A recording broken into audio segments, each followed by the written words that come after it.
curse made us from stone to protect Girdlegard.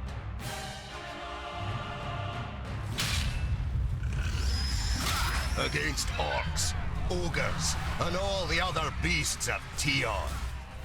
We are the guardians of Girdlegard. We are the children of the Divine Smith. We are the Dwarves.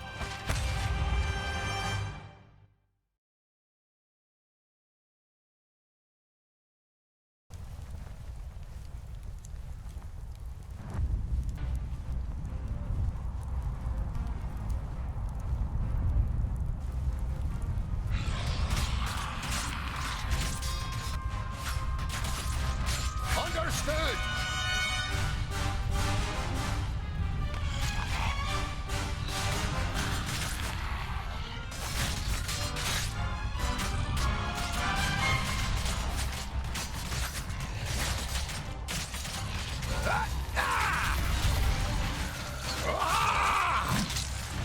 On the way!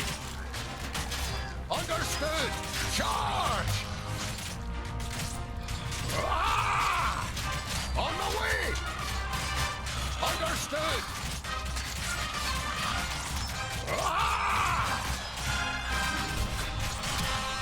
And stated!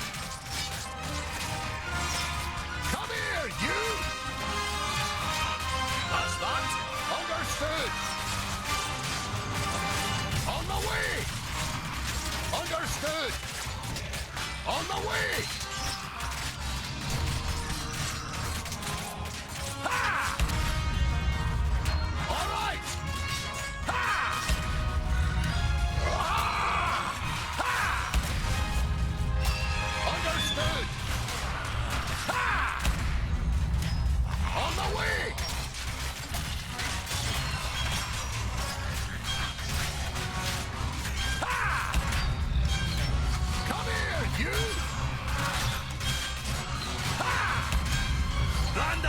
A present from the workshop.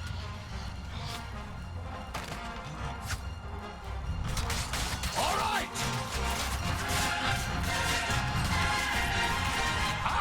I'd be happy to pass on this present to the greenskins.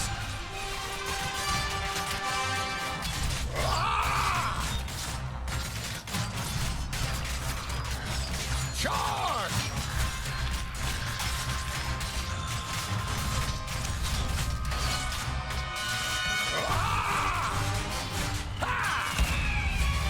Understood! On the way! And stated! Come here, you! There are too many of them!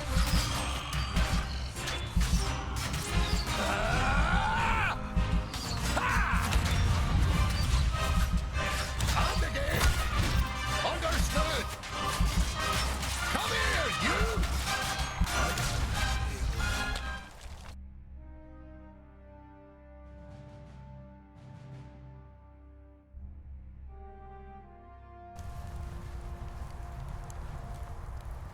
What is it?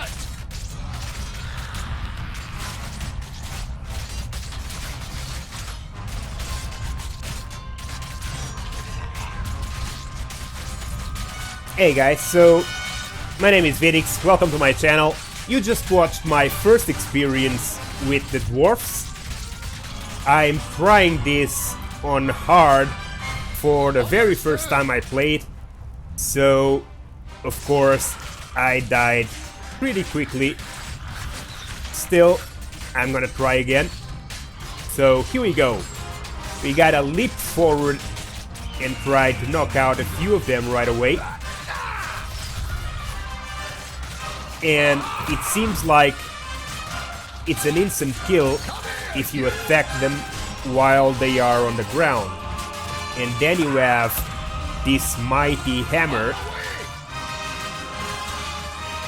this mitre cleave hitting. Ooh. That smashes them pretty good.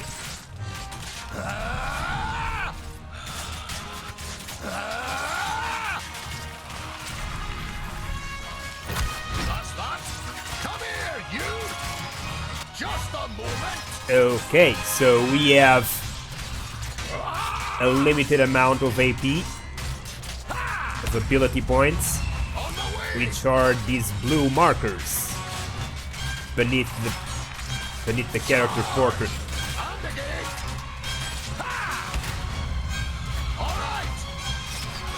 And it seems like the character does recover health over time if A present from the workshop. not taking damage. Understood.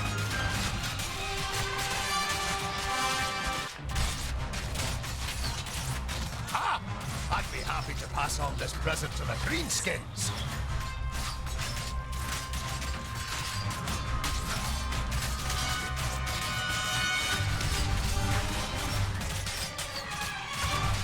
And again.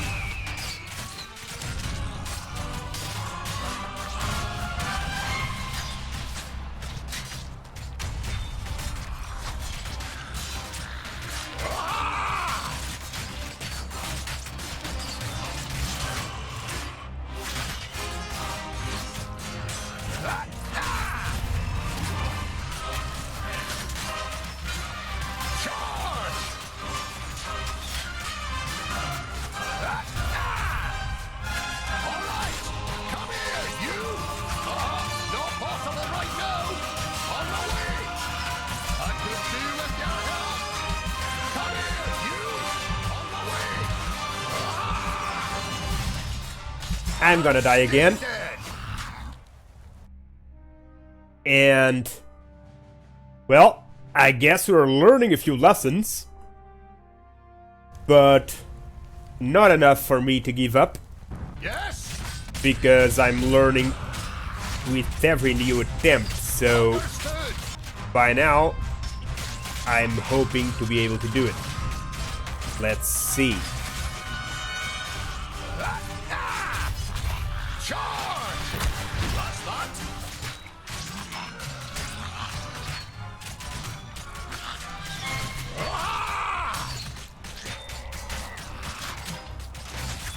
And stay dead. Come here, you. All right. Charge. Let's concentrate first on these guys, isolated, and try Understood. to create a front line, not allowing them to pass. Come here, you. Also, That's that.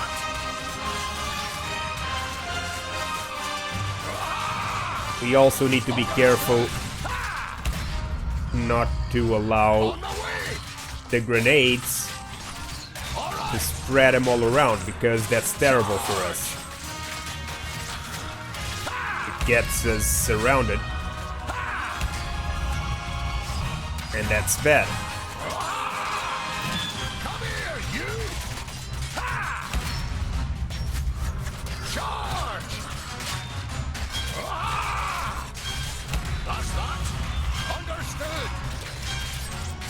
Landling, a present from the workshop. Okay. So we need to figure out the best way to use these grenades, because usually it's by using the grenades that everything gets messed up, because it spreads them. So Greenskins. All right. let's try to push them. Charge. Ha! Come here, you. Ha! Charge. That's that. And stay dead. Come here, you. Ha! All right. Ha! Understood. Just a moment. Okay. So he's out of HP.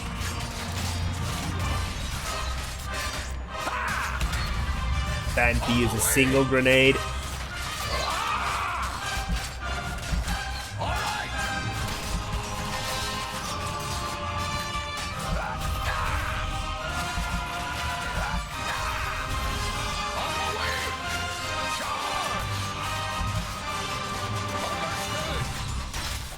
Come here, you! Ah! Ah! On the way! Not possible right now! Well, doesn't seem possible yet. So, let's try again! Haha! Okay, so... I guess... Huh? I'm gonna have to Understood!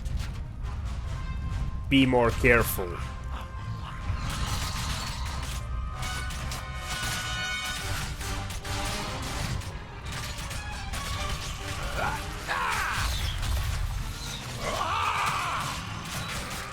Charge! On the way! Ha! Understood! On the way! All right! Come here, you! Ha! Understood!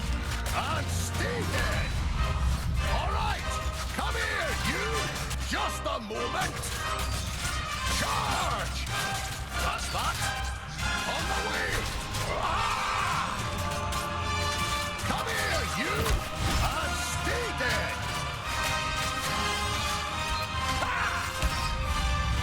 Understood! We also need to be careful because it seems like skills can do damage to your allies. So we also learned already that there is a limited number of allies.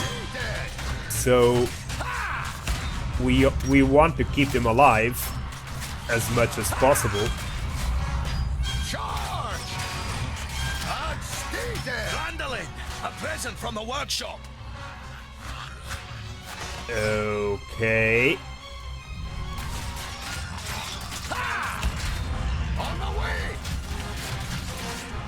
Understood!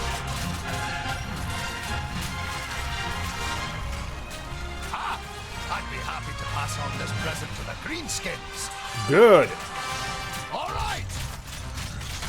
Understood! All right! On the way! Ah! All right!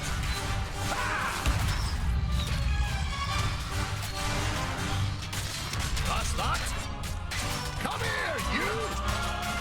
On the way! Come here, you!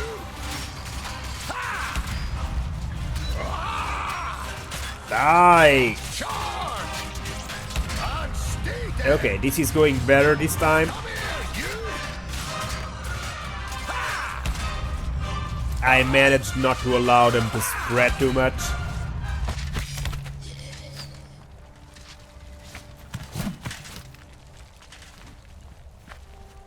All done. Aha! My king! What are you doing here? Giselbert Ironeye, the father of the Fifthling clan, has not been on the front line of battle against the creatures of Tion for many cycles. The king surveys the battlefield and the defenders with a grave expression. We are too few. This you know as well as he does. But there will be no reinforcements arriving. Hundreds of brave warriors lie inside the fortress dying. The illness is running rampant. It brings weakness and death. Stay at your posts. Be as steadfast as the granite of which we are made. Nothing can break us. Vrakas is with us. Hurrah! Okay. Change between characters at the bottom left of the screen or by pressing Tab. Or the correspondent number, I imagine. Select more than one at a time by pressing Shift, left click, or by clicking and dragging a rectangle around them. Okay, I guess this will get them both Yes? chosen.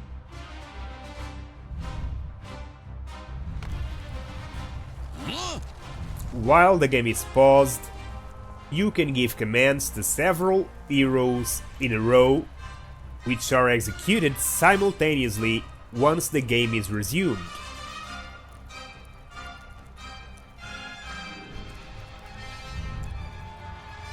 Two ogres and two catapults to finish this offensive. So the ogres are coming and the catapults are in the other bank, which means we have to push them back up to that side. I'm starting to think that, well, maybe not. Let's see. Okay, so where are my guys? Okay, King Gilbert, you're coming here, and you are going slightly ahead.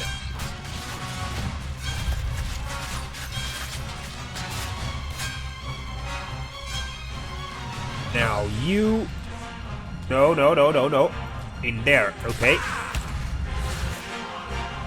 Okay, King Gilbert, get out of there. You're getting on my nerves. Now you... move forward, please. Be off with you. Yes? Okay, so this guy, the king, has healing for Vrakas. Seems to be to fight quicker, but the crosses above them seem to indicate that they recover health. Probably because they recover health over time, and increasing their speed also increases the rate of recovery. And since they recover health by not taking damage, that might explain it.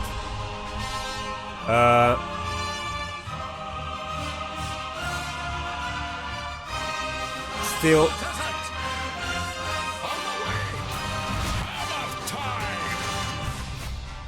Understood. okay, so King, you On my way! For fracas!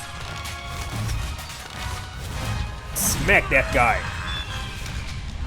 Okay, Yes. and you All right. are gonna kill that guy. Kill that ogre. Another one! Again. Again. Not possible right now. Not possible right now. Then move forward. You. Okay, one ogre down. Let's take care of the other one. Just a moment. Where is the king? Over there! It will be so. Okay, that's exactly where you need to be. Let's see. Wow. I'm trying to avoid eating friendlies with the heroes' attacks because I've noticed that friendlies die when they get hit. So,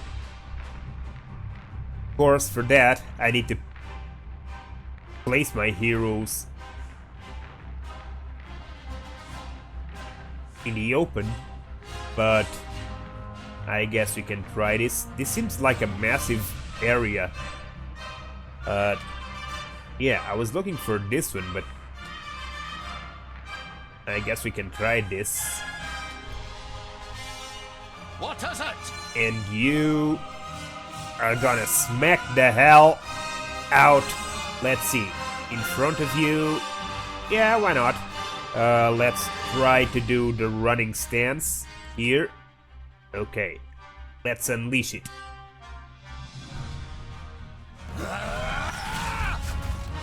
Okay, well, some damage. Time! Oh, Glendalin got On the way. stunned by the attack Be off with you. of the king. Yes.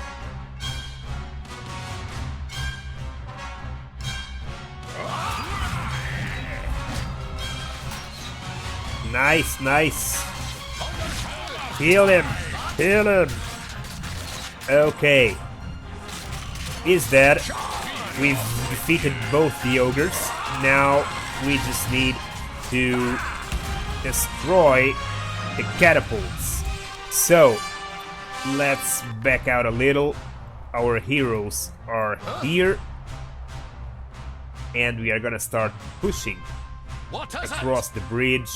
On my way! Over there! It will be so. Over there! It will be so. Over there! Okay. What? Okay, formation. Yes. Now some healing. Okay. Yes? Glendalin. Come here, you! Another one gone! Die.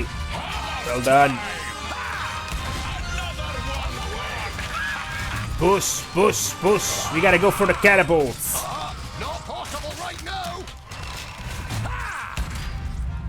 Another one down. Where is the king? What? What are you doing there? Advance! Bring your men forward!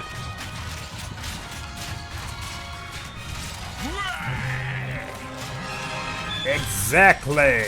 Move, move, move! Advance, advance, advance! Push, push, push! Okay, where is Glendalin? Here he is. Alright! Charge! Die! That? Yeah! Come here, you! Die! Advance, advance! Charge! Understood! Charge! Exactly! Push! Push! And we still have most of the grenades.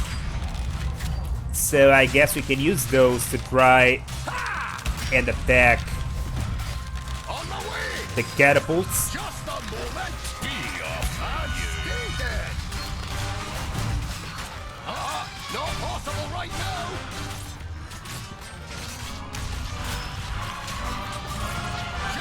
Another one gone! Okay, where are you? Taking damage?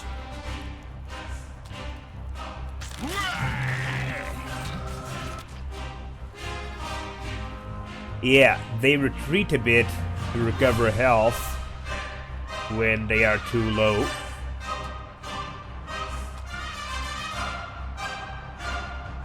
No, no, no. This one. What is it? And you will go with another grenade. There.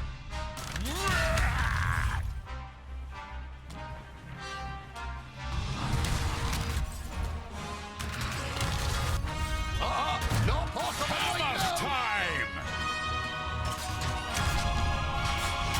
Just a moment! That's that! Okay, first is down. Now, let's focus on the second one. What? Use some rally for Vrakas. The King's Hammer, I don't know, I think I have friendlies in front, don't I? Yeah, I do. Let's see if I can hit only ogres. Like this. And you are gonna stay put while the king does it. Yeah, and now... Man, you don't have enough stamina. Okay, ability points or whatever. Get up! Come here, you! And stay dead! Nice! Charge! Yes, let's push! Understood! Be off with That's you. that! Come here, you! Charge!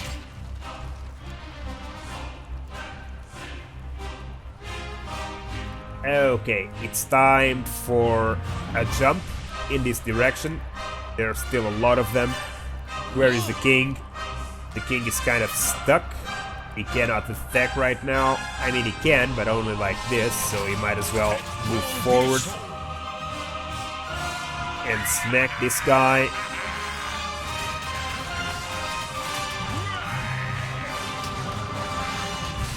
Over there! And again!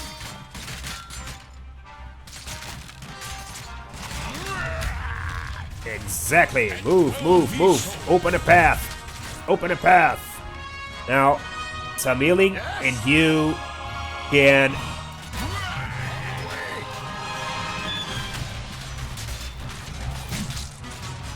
Be off with you! Exactly.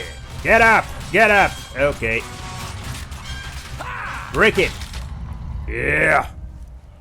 These are the ones who attacked us in the tunnels. We suffered great losses beating them back. Come here and I'll split you like a straw, you treacherous elf! In his fury, the old king radiates a ferocious power that none of Citalia's children could withstand. But the slight, willowy being sitting astride the shadow mare just grins down, mockingly. You are mistaken. We are Alpha. We are here to destroy the elves. All peace-loving beings here in Girdlegard are under our protection, and you cannot open the gate that has barred your path into Girdlegard since the creation of the world.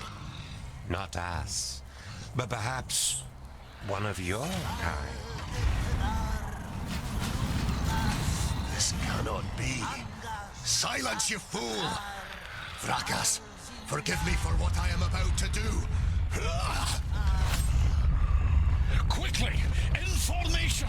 You must hold them back until I close the gate!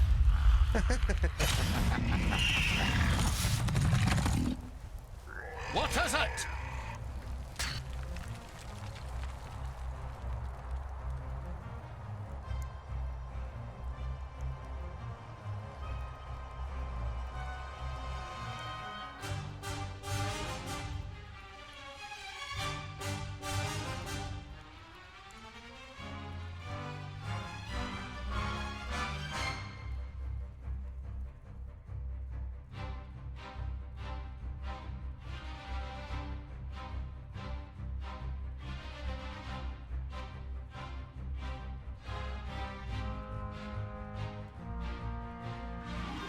Understood!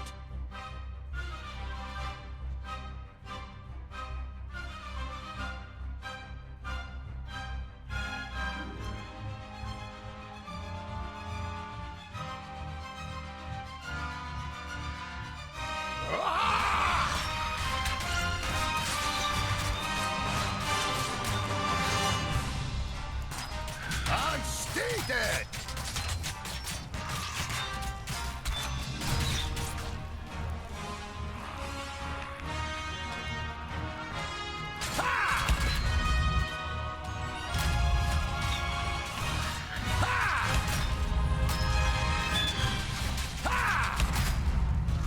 All right!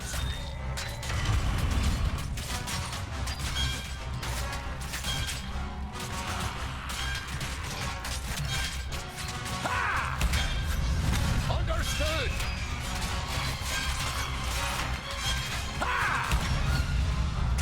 On the way! Just a moment! Charge! And again! Understood! Come here, you! On the way! All right!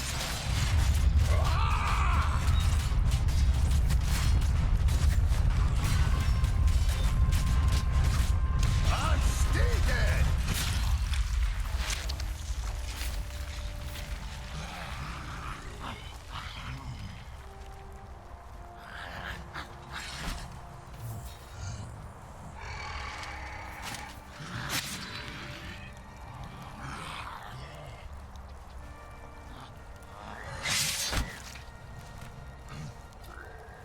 Look at me. I am Sintheras, the reaper of your death. I will take your life, and the land will take your soul. Get out of my sight, pointy ears, and let me delight at the closed gate a little longer. The gate may have closed, but when you rise again from the dead by the power of the land, you will be one of us, and you will open it. Never! My soul belongs to Vrakas. No, your soul now belongs to the land, and henceforth you will belong to it forever. Now die, and return. Then hand us Girdlegard.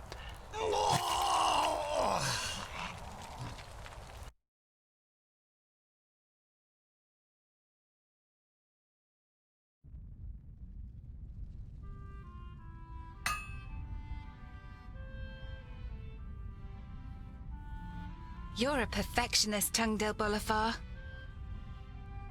I've got a reputation to uphold. If you can't rely on the metalwork of a dwarf, what can you rely on?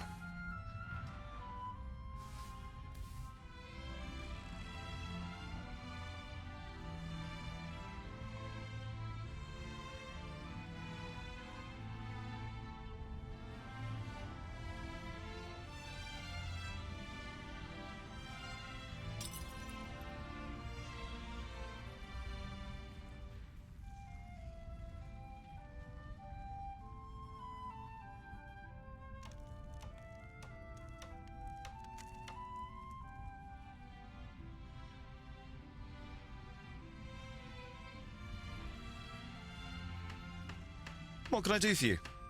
For me, nothing. It's Lot Yonan. He wants to see you in his study. In your mind, you go through all the recent incidents that might have annoyed the Magus. Apart from a few little squabbles with his famuli, nothing worth mentioning happened since the incident with your beard. You nod. Okay.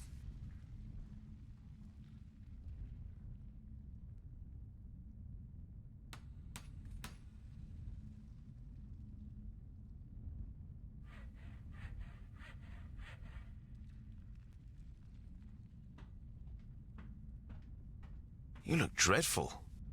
What a charmer. The maid gives you an ironic, reprimanding scowl. Ikana has been crying half the night. When you were teething, I carried you around the vaults. You played with my beard and I sang you to sleep. Frala smiles. She's heard this story many times before. That was 23 cycles ago. But I'm quite sure you didn't sing. You might have grumbled a bit. If what you've read about the dwarven lifespan is true, it'll be another 300 sun cycles and more before you are called to the Eternal Forge. The certainty of one day having to witness Frala's death already burdens your heart. I'd better not keep the Magus waiting.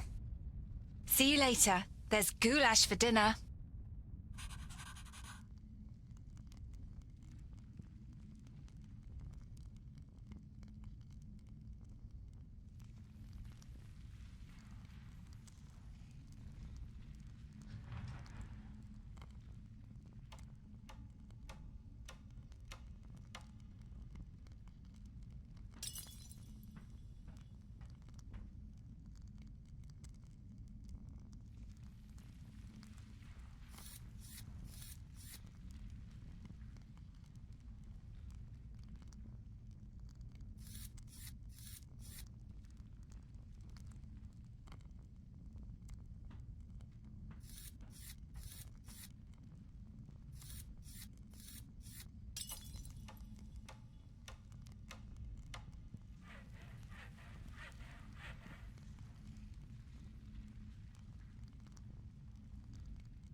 There was a time when you could hardly lift the heavy hammer. Now you barely notice it anymore, and it feels like an extension of your arm. Smithing is in your blood.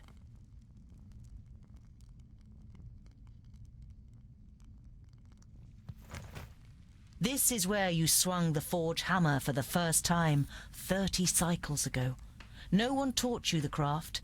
It was enough for you to watch Lot Yonan's old smith at work. Whenever the workshop was empty, you practiced and quickly mastered the craft with ease.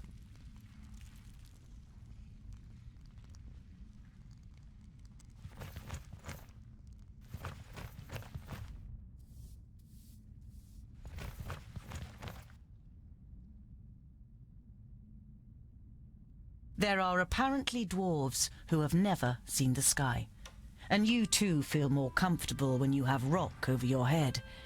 If only you didn't long to see more of the world, a longing that grows stronger with every year.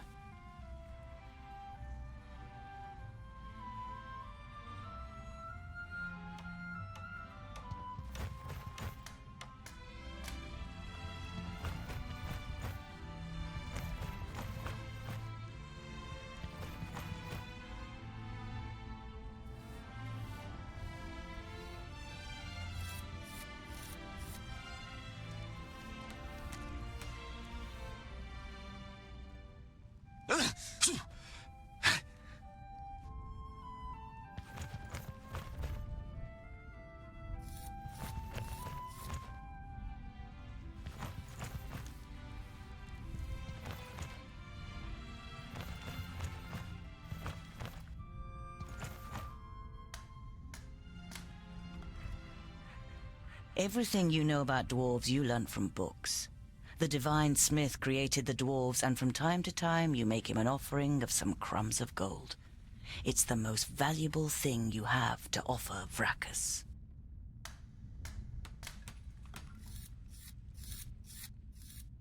You've worked a bit more on Sunya's birthday present last night.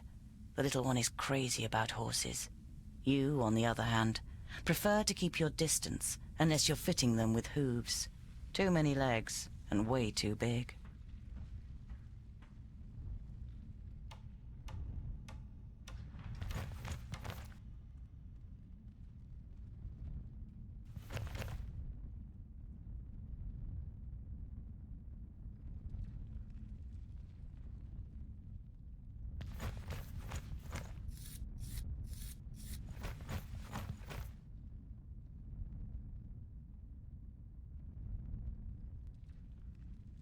Hey, groundling!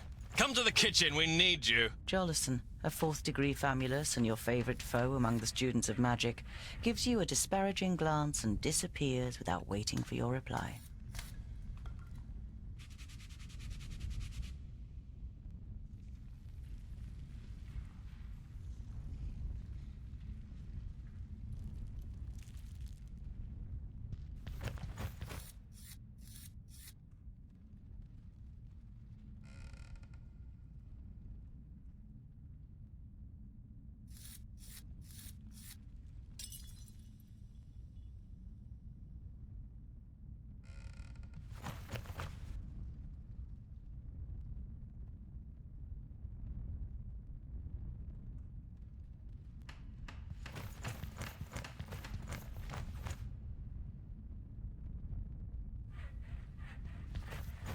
Dale! Quick! Or the goulash will get burnt! You immediately recognize what the problem is. A chain running over a pulley for positioning the cauldron is detached from its mounting, and the cauldron stuck in the fireplace.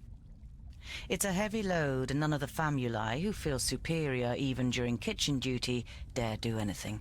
They might burn their fingers, or even get a bit dirty.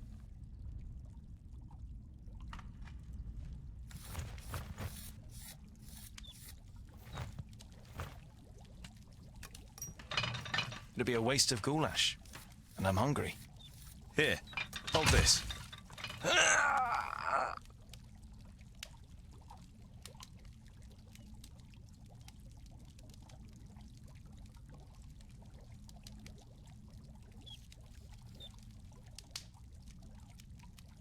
With as much concern in your voice as you can muster, you say, Oh, no, this doesn't look good. you're pleased to notice he's dripping with sweat. I'll get you back for this, groundling! Do you remember when you dyed my beard with some magic spell? I had to shave it off. You stroke your beard, which is unusually short for a dwarf. Damn it! Ah, it's heavy! The young human forces through his pursed lips, letting the pot sink a little. Don't you dare ruin my goulash, boy! The cook with beefy forearms glares at the young man, and after a brief moment, he tries harder.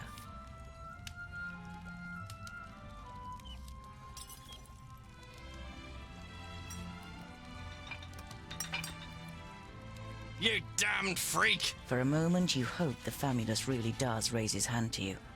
But then he comes to his senses and leaves the kitchen, his face bright red. What a pair you are!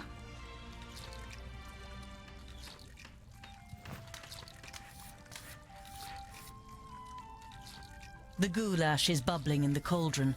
You draw the warm air in through your nose, and the smell makes your mouth start watering.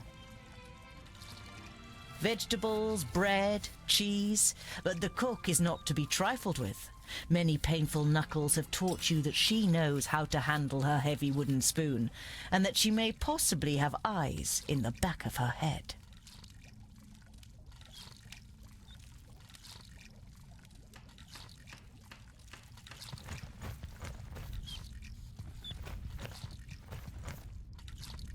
The beer that is delivered to the vaults is supposed to be the best beer in Idderslane.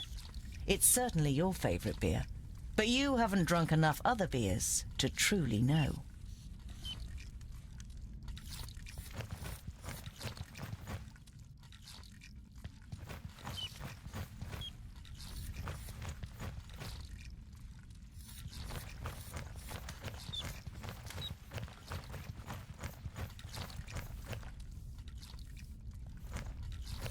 Do you know what Yonan wants? The maid gives you an amused look. She has often accused you of making things more complicated than necessary.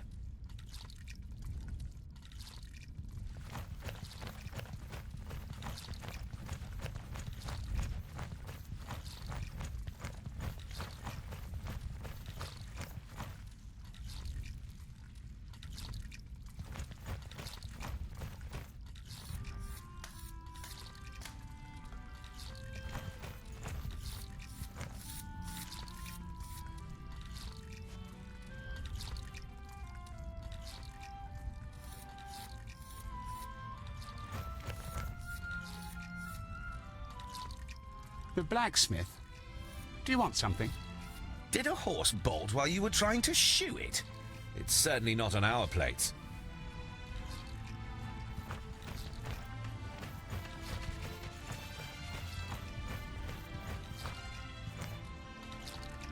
Lot Yonan's vaults are equipped with laboratories, a library, and private rooms for the famuli. Together with the forge, the kitchen, and the other utility rooms, it makes up quite an impressive complex. But compared to the courts of the other magi, the seat of power in Yonandar is small.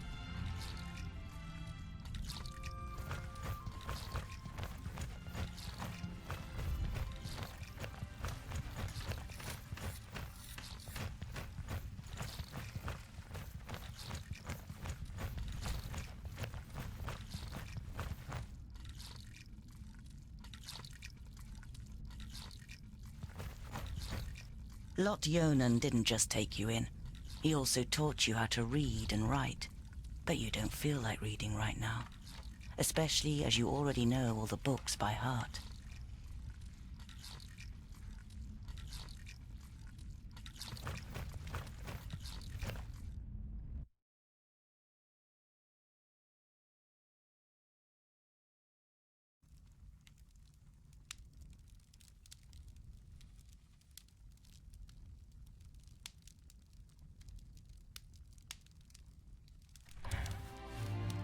Master Lot Yonan, Frala told me you wished to speak with me. Ah, Tungdil, come in. There is a bag over there in the cupboard. Take it out, please. It contains artifacts belonging to my former famulus Goren. I wish to return them to him. He's in Black Saddle, 300 miles away. 300 miles? That's a long journey. Who are you going to entrust with this? I was thinking of you. Me? There is no one better to take on this journey. You have acquired much knowledge. You are almost a scholar. You know more than most famuli about Girdlegard and its inhabitants. It is time for you to go out into the world and see it with your own eyes. With pleasure.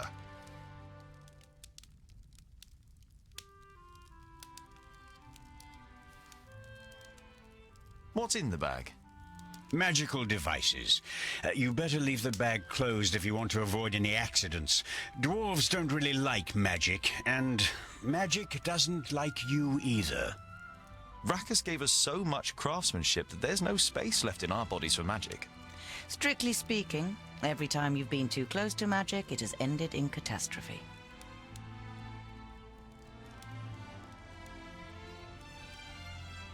Perhaps I'll meet some dwarves on my travels. Yes, perhaps. But don't hold out too much hope. And be careful who you talk to. Not everyone out there likes dwarves. Yeah, goblins. They abduct baby dwarves and sell them to magi, from what I've heard. Not the best bit of business I've ever done. But what was I to do? The Longnoses threatened to throw you into the nearest river.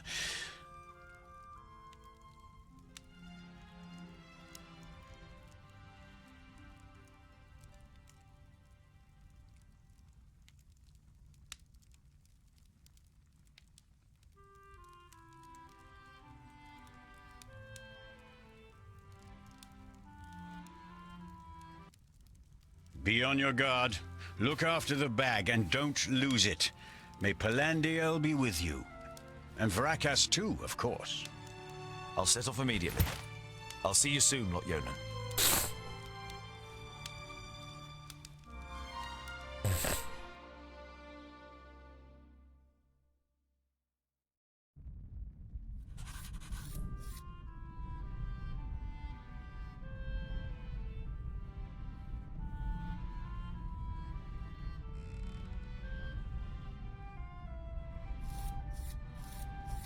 So we have our mission set out for us.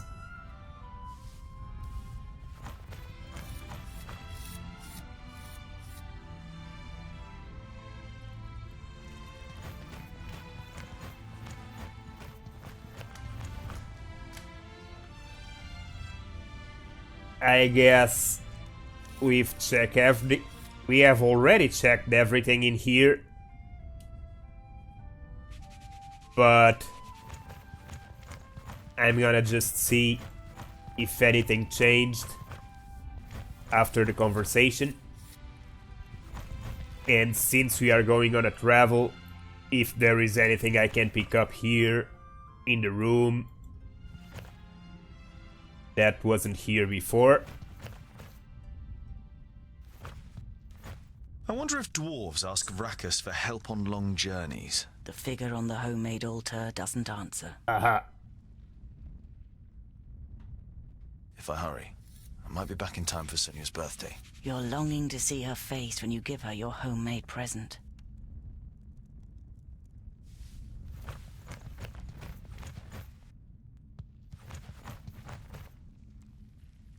Okay.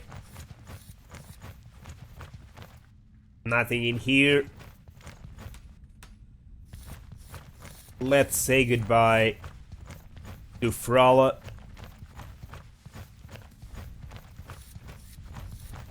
He's the only nice person we've met. Hello, Frala. I need provisions for 300 miles. I need provisions for 300 miles. You're grinning from ear to ear. Finally, you've got the chance to see something of the world. 300? Tungdil, that's no errand. That's an epic journey. Wait, I've got just the right thing. But make sure the cook doesn't see. I'm going to Black Saddle to return a few things to a former apprentice in the Magus. You pocket the rye bread, sausages, and ham, Enough food for the first few days of your journey.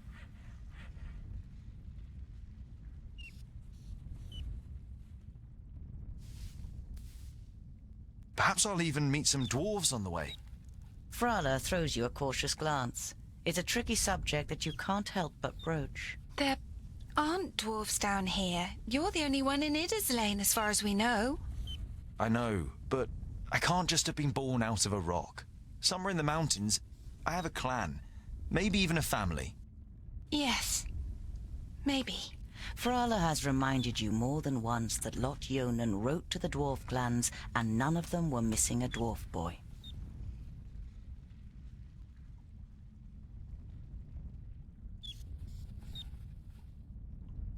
So let's give her a present. I've got a present for you. You take out a symbol of protection that you've carefully made from 3 horseshoe nails. It's not the finest jewellery in Girdlegard. One look at Frala's face makes it clear that it doesn't matter. She glows with happiness as she takes the pendant. For me? But why? Because you don't see me as an oddity, and you're like a little sister to me. You could have said, but you settle with a shrug and a crooked smile. I have to go. I've got a long journey ahead of me. I wish you the blessing of Palandial and Vracus to protect you from all danger in your journey. Here, a talisman. Whenever you look at it, think of me. Frala winks at you mischievously. And of getting me a nice present. Ah ha ha ha ha! So, I guess we are ready to go.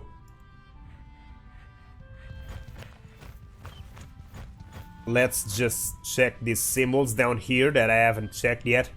This is easy, the money we have. This is current food stock and daily consumption. So we have 19 food, we are consuming 1 a day.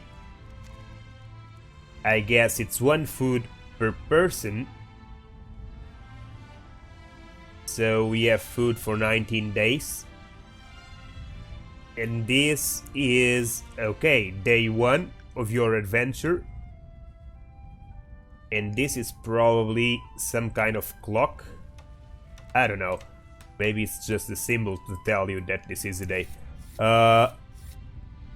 Okay, options.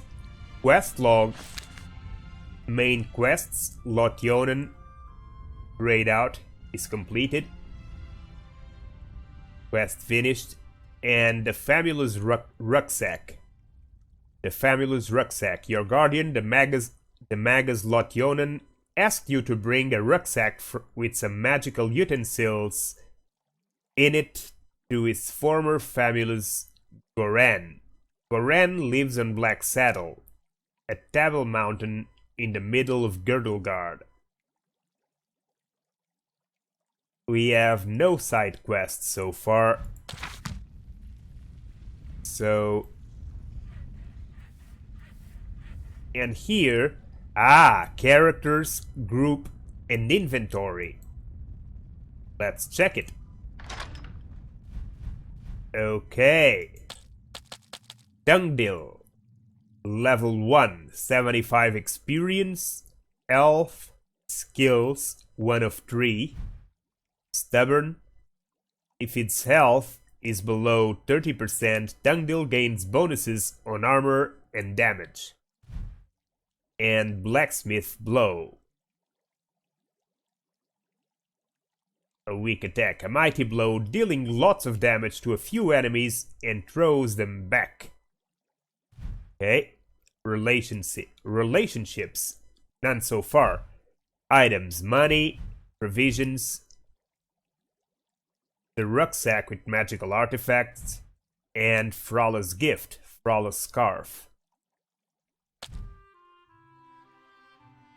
Okay, so what do I do with this? It's already in my inventory, is that it? Okay.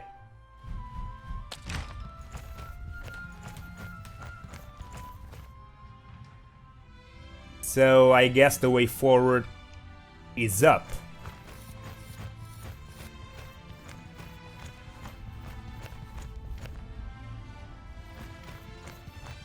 Time to move then.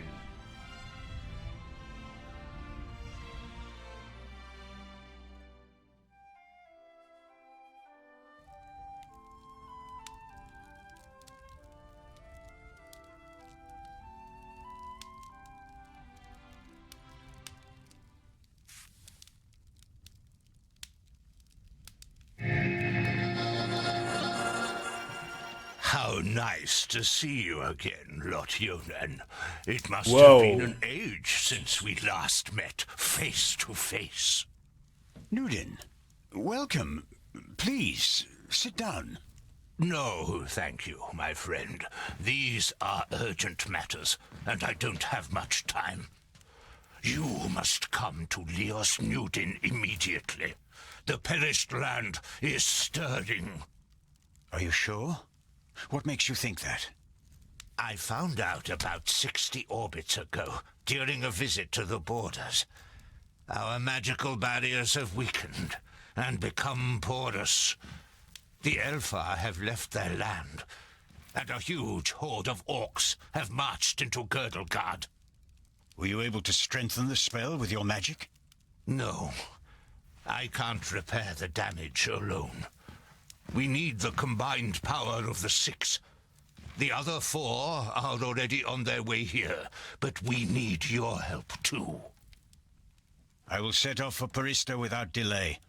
Oh, and as you're coming, could you also take the opportunity to bring back the things that I lent to you? Of course. I have them already packed in a bag. Oh, thank you. We'll be expecting you.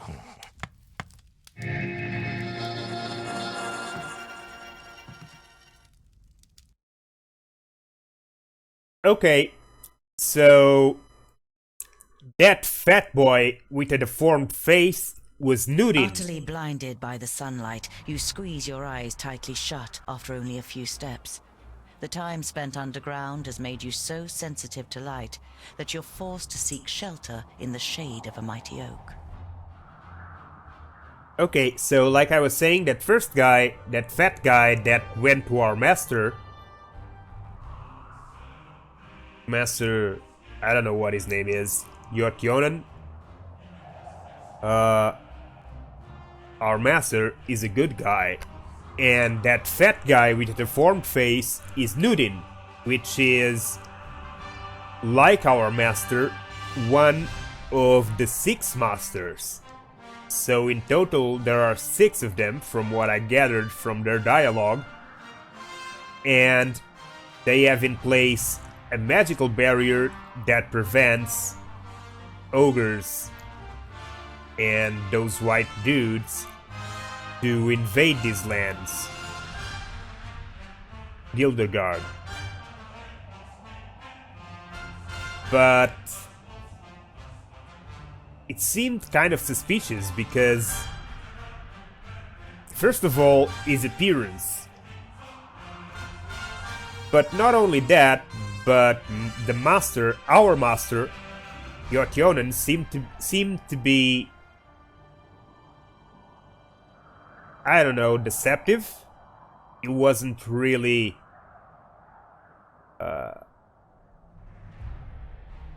seems like he doesn't like Nudin. And I think he's suspicious of something, because Nudin in the end asked him to bring the artifacts or the items that he lent to him, and Master Yonen said that he already had those items inside a bag and ready to go. And I'm guessing that those items are what he gave us to take away from Nudin and to give to someone else, because he probably already suspects that Nudin is allied with the orcs and working for the white dude to bring down the barrier. And I think that's what's happening. Nudin is trying to trick all the 6 of the mages to go back and break the barrier down to allow the invasion. But Master Yonan either suspects that, or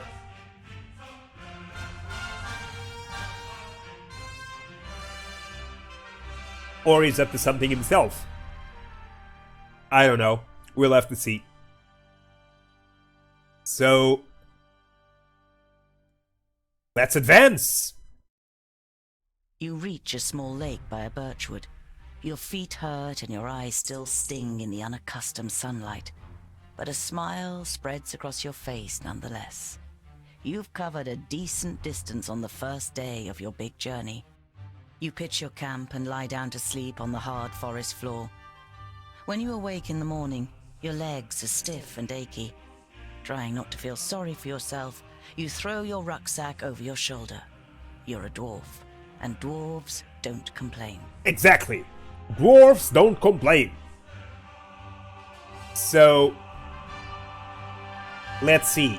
We have to go here to Black Saddle. That's the name Master Yonan told us. I guess that's our goal. And we are here, so let's see. We have to go through these corridors.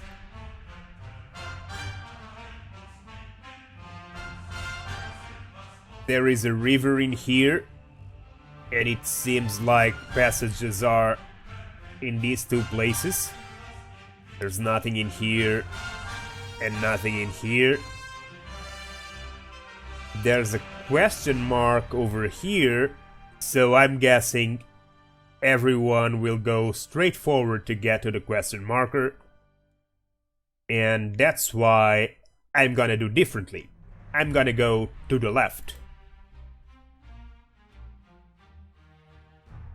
Around midday, with the sun high in the sky and the first beads of sweat appearing on your forehead, you see something move next to the road, a few hundred meters ahead. Some crows are pecking at something in the long grass. Something move?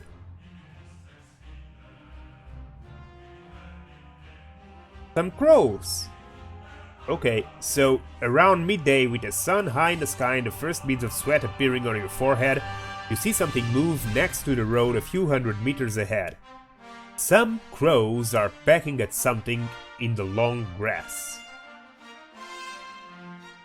Walk further along the road until you see more. Leave the road and sneak up to the crows. Stand still and observe the scene attentively. Let's stand still for now. You survey the grass, the bushes, and the few trees that are growing on both sides of the track. The wind blows through the grass, and the leaves tremble. The pecking of the birds is only interrupted by the occasional fluttering of their wings. Apart from that, you see nothing. Okay.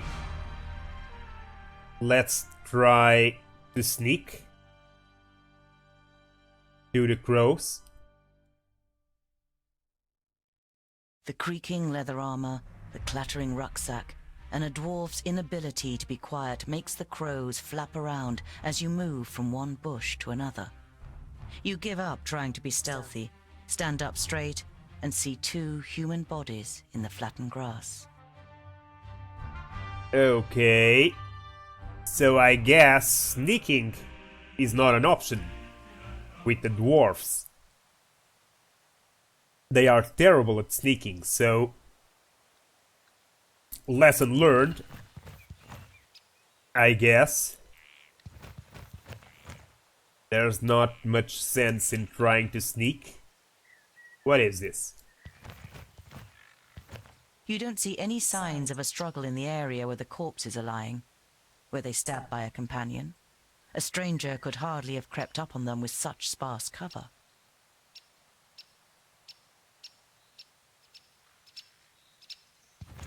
A slender man lies in front of you, dressed in an expensive robe. It is in the colours of Turgur the Fair-Faced, one of the 6 Magi. The dead man must be one of Turgur's famuli. You don't see any wounds. Okay. So what? One envoy from one of the other mages? Ivrakis. There are some narrow stab wounds in the man's chest. The cuts are too big to have been made by arrows, but too small for sword wounds. Alright. Nothing else? Let's check the other guy. You look down on a tall, broadly built man. He's wearing dark brown leather armor that is strengthened with iron plates. There's a sword lying next to him. Was he trying to defend himself against something? Or someone? There is no blood on the sword. Hmm. The man has the same incisions. It's clear that both men were killed by the same weapon. But what that weapon might be, you cannot say. Hard to say. Larger than a harrow and thinner than a sword.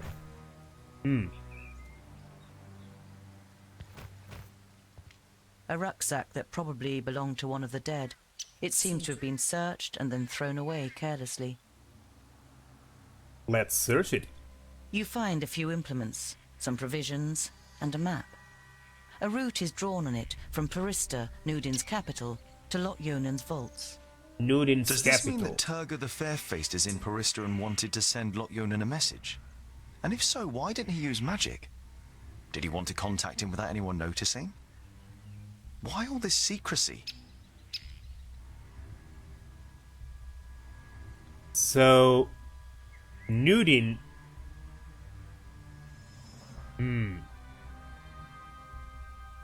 Okay, so this guy was trying to contact Master Yonan on behalf of his master, and these guys were sent, or this guy and some more were sent to kill him, perhaps? I don't know. The backpack had a map coming with a path marked coming from Nudin.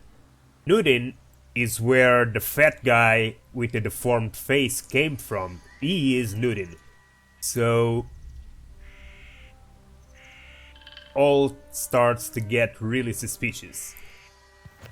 Let's proceed. You scour the area once more and ask yourself what to do next. Stay and look for further clues, bury the dead and then continue, or continue on your journey. Let's not waste any time.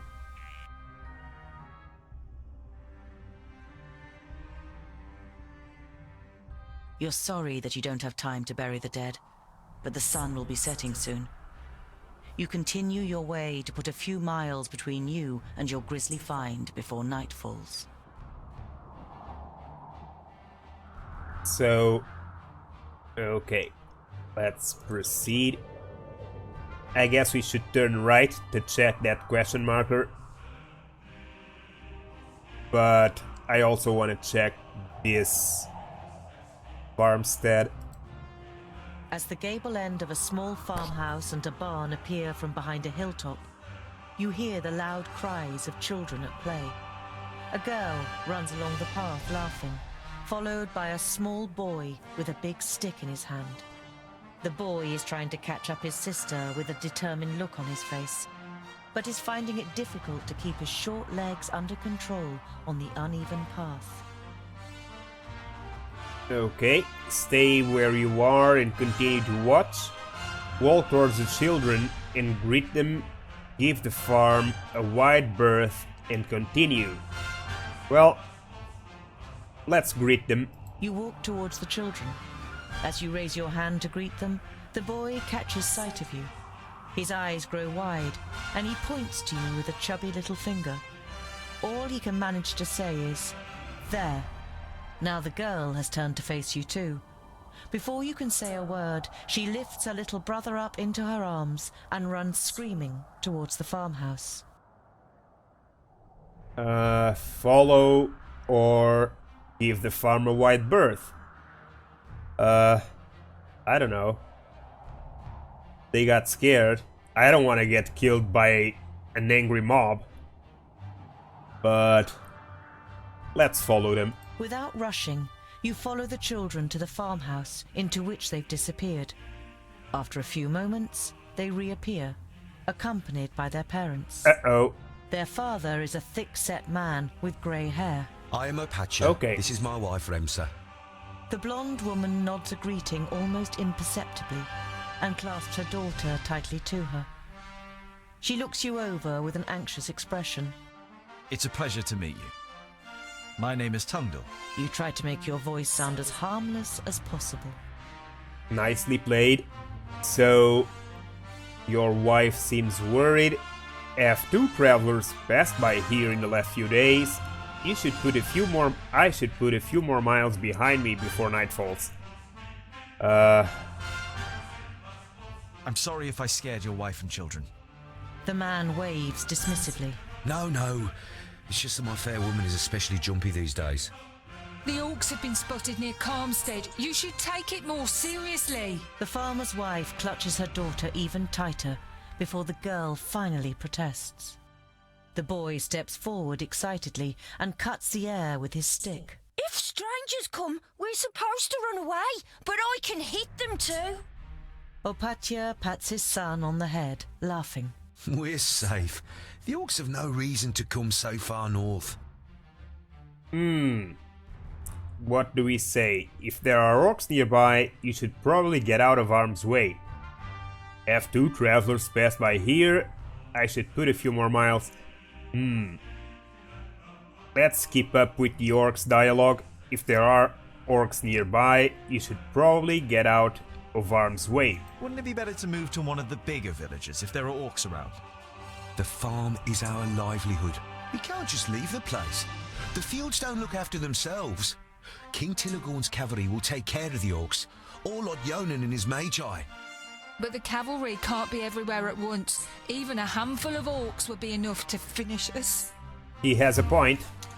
Once the seeds are planted, I'll build the hideaway, just as you wish. But what use is a hideaway if we've nothing to eat in the autumn?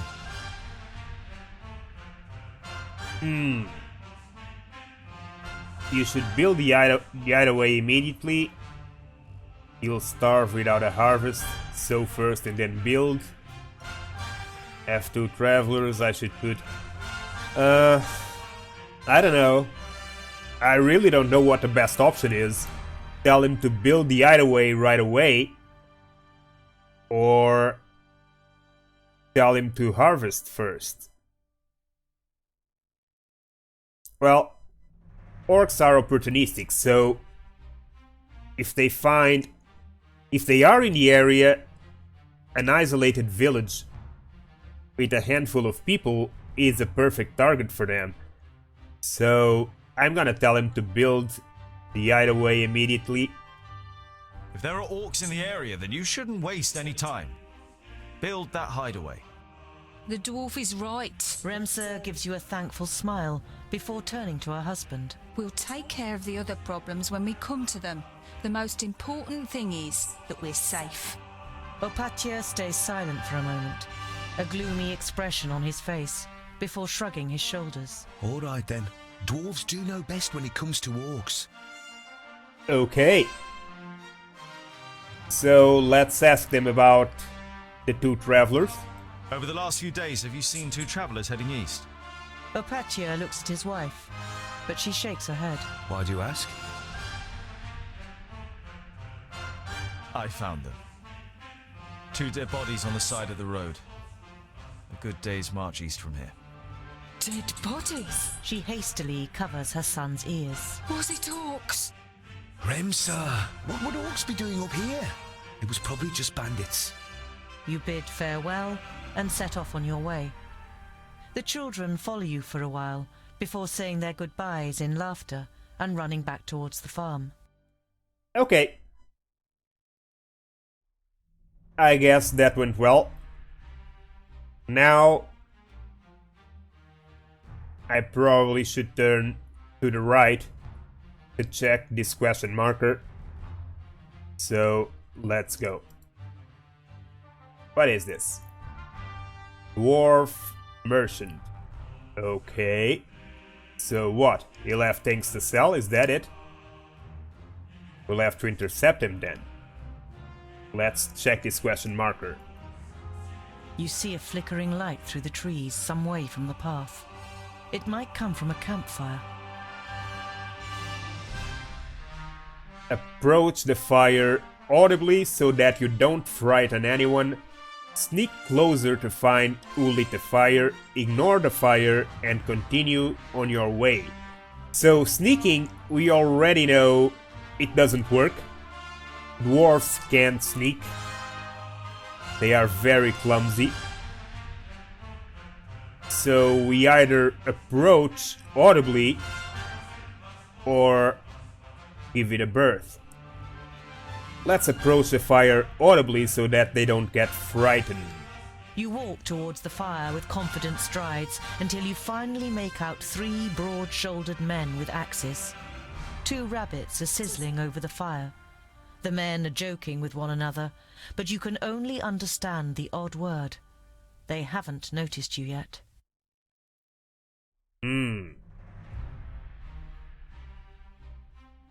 Approach the man and talk to them. Try to creep up to the man and eavesdrop on them. Creep back to the path and continue on your journey. Well, creep up again.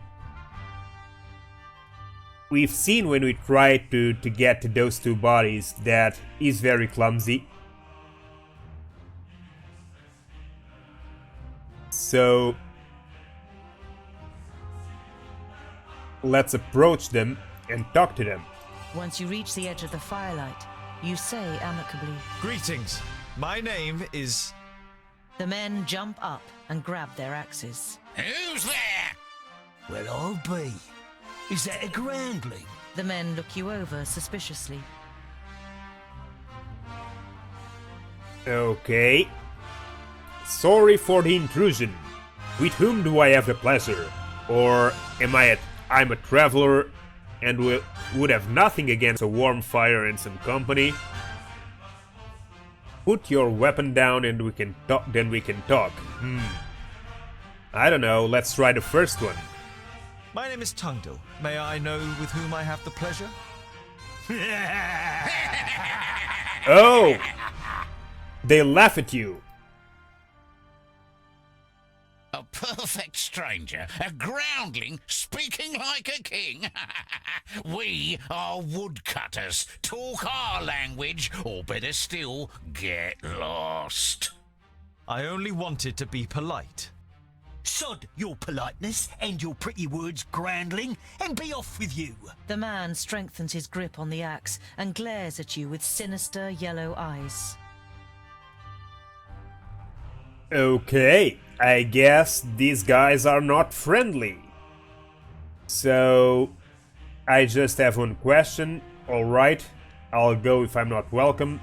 Put down your weapons or I'll be forced to yield mine. No. 3 to 1. I don't think that's a good idea. I just have one question. Seems like pushing the button. So, alright, I'll go if I'm not welcome here.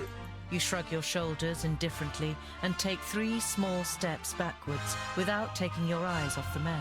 All right, if I'm not welcome here, then I'll go. Good! And don't even think about coming back to stab us in the back or steal from us. We'll keep guard. There's nothing rambling scum. Good, at least I'll know that you'll be awake all night to make sure I don't come back. Haha. So, let's leave the man without a word and go back to the path. Or say, I'm no thief and certainly no murderer, blah blah blah blah. No, let's leave without a word. Although your heart is beating wildly, you turn around and walk back to the path without saying a word. Crawl back underground! You try to ignore the ridicule. It was a clever decision to go. You're not a good fighter, and taking on a bunch of woodcutters is not part of your mission. Exactly! So, where am I going?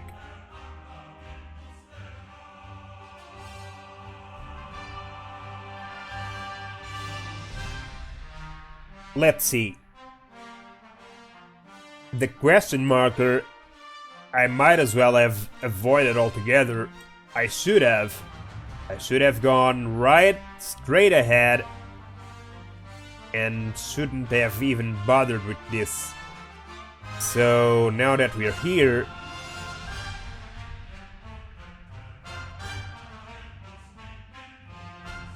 I don't know, either we go here or there. Let's go here. You reach the banks of the Warder and can see Axeldale on the other side, but there isn't a bridge for far and wide. The fishermen's boats glide over the water, which sparkles in the sun. None of the men seem to notice you while they throw out their nets. Okay. I call, view the scenery for a while, continue your journey. Let's call the nearest fisherman over to ask him to take you across the river. You call to the nearest fisherman. He looks across at you briefly before turning away and getting back to his work. You're going to have to find another way of crossing the river. Oh, very nice. Okay, let's continue. You leave the peaceful banks of the river behind you and continue on your way. Good water, I guess, because to this side there's no passage, so it seems like good water is the only passage. You look down on a large village on the banks of the Warder. Some of the village is built on stilts in the river. A wooden bridge spans the fast-flowing water. A huge wooden palisade has been erected to protect the village from attack. Okay. Follow the path down to the gate.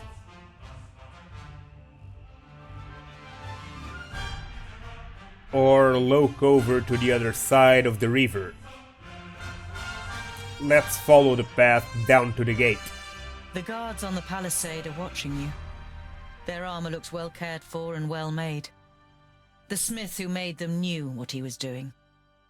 You conclude that the men depend on the protection the armor offers and aren't just wearing them to look good. They're certainly not villagers.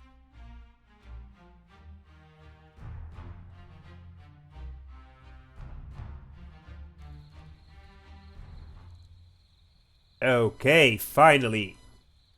We are back on the normal map. So, I guess that's the gate where we need to go to enter the village, which seems to be the only way across the river.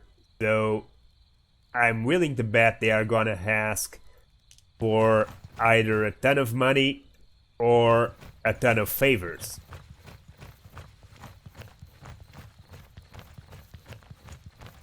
What's this? You have spent the last nights under bushes on the hard, cold ground. You are yearning for a good meal and a real bed. Okay.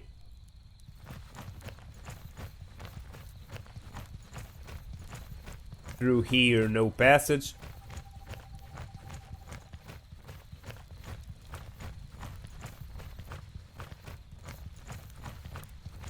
Through there, no passage. I guess we really have to go through the gate. The double gate is made of strong planks, sturdy but still much less solid than the fixed parts of the palisade. Security has been forgone here for practical reasons.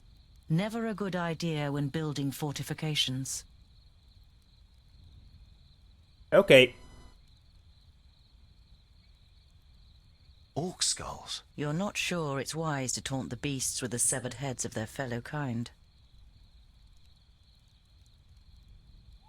Yeah, not very wise. Let's talk with these guys. Some of the guards begin to whisper as you near the gate. Hello up there! What brings you to fair good water? And have you seen any orcs on your travels, groundling? The man leaning over the palisade eyes you up and down carefully.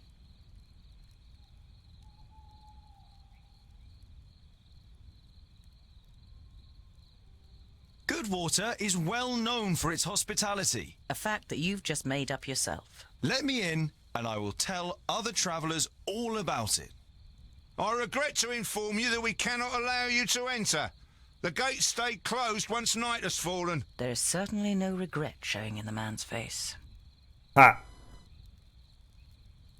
You've got some interesting decorations up there.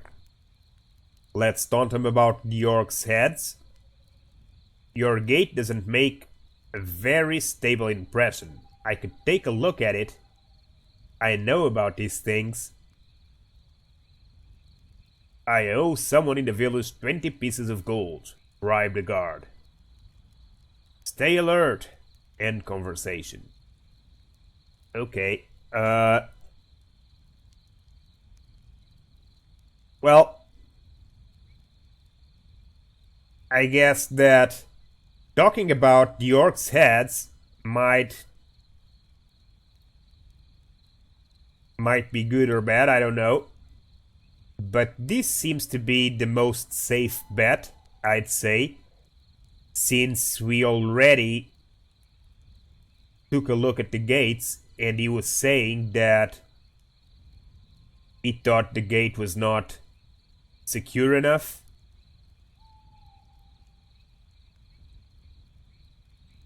So let's say it. Especially because he's a dwarf, so dwarves are respected for being the protectors against orcs and goblins and ogres, so they are considered experts on everything related to goblins and orcs and fighting them. And they are also experts at crafting. So that's why I think this is a safe bet. I'm a blacksmith and a dwarf. Exactly. Let me tell you, your gate might look solid, but it won't withstand a real orc assault. Exactly. The murmuring all around him makes I'm the getting man in the pause spirit for a of this. moment. If anyone else had criticized the stronghold, they'd have been laughed down and shooed away. But no one understands defense systems like the dwarves. A dwarf blacksmith who just happens to be standing in front of our gate? Oh, okay, so what do we say? So he's doubting. Well, I'm a farrier, but I have read about it. No, that's admitting that we are not a blacksmith. But we are a blacksmith. Why the hell would I say I'm a farrier? I am a blacksmith. Am I not a blacksmith at something Yonan estate? Master Yonan's estate? I am. Of course, I am responsible for the defense of the high pass in the Blue Range. Whatever that is. Sure, let's say it. That's right. I can see to it that orcs crack open their skulls on your gate, just like at home on the high pass. Skulls that add up to hard cash for you.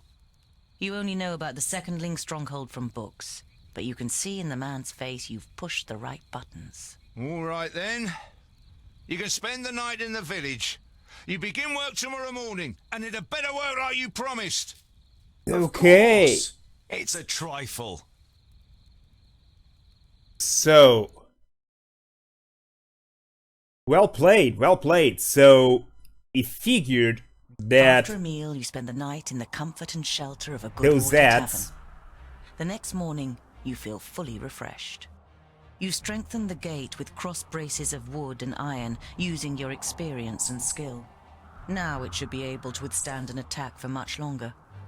Mercenaries and villagers alike watch you work, clearly impressed. As you finish, a man approaches you. Well done, dwarf. We were right to bring you into our village. The village grew rich through bridge tolls, and this wealth must be defended. Okay, if my work pleases you, I'd have nothing against payment for it. The gate is reinforced as promised, but now I need to go. I've got a long journey ahead of me. Yeah, I don't wanna get him hostile, so let's just move. You're proud of what you've achieved in such a short time. You've even invested more time than was wise. I was happy to help, but half the day is lost and I must be on my way. A strong dwarf like you will always be welcome here in Goodwater. Be careful out there.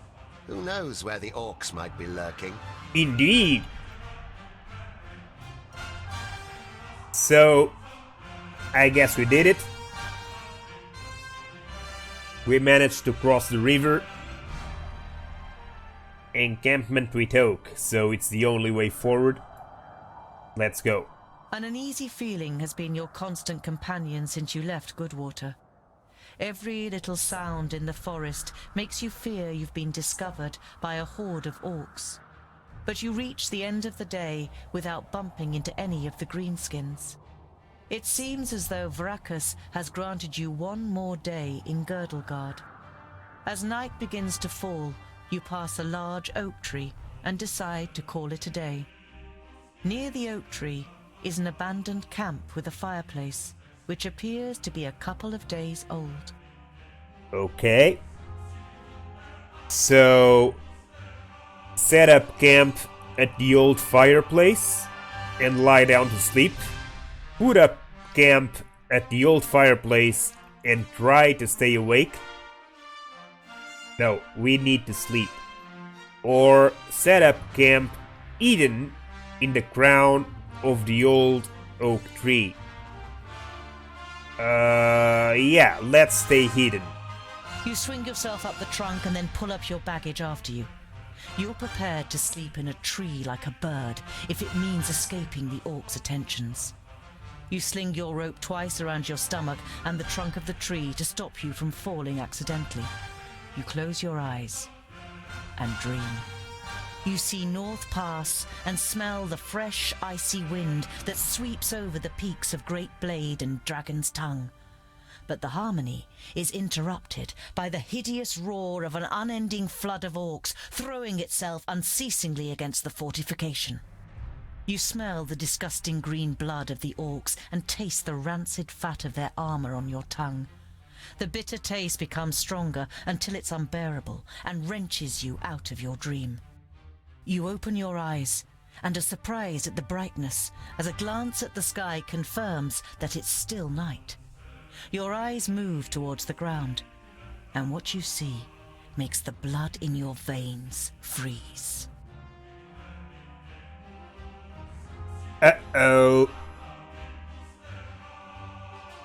What is it?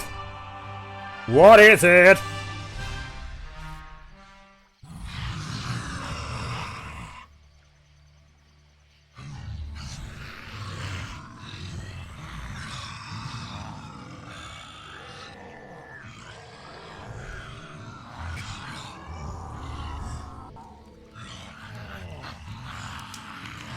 I am Sinthras of Son Balsur. My master, Nod On the Doublefold, ruler of the perished land, has elected you, the lords of Taboribor, to be the sword that conquers the south. You mean you want us to put our necks on the line and be killed by some magus? Lord Yonan and the others will be taken care of. Your task is to create a diversion in the south until my master's plan succeeds. And which of us is the leader? The one that conquers the most land. So Kragnar will be the new Grand Lord. He glares at Ushnots and Bashkug. The Kragnar short tribe will conquer the most land. Never! We will overwhelm the cities of the Red Bloods quicker than you can suck the marrow from a bone. We shall see. You can't believe what you're hearing. If the beasts of Tion ride into battle together, Catastrophic cycles lie ahead for Girdlegard.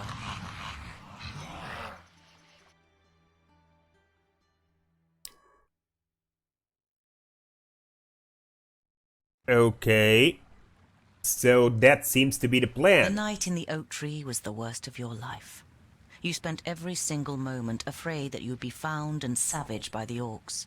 But as the first rays of sun broke through the treetops, the orcs abandoned their camp and left without discovering you. Okay. Climb out of the old oak tree. Observe the situation a little longer. So, from the conversation they were having, I gathered that the orcs are afraid of going against Yotionen, our master, and the other mages, the other 5 mages, the 6 mages in total. But when questioned about it, the white dude said that Yotionen would be taken care of. Yotionen and the others will be taken care of. So the orcs' task is simply to provide a diversion for their plan to succeed. And the plan, I bet, means having Nudin betray them all and break down the barrier, I guess. That's what I'm thinking, but I'm not sure. So, let's climb down.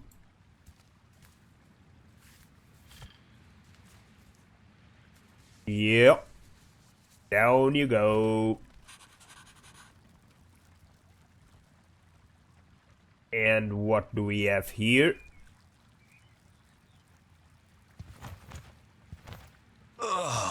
You're overcome by the urge to vomit. You have, of course, heard the stories, but seeing with your own eyes that orcs actually do eat humans is a long way from just reading about it. This is the place. I knew it was here. Uh-oh. Find that stupid necklace. Oh, come on! Fuskar, in front of you. After an entire night with them, now he comes down and gets caught? Breakfast. Draw your axe and confront the orcs, or throw your axe at the leader and try to escape. No! Throw your axe to the leader. Even if you kill him, then you're unarmed to face all the others. Draw your axe and confront the orcs. Throwing the axe will... running to where? Trying to escape to where? There's nowhere to escape. I can't go up the tree again. They will simply chop it down, I guess. Now that they know I'm there. So... draw your axe. You know that you're no warrior, but you want to face the orcs as a child of the Divine Smith. Perhaps you'll manage to kill at least one of them, so as not to appear so undwarven in Varacus's eyes. That would be great. I'll give you something to chew on. Varacus made us of stone.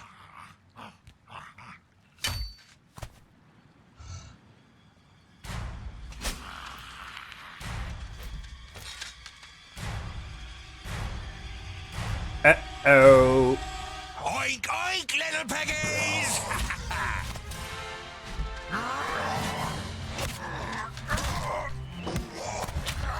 Yeah.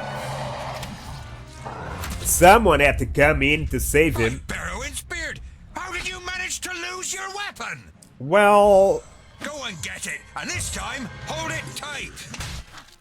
Hey, that one was mine. You're just too slow, dear brother. Too slow? Just wait. Ah ha ha ha ha. So, pause the game. So, let's see. Kill all attackers. Orcs killed 0 out of 33. 33 is a lot of orcs to take care with only 3 guys. So I'm guessing we better pick them all up. As good as done. And get them in there. Back to the wall. Oof. Back to the wall. Okay. Now, let's see. What is it? Blondil, you can attack this guy. No, attack this guy. Dungdil, attack this guy. And you attack this guy. Huh?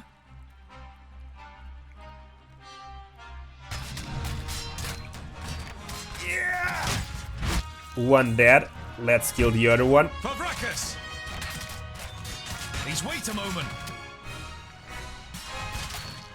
Too easy. Attack! On my way. End it. Who's next? I can't do that yet. Pavrakas! End it. Vile creature. Die! Okay. Dead. But this guy is also dying. That's crazy.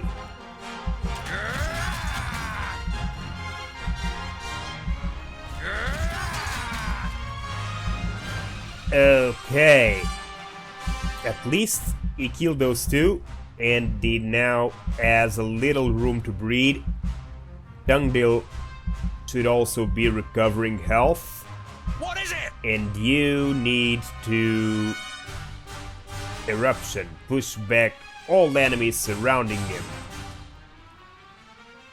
We have no one behind, so they all should be pushed back. Okay. I don't know why Bindle I'm with you. Ow! got hit by friendlies. But Yes, so. okay. You.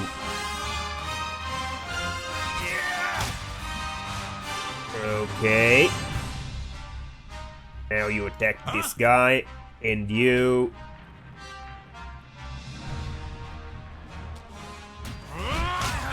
Those two. Okay.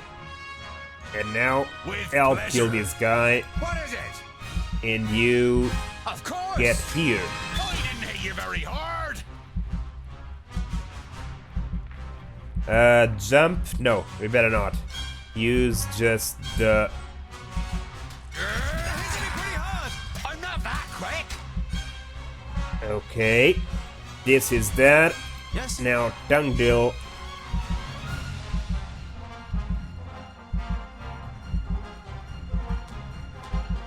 Finish that guy. And you...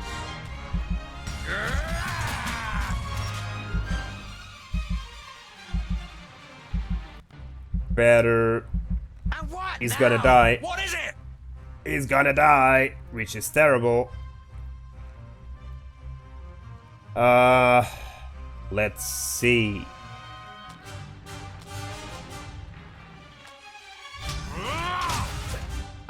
Yeah. Cheated.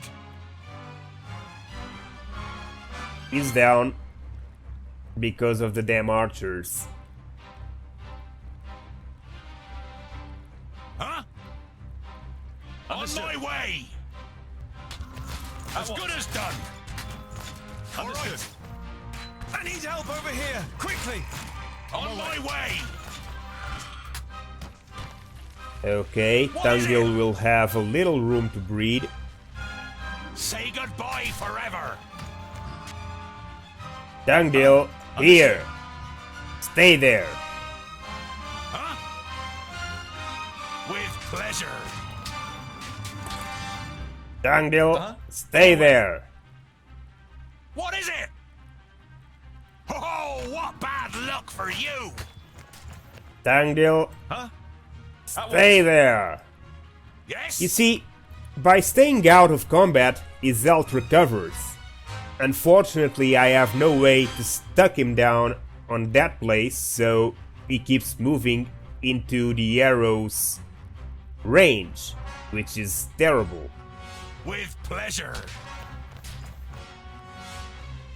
So, All right.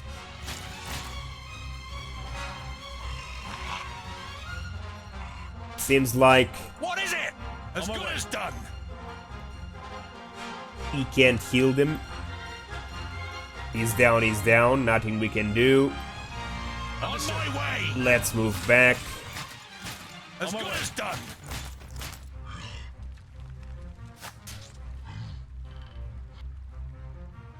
And Yes. together, let's kill this guy. Bad luck for you.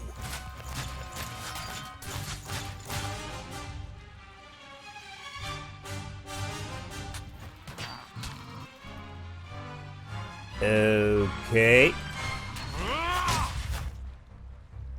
Dead. Huh?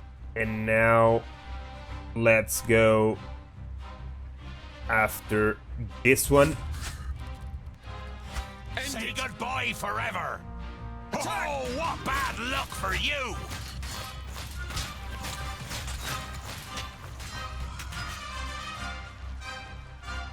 Huh?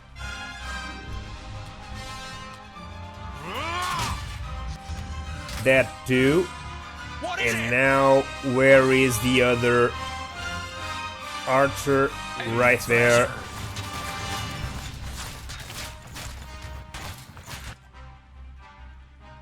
Yes? Yes? At once. Huh? Okay. Is this guy dead already? I guess so. I guess a single hit took him down. So... still a few enemies left. Oh, what bad luck for you. Yes? You can... Another one bites Okay. the dust. Huh? and you two...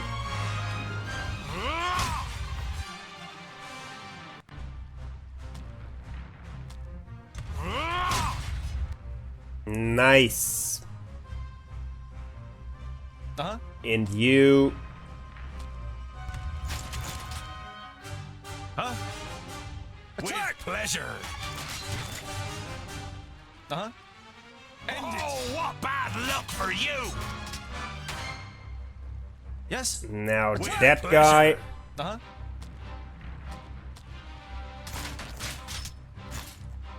Hey, Yes. wake up! That guy! Huh? I didn't hit you very hard. And now this guy. Goodbye forever. Only 5 of them left. And then we'll be able to get With pleasure. the other guy back up. Oh, what bad luck for you. Let's get this sniper, With pleasure. since he's still alive. Say goodbye forever. Yeah. Yes? On my way. Who's left? There are still 3 of them. Where are you? As good as done.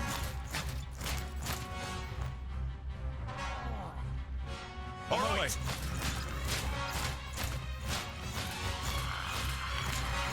As good as done.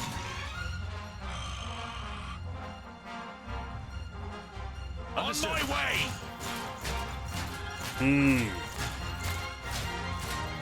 There are 3 of them missing.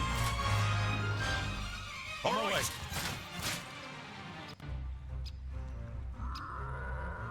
On my way. I can hear them growl. All right. On On my way! As good as done! All right.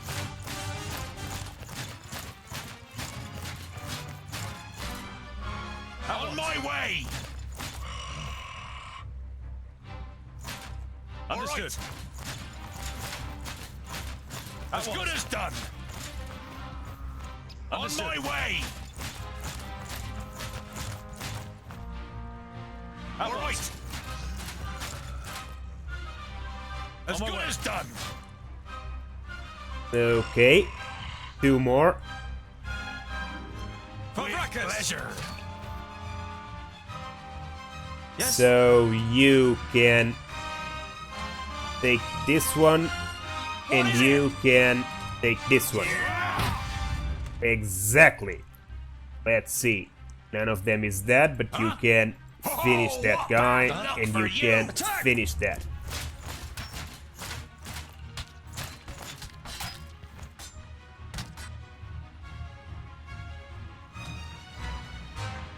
Not enough health.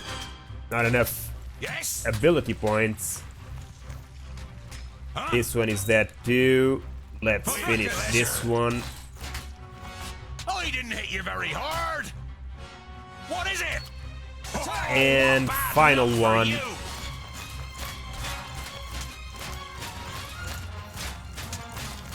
it. Pleasure. Others will take my place. Ouch! Seriously? So... yeah.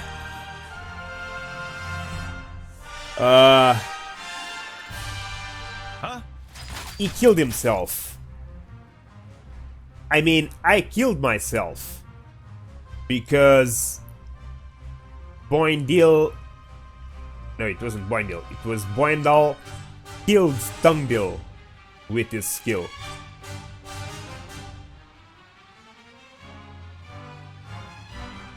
So we're gonna have to do it again, but maybe this time it will be a little faster because I know what's up, and because I don't intend to lose Boindil again. Yes. As good as done.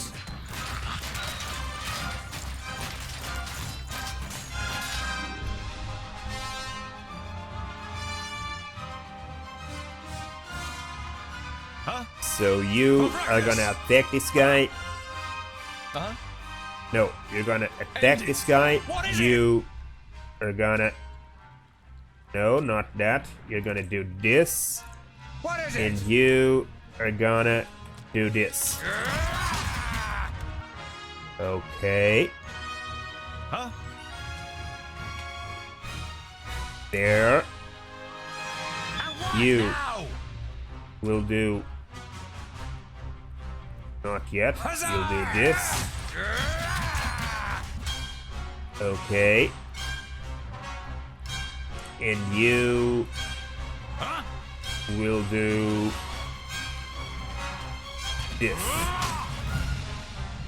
Nice. Okay. Yes. You will attack this one. You like this. Okay. Another one down. And you like this. Yeah. Tungdil, get back here. Another one bites the dust. These guys are entering behind Boindal, and Tungdil will have to deal with them.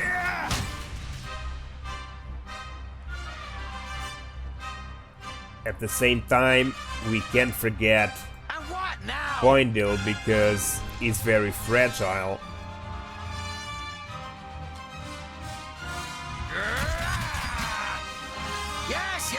soon!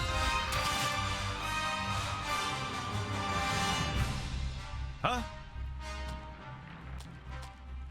Huh?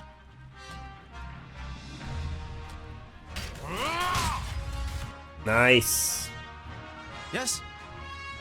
On my way. Pow! Another one bites the dust. Wait a moment. Okay. Things are going better than last time. But we need to be careful because this guy is indeed very fragile. What is it? Let's try to jump him over here. Good. Vile creature. Nice.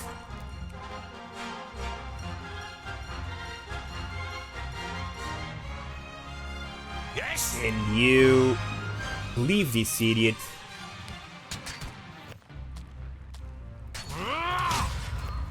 Nice. Huh? Understood. Always go. No. As good as done.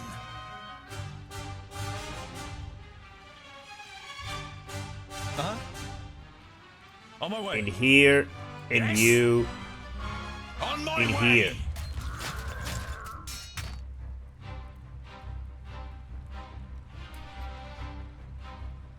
Okay, so now we got the weaker guy between us.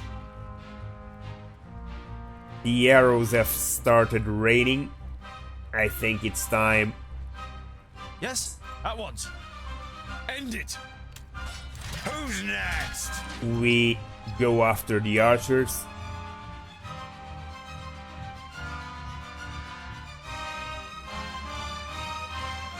Uh-huh. Say goodbye forever.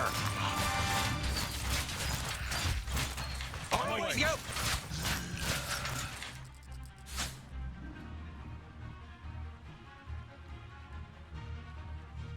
Why? Okay, so Huh? 3 of you End it. after this guy. For you. And what You now? can. Okay, and now after Come here, this you guy, murderer. I guess you can finish him, Huh? and you in there. Exactly. That went perfect. What is it? Now the other archers here. Pleasure.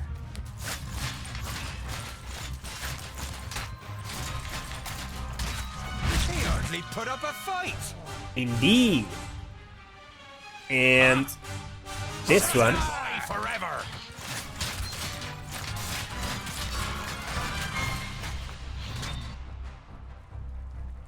Huh? Ha ha! Nice. He was about to get hit. Yes? You can turn your attention to these idiots. And you can finish this guy. Huh? Yeah, and now over there, What is it? you can do this again. Yeah, Huh? and you Yes? What is it?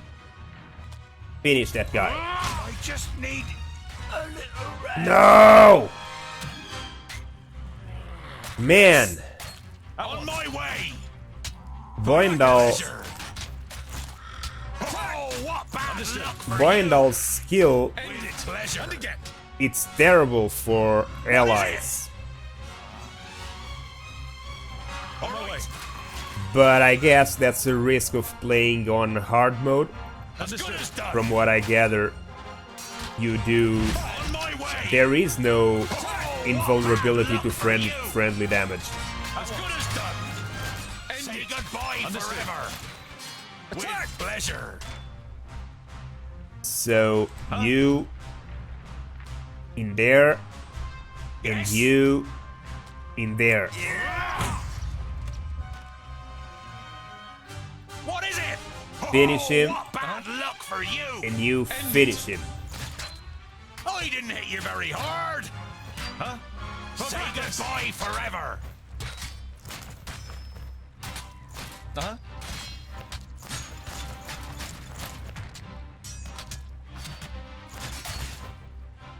Yes? Attack! Huh? With pleasure. Huh? Yeah! Dead. Uh-huh. Now we just need to finish Too that guy. easy. Okay. Well, I guess I'll have to be more careful with my skills. That's all? No more orcs? Well fought, young friend. Do you happen to be tongued ill? Well fought? But he fought like a... Boindale, what do you expect? He grew up amongst the humans. Who are you, and how do you know my name? My name is Boindale Hookhand of the clan of the Swinging Axes.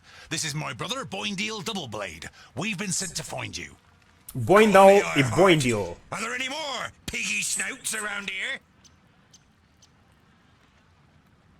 So, call me Ironheart. You were sent to find me. There are more orcs here than anyone could ever wish for. Well, that's a bit obvious. You were sent to find me. You turned up at just the right moment. But are you sure it's me you're looking for? The High King Gundrabur sent us to fetch you and bring you to Ogre's Death in the Secondling realm in the south. So he received the letter from my master. And am I a secondling?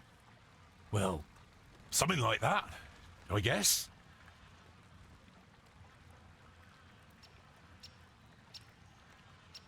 What's a secondling? What does the Eye King want with me? Then my family was found and the High King wants to bring me back to my clan. No, you're not a secondling. You're a fourthling. And you're to... The High King will tell you all about that once we get to Ogre's Death. We should get going.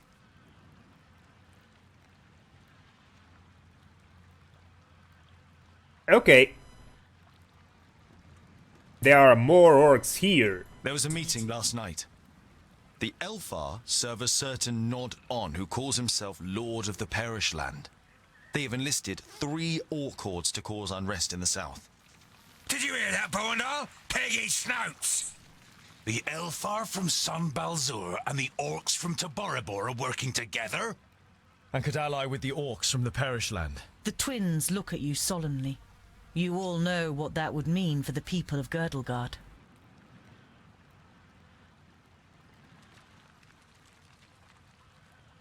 We must help the humans against the hordes. We've got to... Yeah, I know what you're gonna say, but it's our duty to get you to the Ogre's Death Fortress in one piece. I thought the duty of dwarves was to protect the innocent in Girdlegard. Lot Yonan and King Broron will take care of the orcs. We 3 must be careful. You're not exactly a warrior. But he has broad shoulders and broad hands. There's hope for him yet.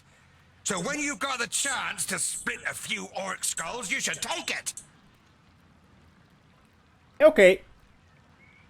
I must fulfill Lot Yonan's orders before I can go to Ogre's Death. I would be happy to follow you into the realm of the secondlings. In truth, there is nothing I would rather do. But first, I must travel to Blacksaddle and return some things to a former famulus of Lot Yonan. Blacksaddle isn't exactly on our way. It's on my way. We can head south as soon as I've carried out Lot Yonan's orders. Well, he's certainly got the stubbornness of a dwarf. Perhaps we'll be able to make a real dwarf of him on the way. All right, we'll accompany you. The sooner we find that famulus, the quicker we can get back to the mountains. I'll have to send Lot Yonan a message by carrier pigeon on the way. And if we happen to stumble upon a couple of orcs... I like you, but we'll have to find you another name. Bolafar. It's about as good as Lipsmith, Paddletoss, or Blufflegrump. It is stupid. I'm good at reading. Reading? You're a scholar? Ah ha ha ha! Very funny. So, okay, Boindil are at level 4. Tungdil just seemed to be at level 2 right now, because he was at level 1. So, okay. He has a couple of skills to choose from, I guess. We have to choose one of these. So, Tungdil sweeps an enemy off his feet, or a lateral blow dealing damage to several enemies and knocking them sideways. So, the cost is the same, 3 ability points. The cooldown is the same, 1 second. The damage done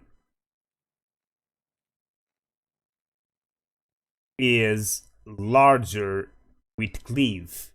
Thing is, Cleave won't throw them to the ground, and an enemy on the ground is an instant kill.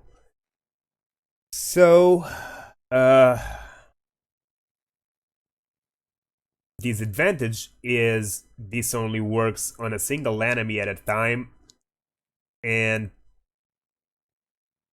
it's not always that you can actually get to the downed foe. So bringing them down is one thing, killing them next is another.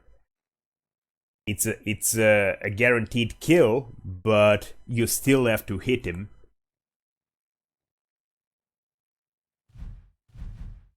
So I'm gonna go with Cleave. I guess we can reset if we need to. So for now, I'm gonna try with Cleave.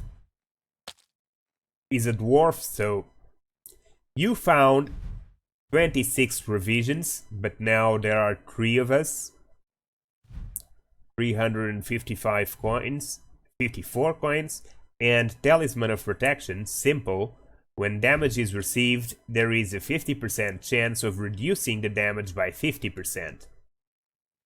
Okay. It's worth 300 coins. Very nice.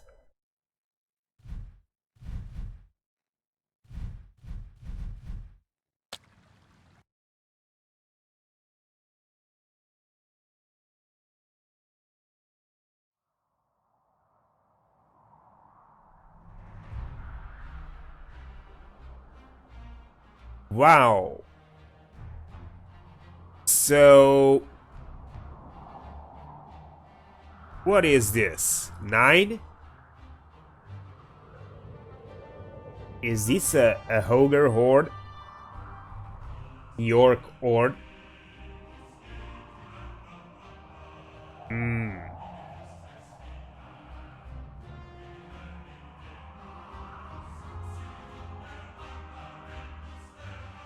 Let's move to Exdale and kill these orcs on the way.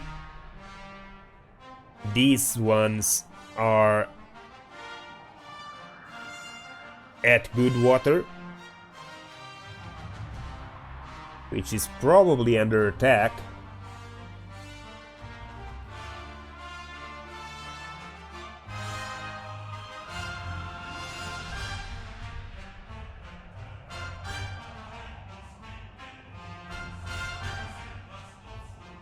Let's kill this small lord first.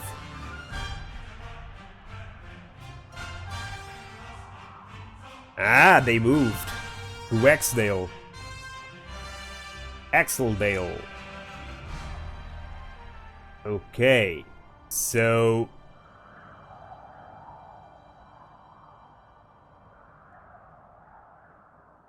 Deichelsdorf.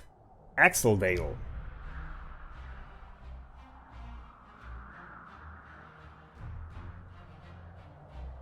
Axeldale or Deichelsdorf? Which is it? So let's go to Axeldale. The road leads up a small hill. From the top, you can see a few farmhouses in the distance.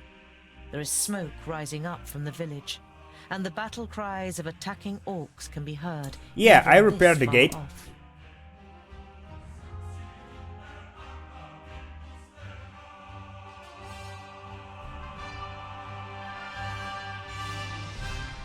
Smoke rising up from the village, and the battle cries of attacking orcs can be heard even this far off. Attack the orcs to defend Deichelsdorf.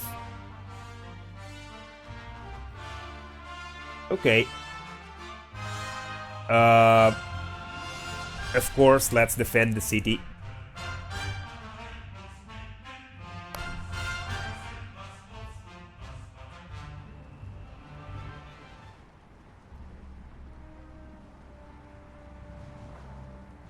So,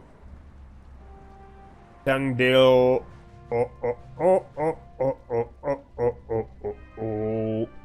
Items, I guess. Tungdale can equip the Talisman of Protection. And there are no more items for anyone to equip. Relations stand 10 each, which is good. Stubborn, okay. Let's go. Start fight. Yes?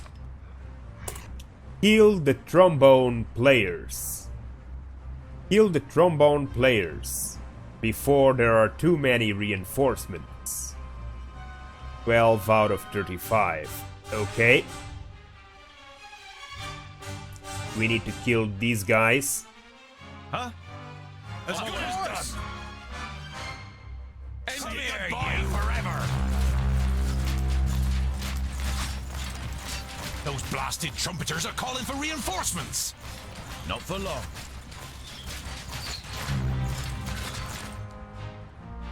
You can cleave this guy. Kill him. And you can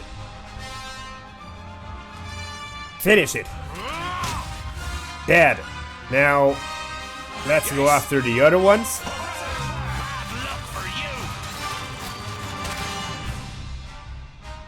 You can...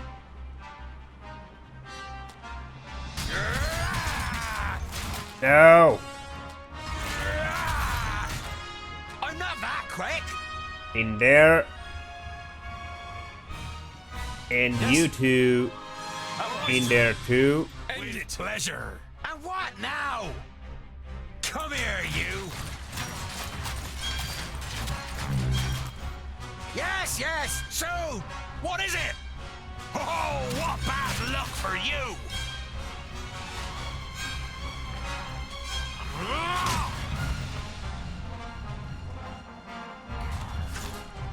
Yes? After them! Hold on! Wendell! Just smack them! Ow! Hey! And you, you idiot! What are you doing in here alone?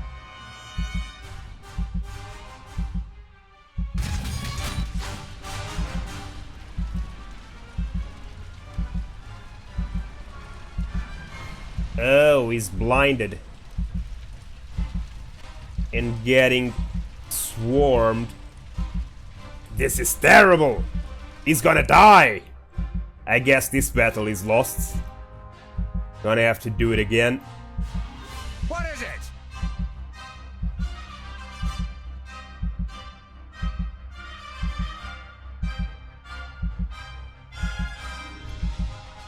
Catching these guys is not easy, so I'll have to do this another way. Since they run, I wasn't expecting them to run. So...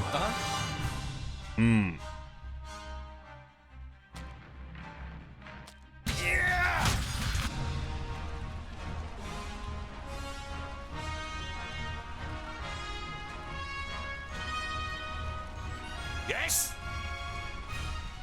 Say goodbye forever. Huh? Yes, yes.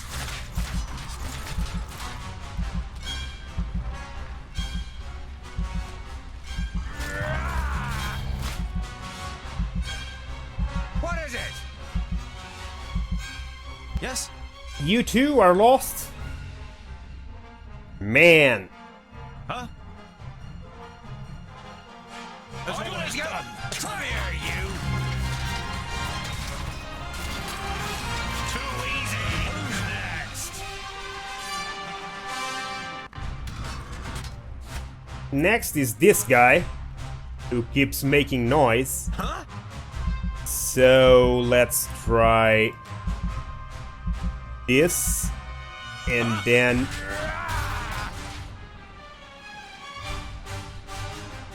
Say goodbye forever.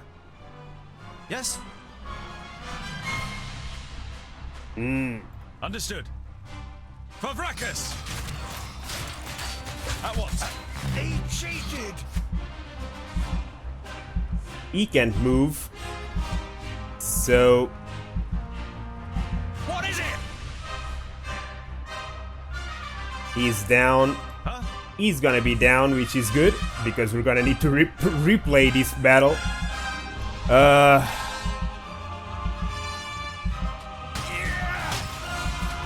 Attack! End it! Yes?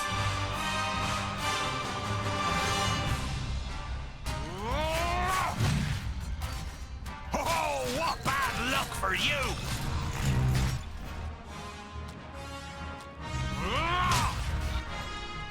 With pleasure.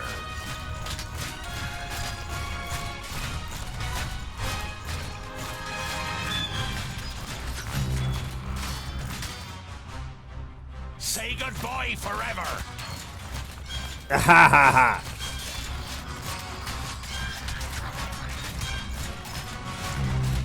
Pow! Another one ends the dust. Okay, but he's already dead. Is he not?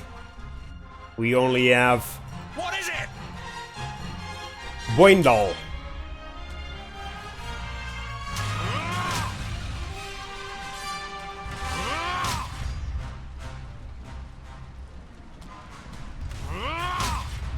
On my way. All right. As good as done. With pleasure. Pow! Another one bites the dust. On my way. All right. Oh, what bad luck for you. With pleasure. Maybe it will be enough to survive now that they can't call reinforcements, but it's crazy if it's possible. As good as done. On my way. All right. With pleasure. I didn't hit you very hard.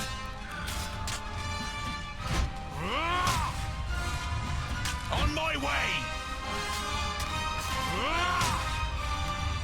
Say goodbye forever. All right. With pleasure. Say goodbye forever. I guess it's doable, even with only one, as long as you've been able to take down all the criers that call reinforcements. Oh, what bad luck for you! Too easy! Say goodbye forever! With pleasure! Say goodbye forever! And this should be the final one. Too Indeed. Done.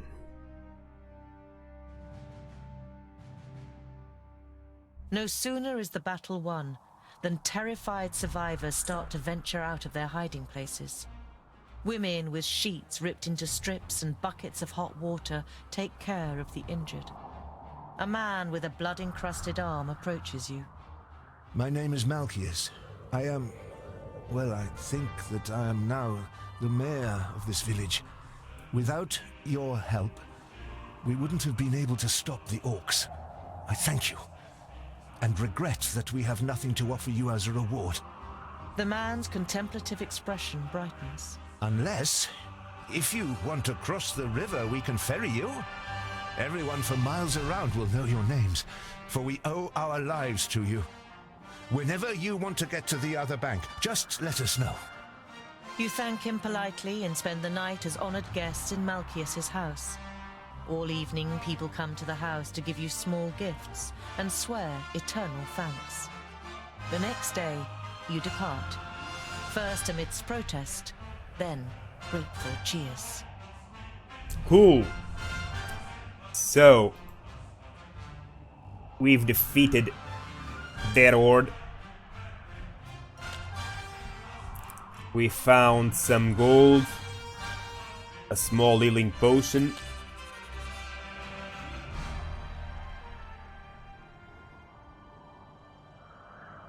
This is a merchant, I guess. King's Cavalry. Okay, King's Cavalry in Clot Meadow. This is a tavern. Fellstone. Steepleton. This is Scalebrook.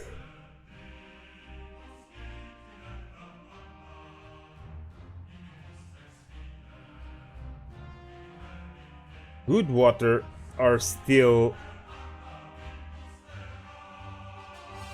defending against the horde. So, let's see our journal. Main quests, Lotyonen, the family's runsack, we still need to deliver it. Nodon, the Doublefold.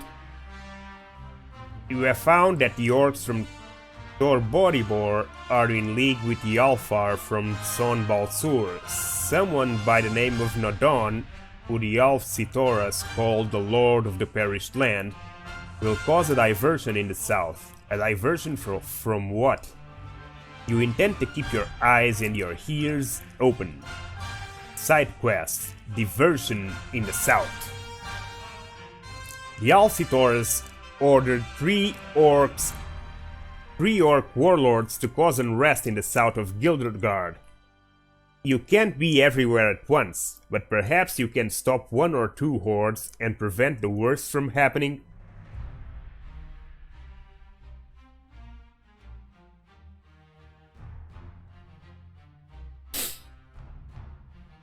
You could destroy the horde that is making the north of Idislane unsafe. It must be a long time since dwarves have protected humans from orcs. A good feeling. You could destroy the horde that is making the north of Idislane unsafe. Yeah, for now they are still both. Okay. One is here, the other one is here. I guess we're gonna try to help.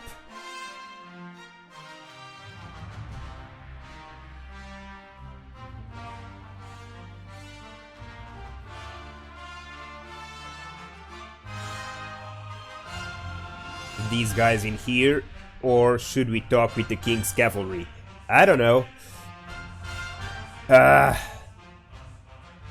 I mean, I repaired the gate, but I don't know if that is enough to stop them.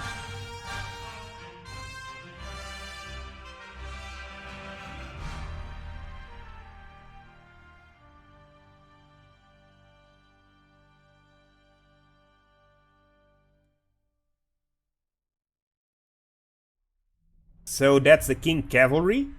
And we can talk to them, is that it?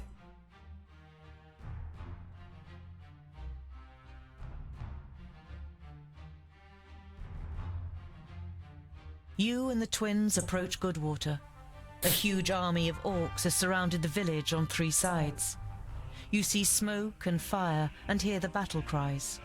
The village is holding out, but for how long?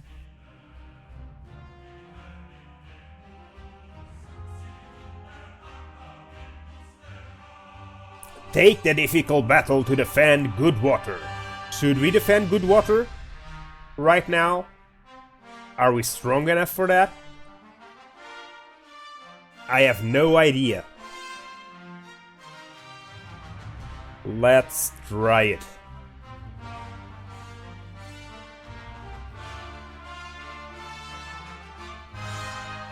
Oh, now it's getting exciting!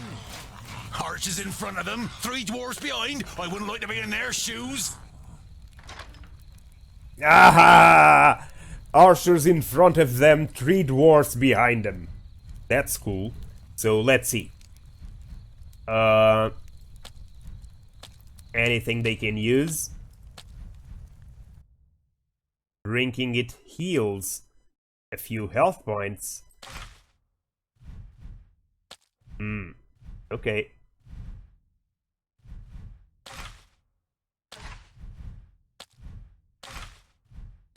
Yeah, but you can only take 1 item, so I guess that will have to go to someone else. So that's good. Let's start the fight. Pause the game. Now let's see. That's the gate that we secured and strengthened. Now there are orcs all around. Let's destroy these catapults first.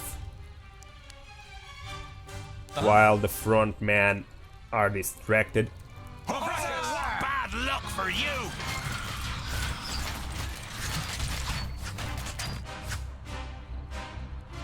So, Boindle. Oh, yeah. Boindle. I didn't hit you very Okay, much. Dundle.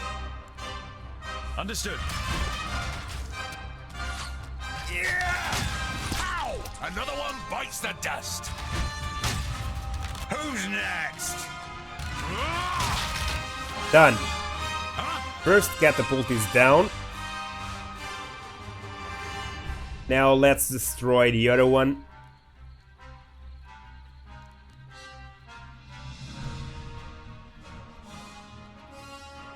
With pleasure. As good as done. Yes? On my way. Move! No! You need to go back. Boindal is falling. Of course. Yes? Move! Move, move, move, move, move, move, move, move, move, move, move, move, move, move, move, move, move, move, move. Fine. Now you.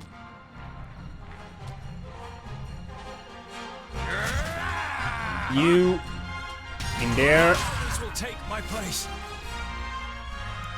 Man! Again, friendly fire.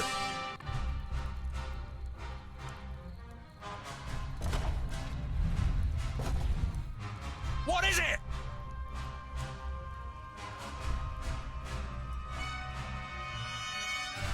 Yes? What is it?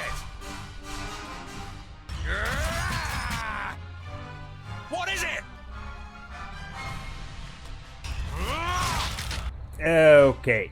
That one is dead too. Come here, you forever. What is it?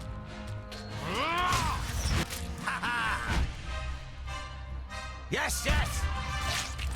Huzzah! Boindale! What could do with your axes over here? Yes? And what now? Come here, you. you! Oh, Boindle! Where is Boindle? Boindle is alone right now. Boyden can go to the phone right now. Who's next? Huzzah! I'm with you. Of course. I'm with you. Ha ha! Come here, you. I'm with you. Yes, yes. Huzzah! I'm with you. Ha ha! Yes, yes. I'm with you. Of course. Huh? I'm with you. And what now?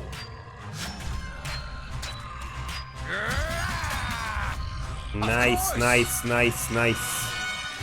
Yes, yes. I'm with you. Of course. But these archers are a pain. Of course. Come here, you. Who's next? Finally. All right then. Stay close to us. He hardly put up a fight.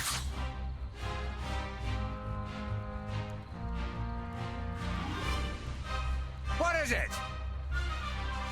Ha ha!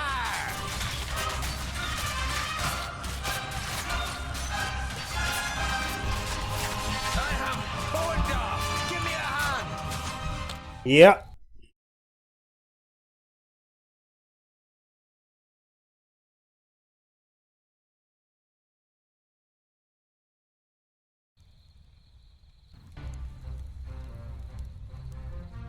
Okay, guys.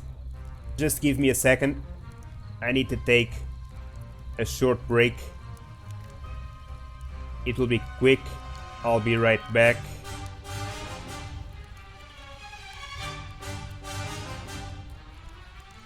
I promise.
Okay guys, so here we are back again. Sorry for the break. I really had to take a break. And let's start this fight. So, it really is a hard fight. I guess the main task is to keep them alive until reinforcements come out. And that means killing 25 enemies to activate it, from what I gathered. So when you reach 25 kills, reinforcements come out. But taking down those catapults also seem like a good goal, even when we are only 3 for now. So I guess I'm gonna keep to the same plan I had before, because again, I'm playing this on hard, so excuse me, but I'm doing too much friendly damage, and this guy, his skill, no, not this one, yeah, this one, Boendal's skill, the mighty blow, will one hit kill Tungdil. So I already killed Tungdil, I don't know, 5-6 times since the game started, and that's terrible. Just give me a second.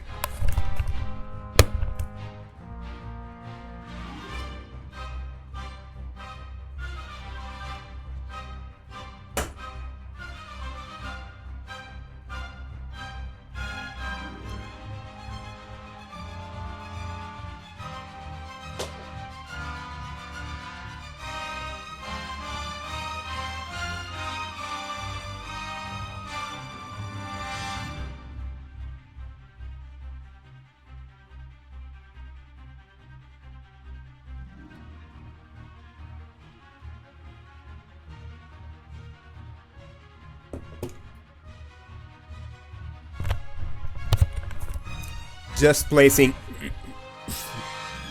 my cell phone recharging.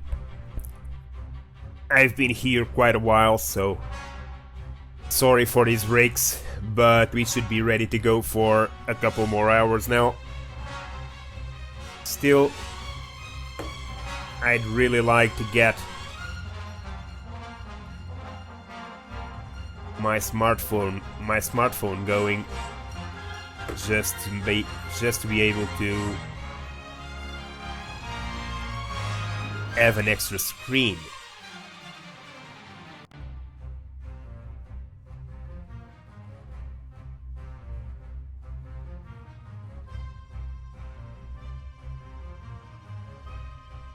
Okay.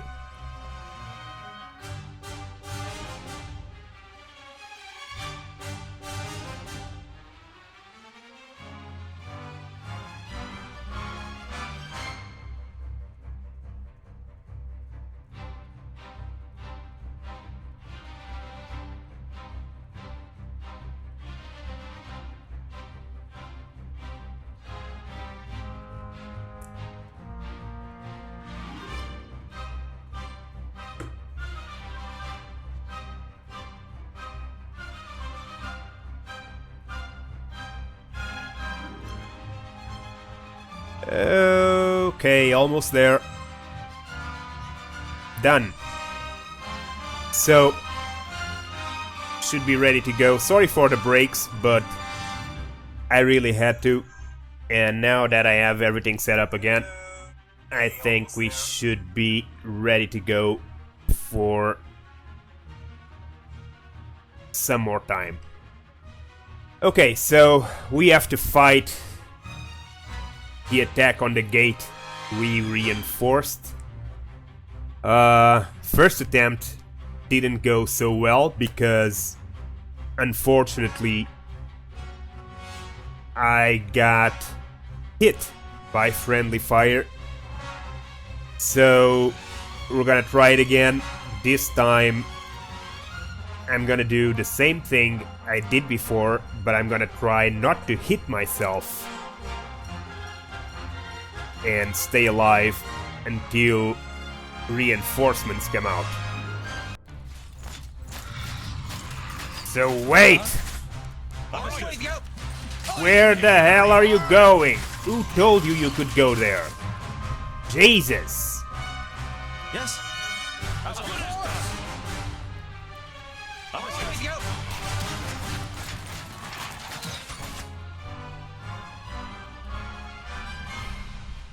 good as done. Huh? Yeah! Keep on it, keep on it! Come on, keep on it!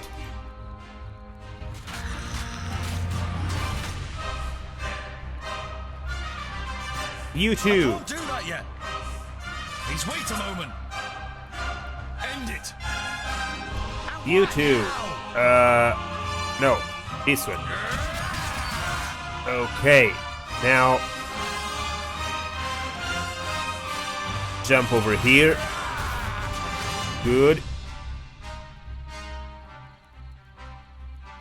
Huh? You just keep on eating that Fabracus! What is it? thing, and you...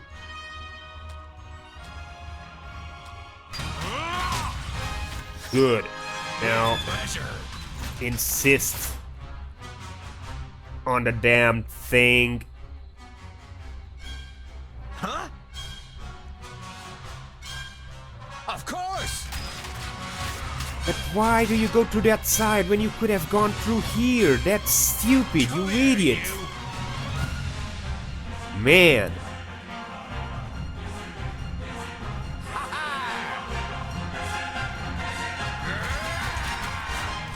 Yes, yes! Come here, you! Huh?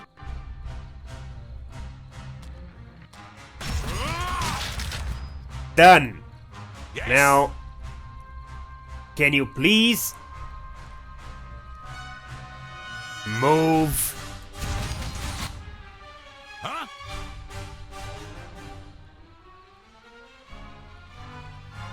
I guess they can't. Yes? What is it? Huh?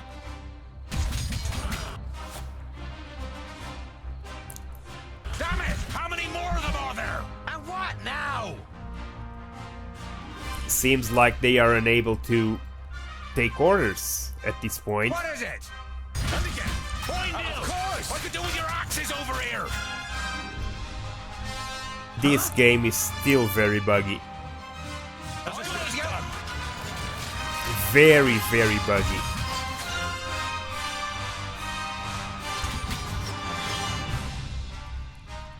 What is it? Move! Jesus! But why don't these guys move? What is it? All right. Huh?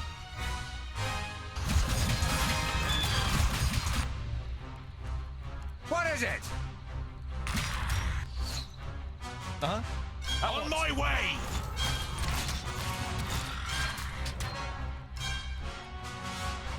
Yes? All right.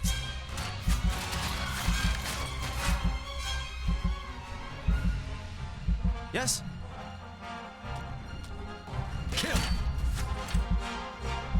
Huh?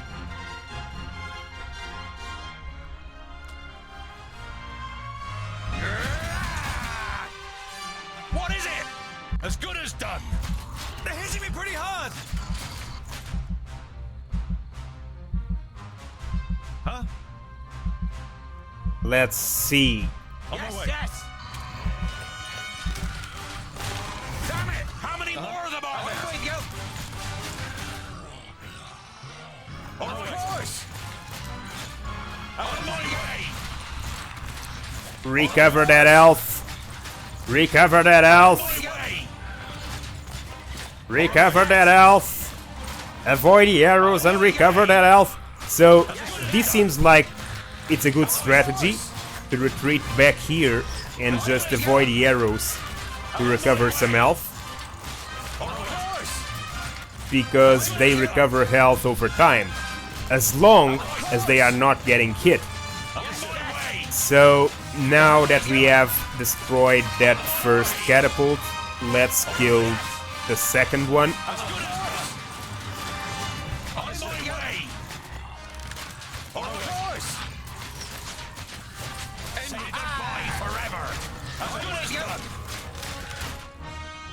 Why? Where are you going? Why? Yes, yes. I mean, individually, they function well, but together, it's a mess. As a party, they are a mess. There's no way to put it. Of course.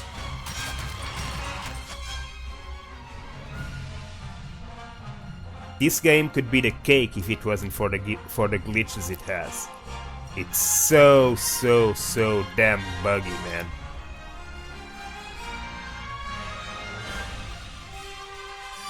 I don't even complain after times, but from the characters not responding to doing absolutely crazy things to simply not simply the UE completely cease functioning, like the camera not functioning, not moving left and right anymore, like this, no matter what you do, like you giving orders for your party, like choosing them all and doing this, and no markers showing up on the floor, and they simply don't move. Whatever you do, they don't move. You have to pick each of them individually to get them to move, because together they won't go. Things like that are commonplace in this game, so it's just crazy. This game would benefit so much from not having all that crazy stupid bugs they have around. Well, at least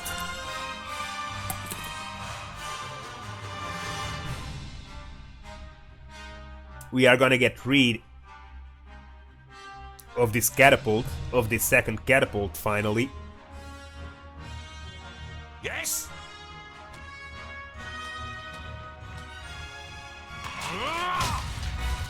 Okay. Say goodbye forever. Ha ha! Huh? Favrakas! Yeah! Huh? Come here, you! Done. Of course! Huzzah! Quickly, did you see that, men? Now they are warriors! Hey, you down there! I'll send you some reinforcements! Let's stick it to those runts! Yeah! Alright then, stay close to us. They're hitting me pretty hard! I need help over here! Okay, reinforcements. So, what the hell are you talking about? He was almost at full health, and now all of a sudden, he's almost dead. Ow! Did the action keep going while the cutscene was happening? It seems like it, doesn't it?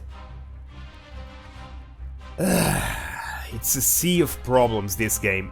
I mean, it's so unpolished, it's almost unbelievable that this is a quick starter game. Because if it is being a Kickstarter game, it's inconceivable that it's so unpolished as it is on release. I mean, they could have released whenever they wanted. Jesus. It's just the thing to try and take advantage of the damn Christmas hype, for sure. Instead of wasting 2 or 3 months to polish the game properly. I expect a ton of updates to come out eventually to fix all these things, but stupid that they release it like this. Still, I don't even know what to do now, because They completely messed up my party with this. Okay. What now? I'm with you. He hardly put up a fight. Huh?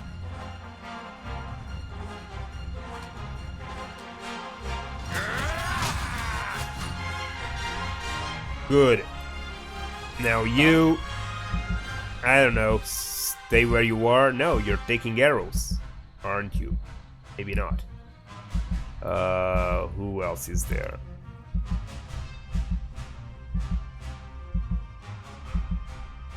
At once.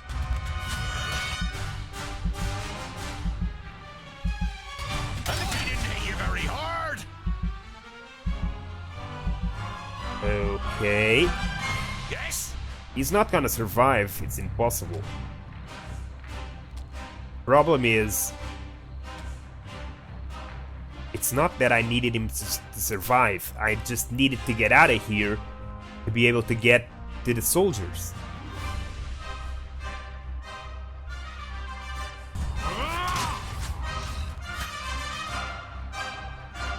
What is it? But... it seems like he's dying.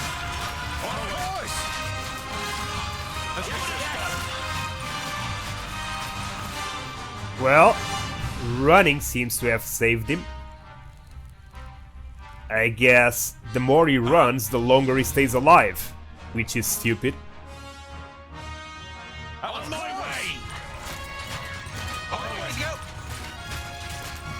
On my way.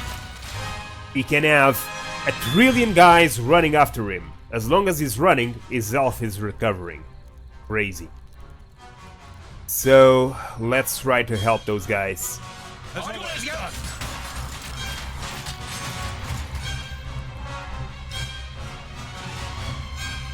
On my way. Run, Tungsten, run!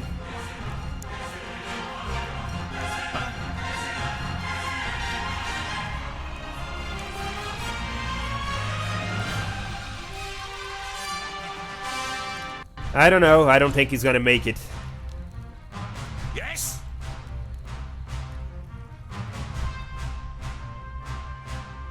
Huh?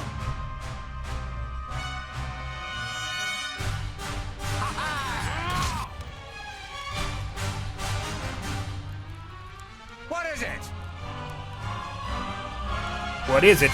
Nothing. You don't obey to anything right now. You're berserk or something. So... What is it? Boindal... Where is... Tungdo? What are you doing in there? At once. Too easy. On my way. Understood. On my way. He hardly put up Understood. a fight. At once. Who's next? On my way. Stay there for a little bit. Or I guess he can talk with the captain or something. I don't know. Let's see where the other guys are. Now.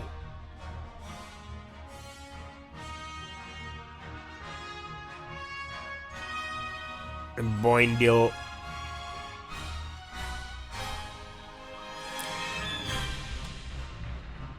A lot of friendlies, but they are taking a lot of damage.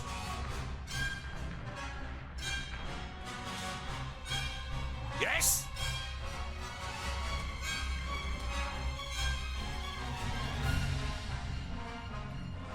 Uh-huh. And you... Understood.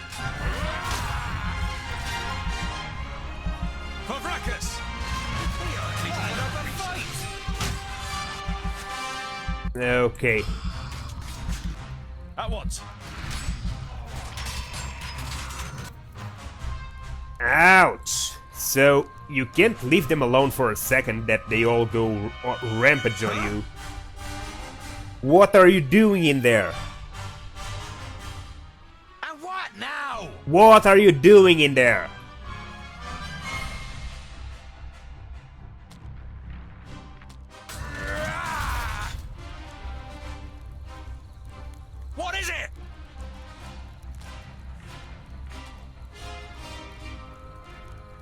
No, you're gonna kill that idiot.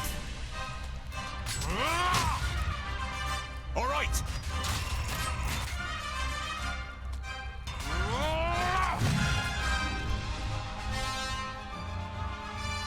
As good as done.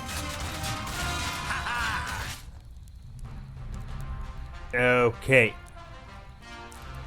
I guess that worked. So The orcs' fighting spirit lessens with every fallen comrade. After Kragnar's death, they finally attempt to flee the battlefield. Very few escape the mercenaries' arrows. okay. So the leader of the orc horde is down,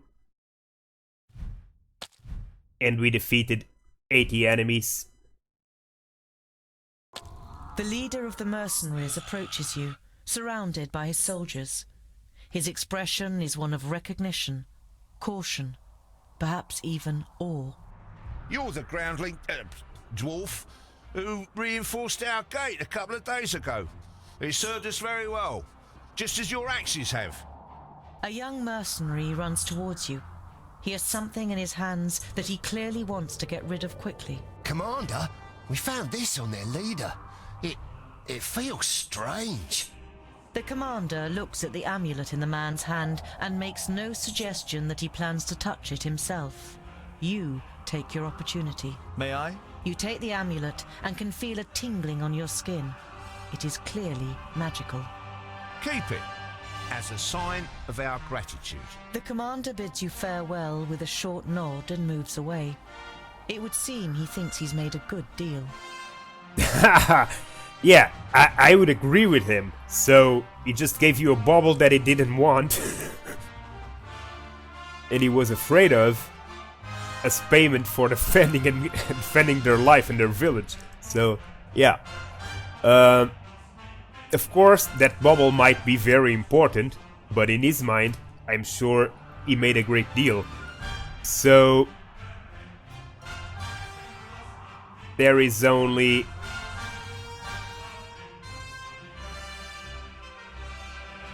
one final orc horde. Is that it?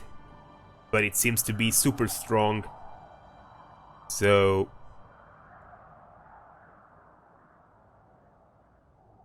down here we've already took down a couple. One in there and another one here. There's one in here still. And then in here seems to be a giant horde.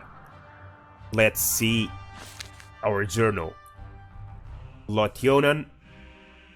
Talk to your mentor, Lotionen. Done. Family's Runsack. We are still taking it. Not on the double fold. We have found out that the orcs from Torivor, yes, side quests. Diversion to the south.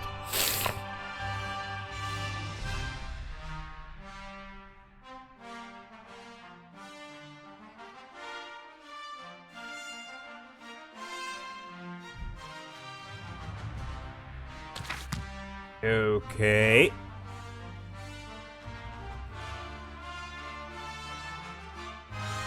So far,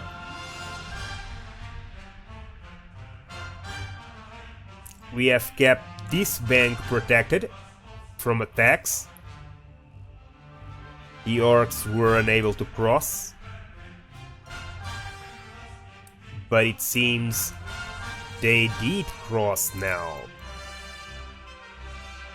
So let's try and catch these. The farmstead has been plundered, ravaged, and parts set on fire.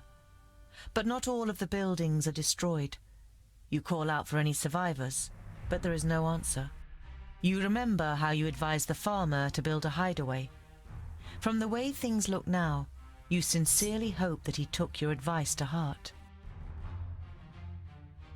Indeed. You split up and search for signs of life in the burned-out ruins of the farmstead. You take on the main building. You don't find anything, apart from a charred doll, and the twins have no luck either. There are no signs of life. With a heavy heart, you decide to turn around and continue on your way with the twins. As you near Calmstead, you see that the surrounding fields are in flames. The sound of fighting reaches your ears. You hear the screams of the villagers and the roar of the orcs.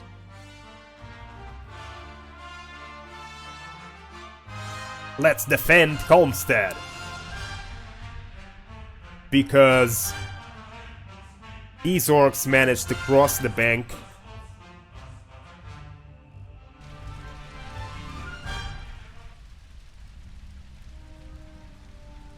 So this is small elixir of strength.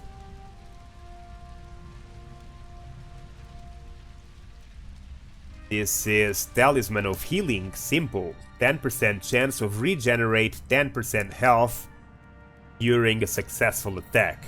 Well, I guess that's the thing for him. And you can take the talisman of protection. And you can take a potion.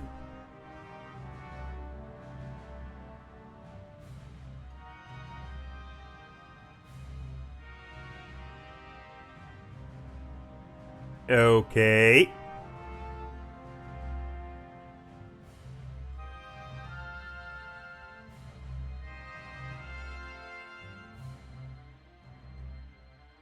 Let's go. Let us out! There are still people in the houses! Let's get them out of there, and quickly. Free the villagers. Okay, we need to save 20 villagers before 10 of them burn. So... Yes? to do that, we need to break open the house.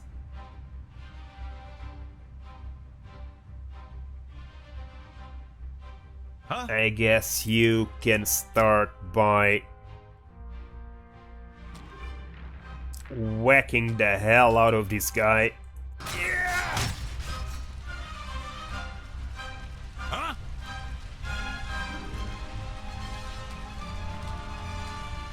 With pleasure. And again.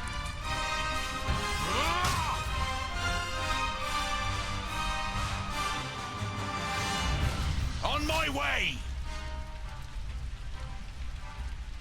Okay. Uh-huh. And leave both of them. What is And it? you need to get away from there. I'm with you. He hardly put up a fight. I didn't hit you very hard.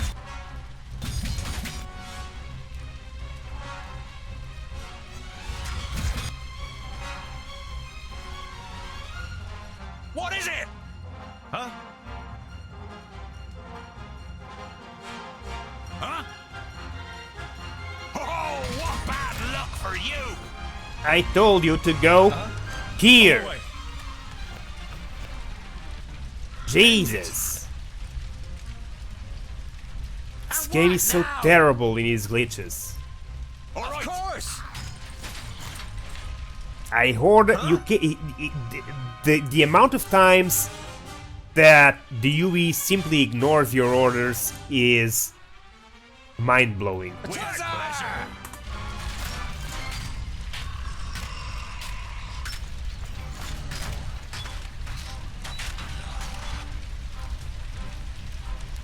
What is it? No. Who's next? On my way! Yes? End it! Huh? Oh, what bad luck for you!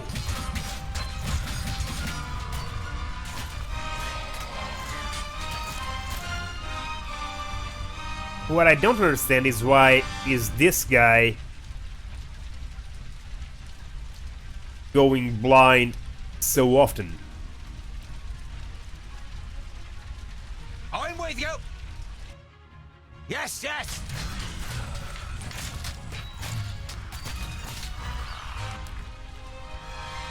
What is it? Move. One is burned. So move. Where? In there.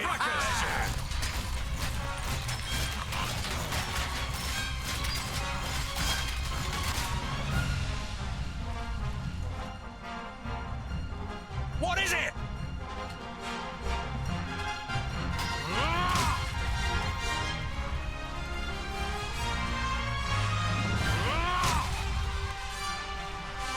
Say goodbye forever. And again. Oh, what bad luck for you. Okay. Yes? One more door open. Uh-huh. So now, in there, you, in here.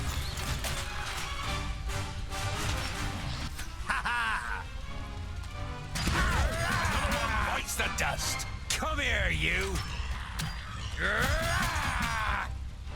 Done. What is it?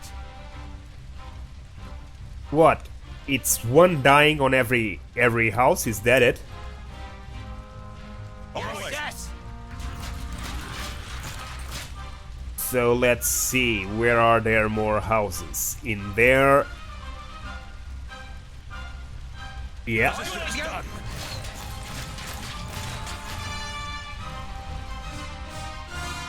What? These guys are killing villagers?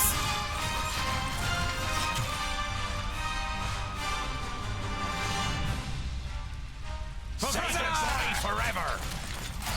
Who's next? Die. Huh? And you.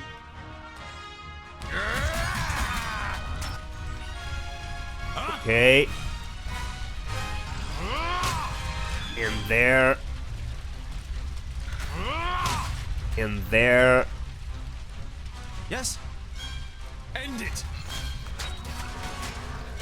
Too easy. Okay. Pow! Another one bites the dust. And what now? Nice. What is it? Okay. No. Huh? Of course. As good as done. Oh, let's go. No. On my way. Oh, you luck for you.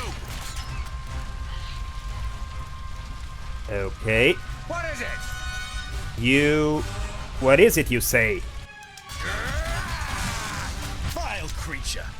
And what now? Okay. Another one opened.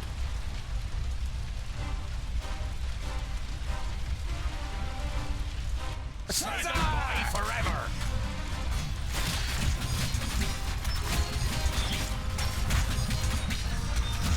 He hardly put up a fight. All right, yes. Huh?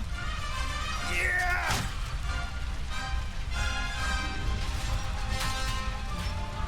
Huh? Come here, you. In there. Yes. And you. Here. Okay, now there. And what now? You here.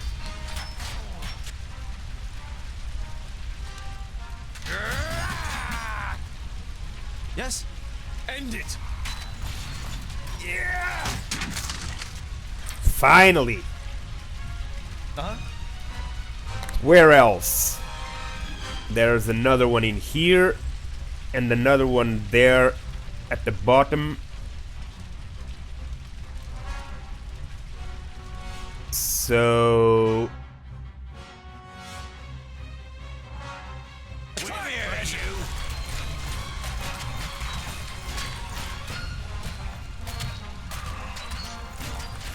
On my way.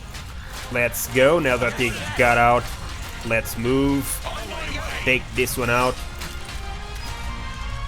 Yes. Okay. Another one. Almost there. Huh? Say goodbye forever. Dead. Not yet. but you'll soon be.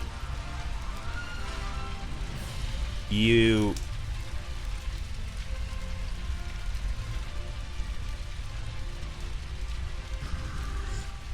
Done. Done! As soon as the last orc is killed, you and the twins free the remaining villagers. It would seem the stories are true. Dwarves really are the best orc killers. We don't have much that we can offer you. Maybe we can rustle up some food.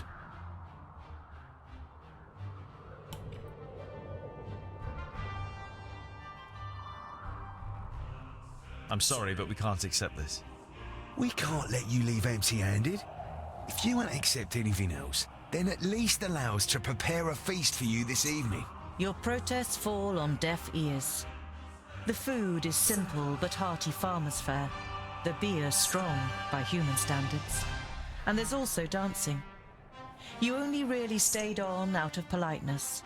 But you and the twins end up emptying tankard after tankard. The next morning, you set off again in good spirits and with full stomachs. Good. Okay. I refused provisions, but we need to be careful with that.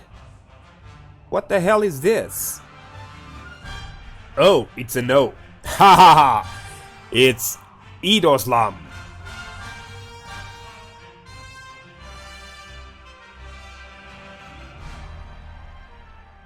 Idoslan. So now that we killed these orcs too,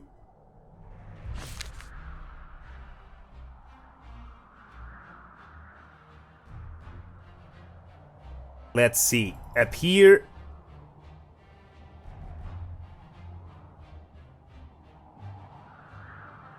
the Alcitoras ordered 3 orcs warlords to cause unrest. You could destroy the ore that is making the north of Idoslan unsafe. Another one that is doing the same. And another one. They were, all of them, in the north of Idoslan.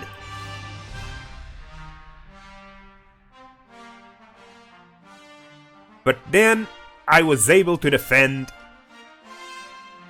Goodwater and won the respect of the villagers. A small group of orc fled towards the southeast. Among them was their leader. There'll be no peace in the southeast until you kill him. So we came after him. The horde of orcs that attacked Goodwater is no more.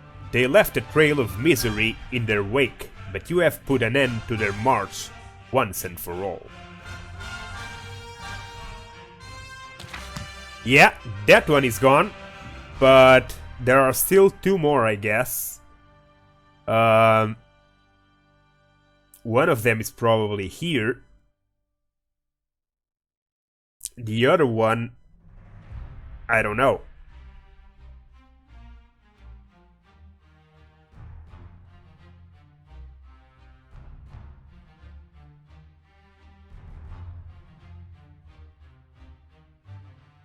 So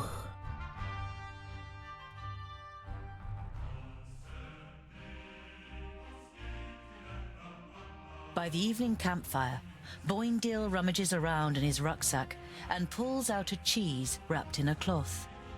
He sticks a fist-sized piece on a spit and grills it on the fire. Ah, there's nothing better than grilled cheese at the end of a long day. The smell it gives off makes you hold your breath. Oh, it smells like my socks after weeks of marching in my boots. Oh, picky! Hardly surprising considering you were brought up by humans. It's ruined your taste.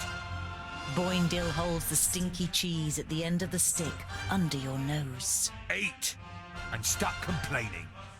You pull the warm piece of cheese from the stick. It tastes dreadful. Your fingers will smell of it for the next few days, and probably your mouth will too. They don't know what's good! Okay, so... I guess... we gotta check what's in here.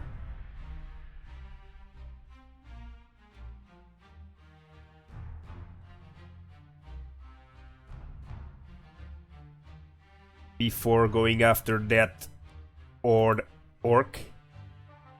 Orc, orc, orc, orc, orc, orc, orc, orc, orc, orc, orc, orc, orc, orc, orc, orc, orc, orc, orc, orc.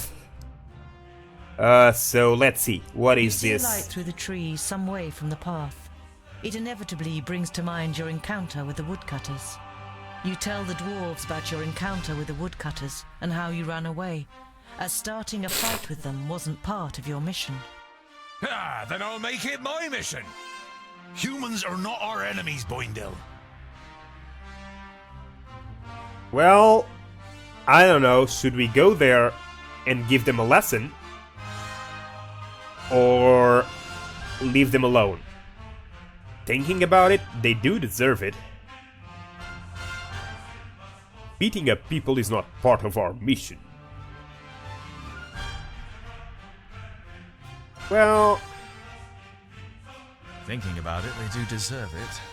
Boindil grins widely, and before Boandal can stop him, he stomps off. Awake in your camp and think about the woodcutter's roast that you had for dinner. The rabbit was the best thing you've eaten in a long time. It tasted of victory. Brilliant. So... I bet the relations with them got better. Let's see. 30-35, yeah. So... of course, this guy is more stable, this is more unstable. This is more chaotic, this is more organized. So... they will like me more according to those types of actions.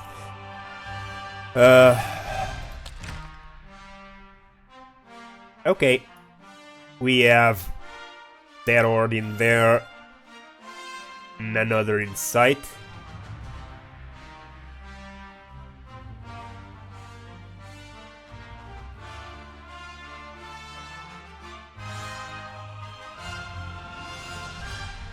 Let's move. Here. Let's... damn fog. So nothing in here. Let's move back to Blackwater. Several wagons full of building materials pass you by on the way to Goodwater. The village's fortifications still show evidence of the orcs' attack, but they are making good progress with the repair work. Good. There they are, the dwarves. Goodwater's saviours, come in! There's always a warm meal and a welcoming bed for you here. I could get used to this. Ah, I bet you could, but now we need to move on. We still need to go to Black Saddle. But we need to take care of these orcs first.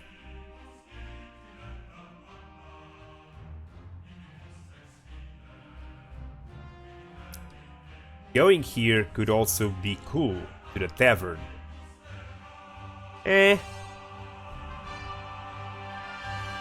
Let's go take care of the orcs first. No idea what's the right course of action, so...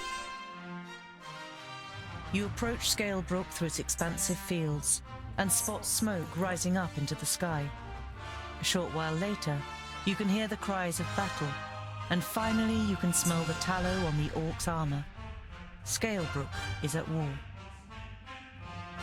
Attack the orcs to defend Scalebrook.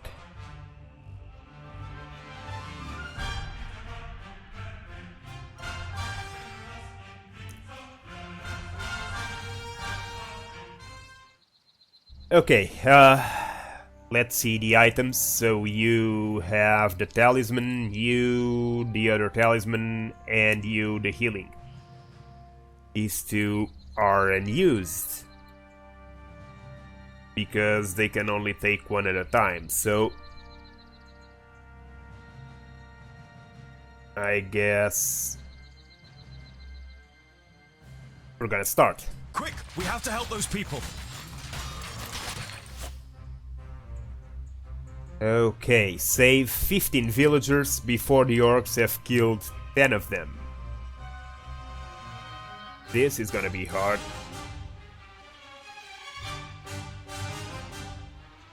So you... It's gonna be hard because we're gonna have to be careful not to kill villagers ourselves. Attack! What is it? Yes? All right. And what now? Of course! Too easy! What is it? Who's next? Okay. Favrakas! Huh? Come here, you! Huh? As good as done!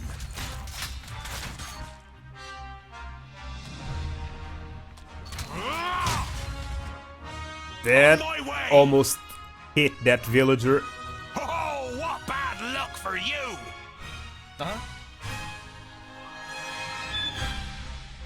Let's see what's up in here. So... And what now? I'm with you!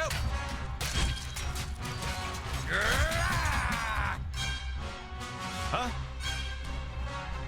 Yeah! Dead. Now you two... Man, there we go again. DUE not responding to the move control. We'll have to direct them separately. Of course! Huh? Tungdil doesn't want to respond. Find somewhere safe to hide. We'll come back for you once we've saved the other villagers. Because he was about to go on a dialogue. And that irritates me, that the game does this. Because the character stops responding, and if he's surrounded, he will be taking damage because the action doesn't stop. So... At once.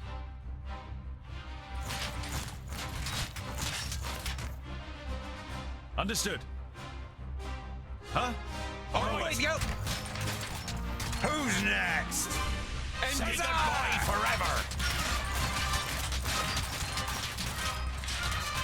Finish him! Pow! Another one bites the dust! For pleasure! And again! Fire, you! Bad luck for you!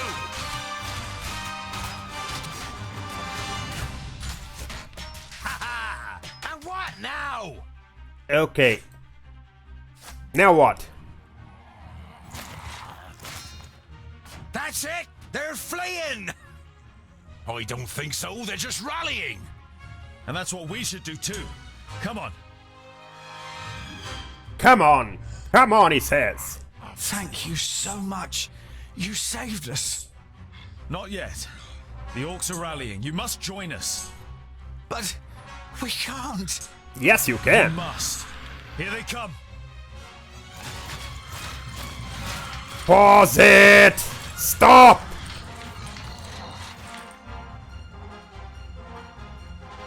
Okay, so this is actually a good place.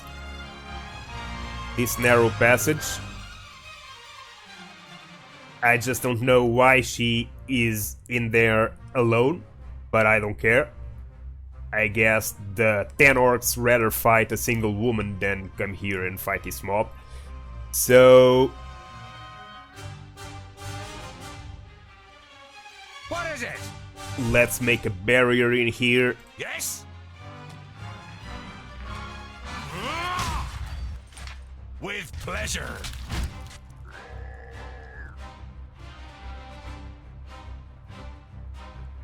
Huh? You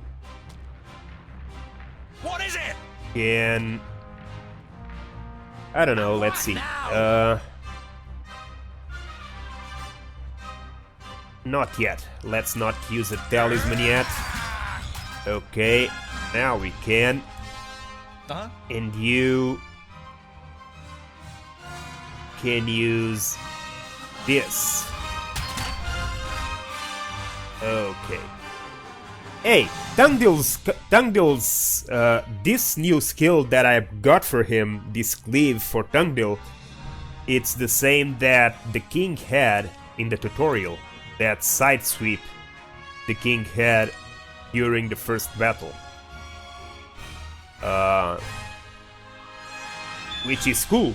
It's massive, but it's cool. Although very hard to use when you're doing friendly damage like I am. So to use it I need to be really careful not to hit any villagers or party members. It's also cool how they line up behind you, pitchforks in hand, not moving. I guess it's all good and fine. Huh? They're not really fighters. Favrakas! Huh? You can use this, and you... Yep. Put up a fight.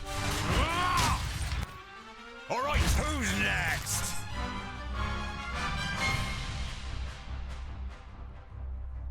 Who else? Huh?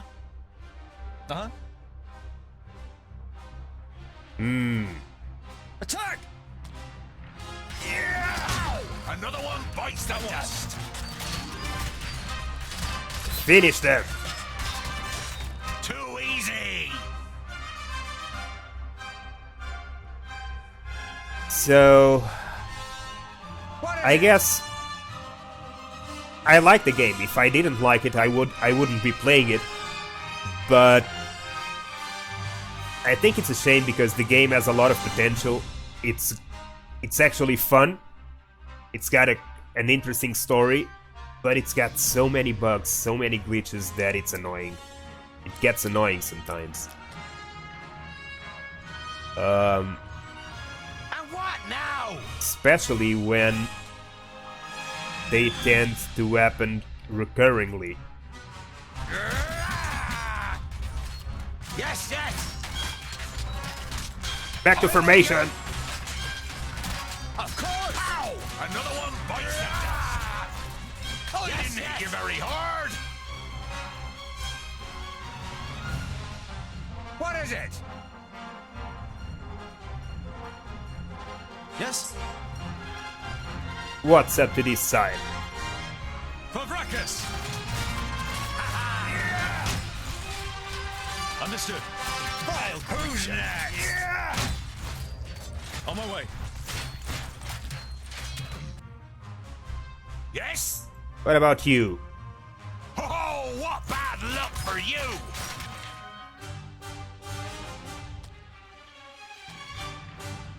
We better not. Or you're gonna kill villagers. Too easy.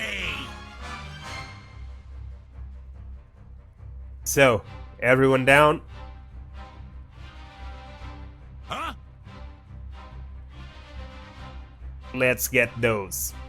What is it? As good as done.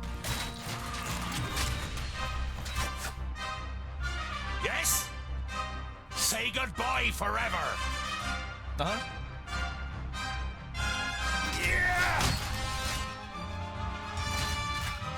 Huh?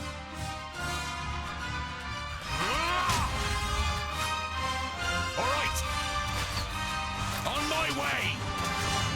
Nice. Okay. So, Yes? let's get these three guys. Kill these last final orcs.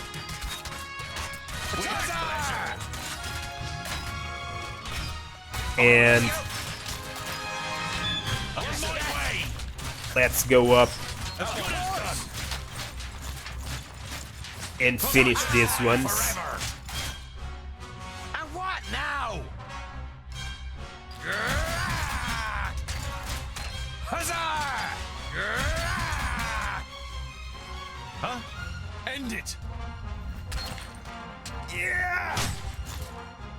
Okay.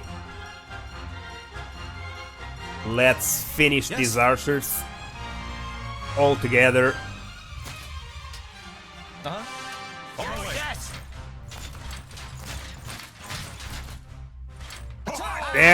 There, it's done, it's done, it's done, it's barely done. That one too. This one! Where are you going? Okay, now go down. Now that you've pushed them all down, you can go down. Done. As good as done. Endear you forever.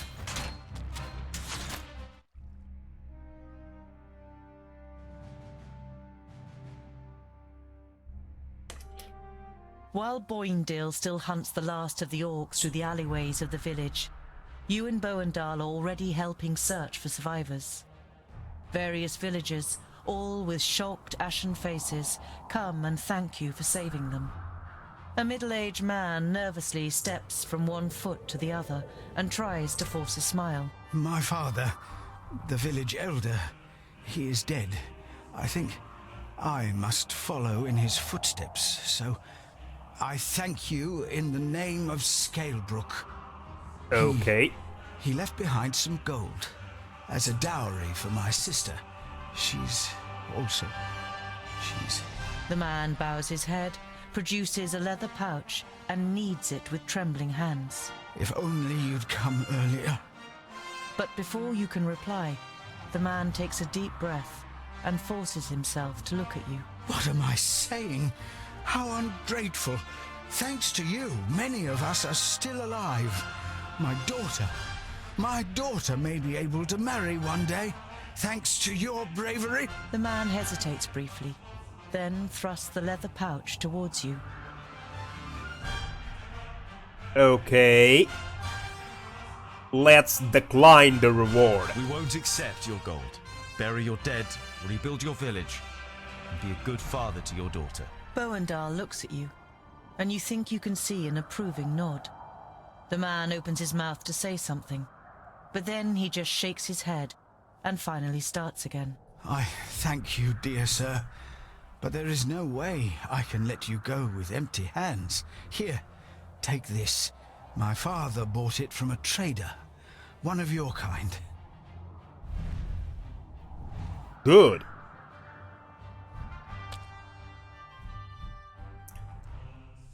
Okay. We found provisions, gold, and a healing potion. That's cool.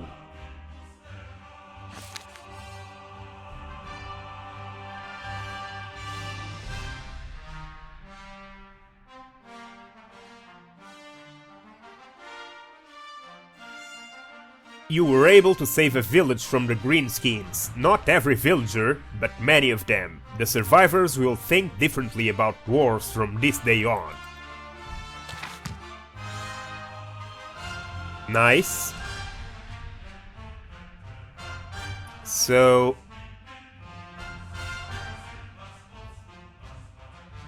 shouldn't there be still one orc horde left?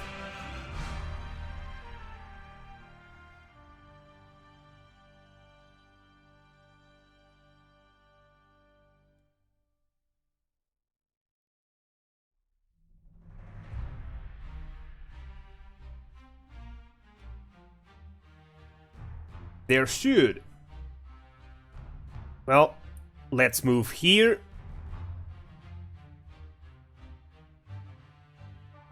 And then Steepleton. There are dead orcs lying in the defensive trenches and strewn over the meadows in front of the city. Some of the locals are busy throwing the bodies on pyres, while others repair the minor damage done to the city wall.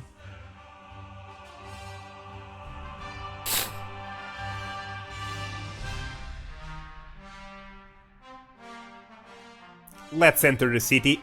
You enter the city and the garrison at its center without being spoken to. It is only when you reach a heavy oak door that leads, you assume, to the commanding officer's headquarters that you are halted by a guard. Dwarves, eh? Seems we aren't to be spared anything these days. What do you want?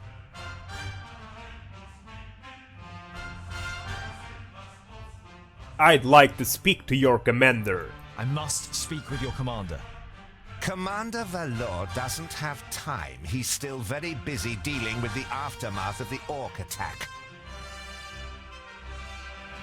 I have information about the orcs that is sure to be of interest to the commander. Commander Valor is dealing with the orc problem, and I have important information concerning it. I witnessed a meeting of the orc lords. The guard eyes you with interest and tries to judge whether you can be trusted. Finally, he stands up, opens a door, and enters the room ahead of you. The commander looks up from his work. The guard repeats what you told him. Your information about the orcs could be useful. We have fought them back but not yet defeated them. Come in. The commander listens attentively and now and then asks questions as you tell him about the 3 orc armies and the meeting of the chieftains with the Alf Sintharas. This sounds very grave. I will send out messengers. We must be prepared. Okay. The orc army that attacked Steepleton was able to escape? The orc army that attacked you was able to escape? What was left of it, they headed south. Unfortunately, I can't send anyone after them until the damage to the wall is repaired. To the south? Towards Scalebrook, perhaps? We defeated an army of orcs down there. It wasn't an easy fight, but they'd already taken a bit of a beating. By Steepleton's soldiers, I assume. The commander looks at you and seems torn for a moment. Then he pulls himself together. Perhaps you didn't know, but the administration had a bounty on the heads of that horde of orcs. Here, this gold is well deserved. Ah ha ha ha! So, he was thinking of not giving the reward, but conscience got the better of him. I'd like to send a carrier pigeon to Lot Yonan. Would it be possible to send a carrier pigeon to Lot Yonan in Yonandar? Lot Yonan the Magus, certainly. And as you crushed the orcs, I'll waive the fee. Let me send for a scribe. Thank you, but I can write the message myself. Paper and ink will be sufficient. The commander nods. You don't blame him for thinking you're illiterate. Very few ordinary folk can read or write. Once the writing materials arrive, you write down a summary of what happened at the meeting of the Alf and the orcs on a tiny piece of paper. A messenger takes the note, nods, and leaves the room. We must press on. Farewell, Commander Valor. Kill as many orcs as you can, dwarves. Palandi'll be with you. Nice. Okay. Now, I don't know if we should go to the tavern or straight to Black Saddle, but I'm guessing that...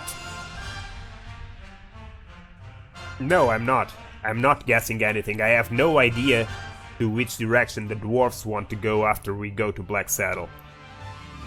If it was to that side, I would leave the tavern for later and would go right away to Black Saddle. But because I don't know if they want to go to that side,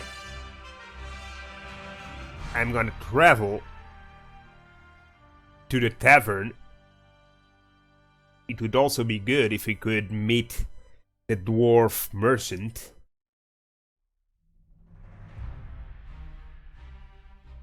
You arrive at a crossroads with a tavern on the corner.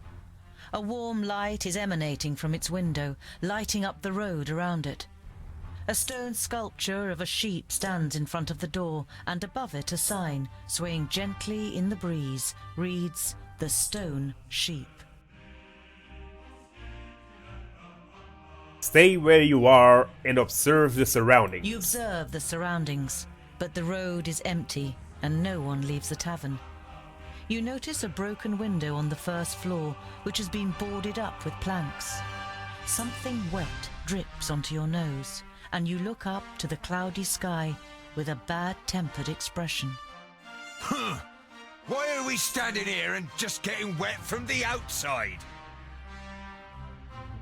Okay, let's you enter. enter the tavern with a determined stride, and are greeted by a thick wall of pipe smoke. The dozen or so drinkers at the tables turn towards you, then give each other astonished and slightly worried looks.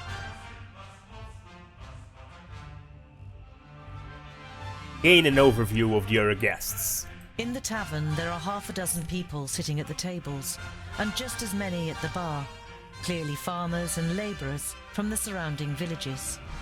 Boindale pays no attention to the other guests and trudges over to a table.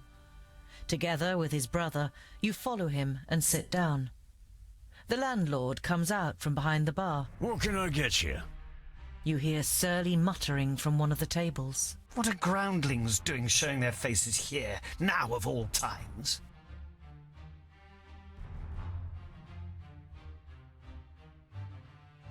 Why is it particularly strange that we are here now?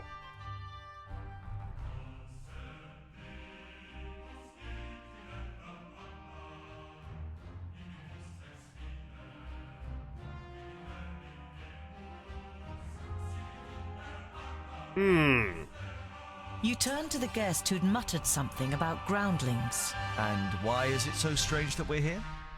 The man glances up briefly and then stares drunkenly at his tankard and mutters with a slur, Don't play the innocent. The orcs are terrorizing our lands. And whose fault is it? You let them in. I was not at the stone gateway, and I don't know what happened. But you can be sure of one thing. Dwarves would never cooperate with orcs. We kill them no sooner than we say them, or my name isn't Boindle Doubleblade. The drunkard and his neighbour are given a start. They mumble an apology and turn their attention to the beer in front of them. Ha!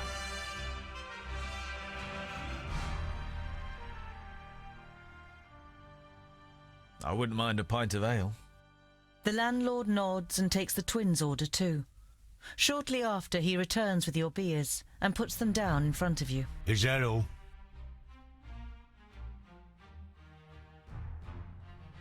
Did two travellers pass this way? One was a famulus, the other a mercenary. The landlord shakes his head indifferently and mumbles something incoherently. One of the guests is about to say something, but shuts up when the person next to him gives him a poke. Well... Hey, you over there, what were you going to say? Let's buy a round first. You stand up and turn to the room. This round's on me.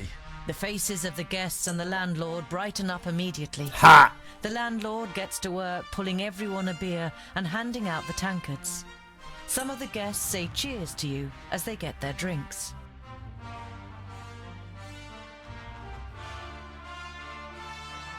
Come on now, tell us what happened. We're all friends here. The man who was going to speak the first time round looks over to his neighbour, who nods. Two travellers spent the night here. One had a robe on, the other was a mercenary. The next day they left, all in a hurry. Said they'd been attacked by an elf. One of the other drinkers finds his voice too. There was a hell of a lot of noise that night. As if there'd been a dust-up. You left some gold here for the trouble. I thought they meant the noise, but then I noticed the broken window. The landlord sighs. Please, don't tell anyone else about this. Who would want to spend a night in a tavern where an elf has been sighted? An elf. So I guess it was an elf that killed him. Show me what you have for sale. Trader's items. Provisions. Healing potion. Elixir of protection. Well, we need to get more provisions. And...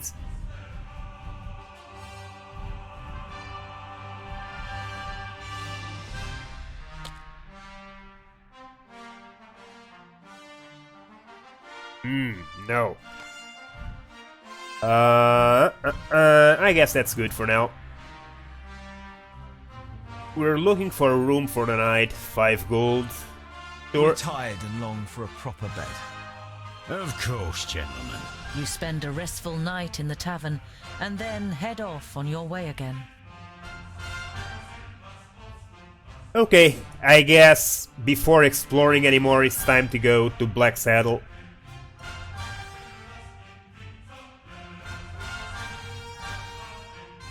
You see a camp with a wagon and 2 people on the edge of the path.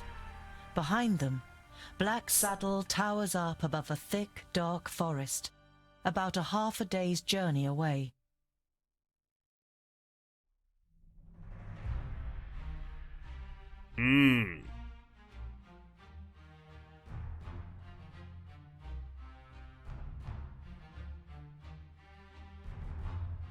Stay where you are. Horses are standing near the covered wagon, grazing.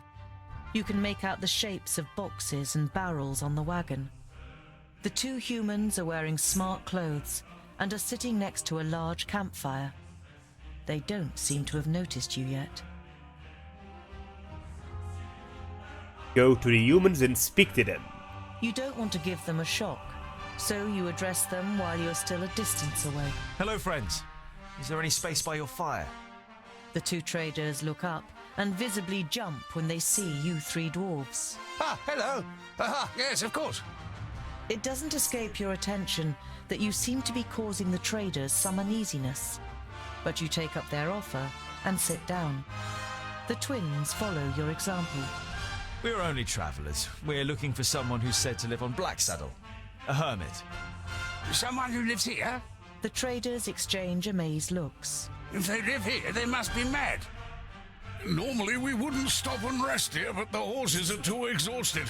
Our departure from Parista was delayed and we must have driven them too hard. Okay. Why does Black Saddle make you feel uneasy? Why does Black Saddle make you feel uneasy?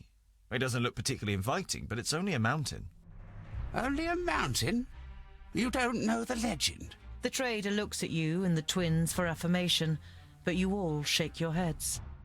Black Saddle was once known as Cloud Piercer, and it towered up into the heavens, the upper slopes of pure gold and the summit covered in snow. The humans wanted to attain this wealth, but the smooth slopes and the dazzling summit made the climb impossible. They called on the dwarves to help them. They were able to tunnel up through Cloud Piercer to the top. They hollowed it out and carried away the gold. The humans demanded that the treasure be shared, but the dwarves refused, and as they argued, the mountain began to tremble. There were too many holes inside for it to hold together. It collapsed and buried both greedy parties underneath it. The mountain lost its tremendous size and its beauty, and ever since has haunted both humans and dwarves with its erosive hatred, causing even the rocks to turn black over time. Pfft, never heard of it. Sounds like human tittle-tattle. Dwarves would never hollow out a mountain so much that it collapses. Ha! So... you come from Parista? You come from Parista? How are things there? No news to speak of, I'd say. Well, except for Nudin the Knowledge Lusty. You know Nudin the Knowledge Lusty. Lot Yonan introduced him to you many years ago during a visit. What about him? Oh, nothing really. Just rumors. You nod at the trader to continue. He's behaving strangely and disappears into his tower for days on end. And he looks ill, apparently. Well, that's what someone I know said. Perhaps he got a spell wrong. Well, Nudin is the mage that visited our master, Yotyonen. So let's see what these guys have for sale.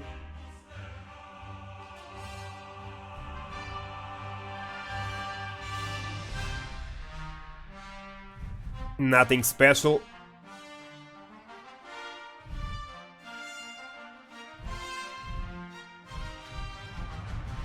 I guess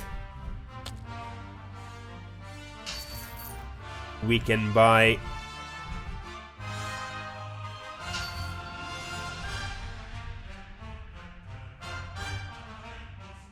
some food.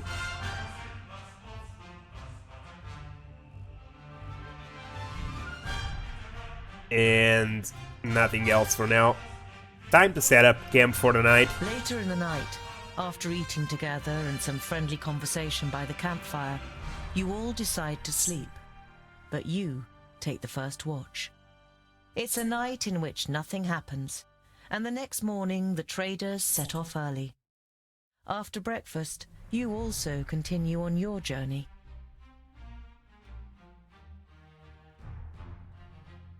Damn clouds. Okay. Let's go to Black Saddle finally. After a march through the thick pine forest, Black Saddle, the sinister tabletop mountain, and your journey's destination rises up before you.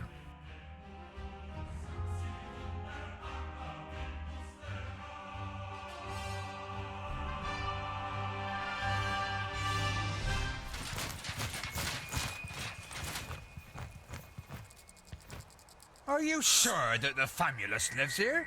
Yep. Yes, according to Lot Yonan. Although you try to put a lot of assurance into your voice, you too see no signs that anyone lives here. No castle, no tunnel, no camp. There's nothing here but mountain. Perhaps. Then we'll have to take a closer look. You do that, scholar. We'll be waiting for you here. You think about objecting, but it would just be a waste of breath. Alright. So, seems like this time he's going alone. Let's see what we should take with us.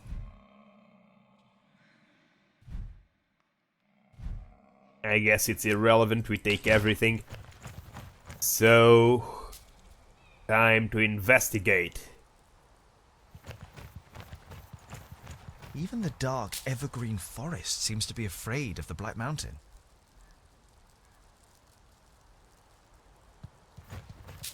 Really? Wow. So where is the path? Ah, through here.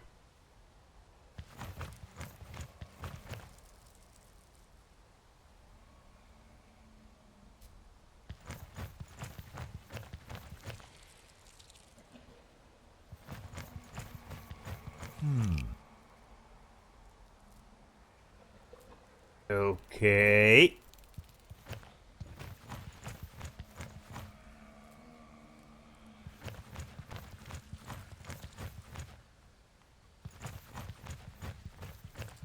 Let's move, move, move, move, move. Move, move, move, move, move.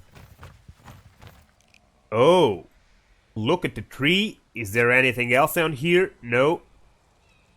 An old tree. Looks like it could fall down at any moment.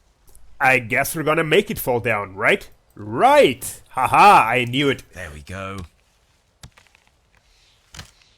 Okay, how do we go up? Oh, it goes up alone. Fine.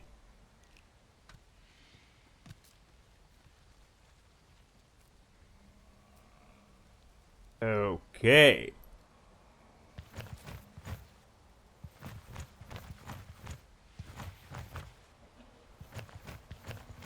Too steep. I can't get a grip anywhere.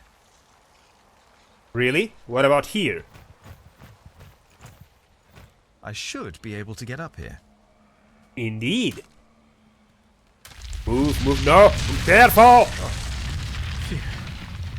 That was close. Yeah. Up again. I hope this is all worth it. It better be.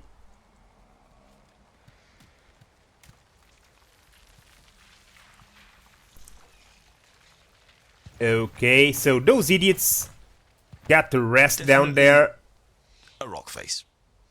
A rock face. A rock face. A rock face. Okay. What's up to this side? Here's a... No, forget it. A rock face. You can say it. So... nothing in there. Let's check to this side.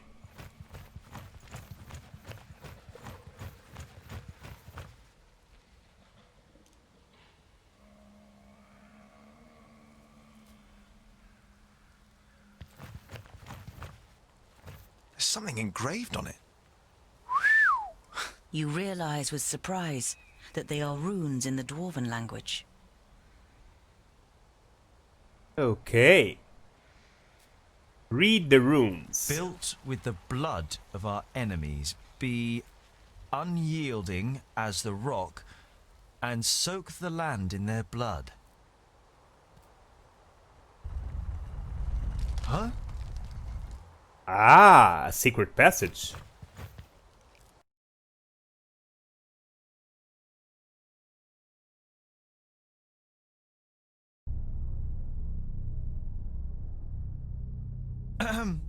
Hello? Hello? Okay, so... runes, ah. I guess...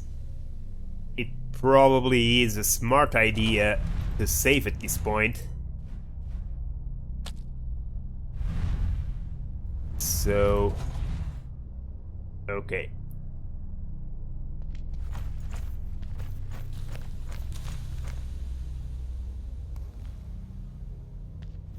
Anyone here? Nope. Okay. What about here? Nope. Nothing here. These symbols on the ground, they have to mean something. But for now, doesn't seem like they are active, so... let's explore a little more. Ha! It seems like there is someone living here. The hermit that Master Jotjonen told us does live Master here. Gren, Lot Yonan sent me to bring some items back to you.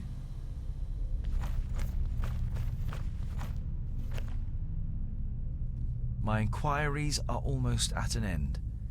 That means I can finally go to be with my sunshine. I have never been to Greenglade, but I think I will like it there. I deposited my most valuable things in the grave of Horengarth before my departure and secured it with magic.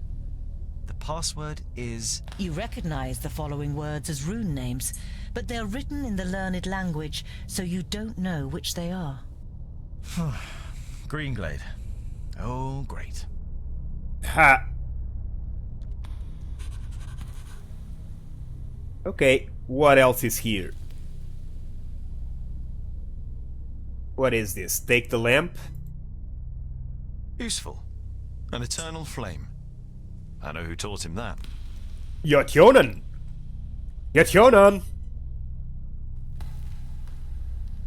Goren's workplace. You see sketches and notes on the architectural features, statues and wall reliefs. It seems Goren spent a lot of time studying this place. Maybe he's kind of a dwarf historian, or maybe he's just a treasure hunter. Maybe. Maybe both. So... what else? Hello? Is anyone there? Ooh, I don't like that. Campfire. Lighted. What else? What is this? Ah, a brazier.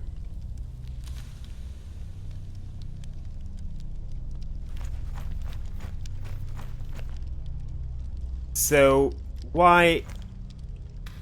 ah, there are more that can light. Can be lit up. Okay. That's a little better. What is this? A series of weapons that are all clearly of dwarven origin. The spider webs and rust suggest they have been here for quite a while. Maybe even centuries. Maybe. Can we light it? We can.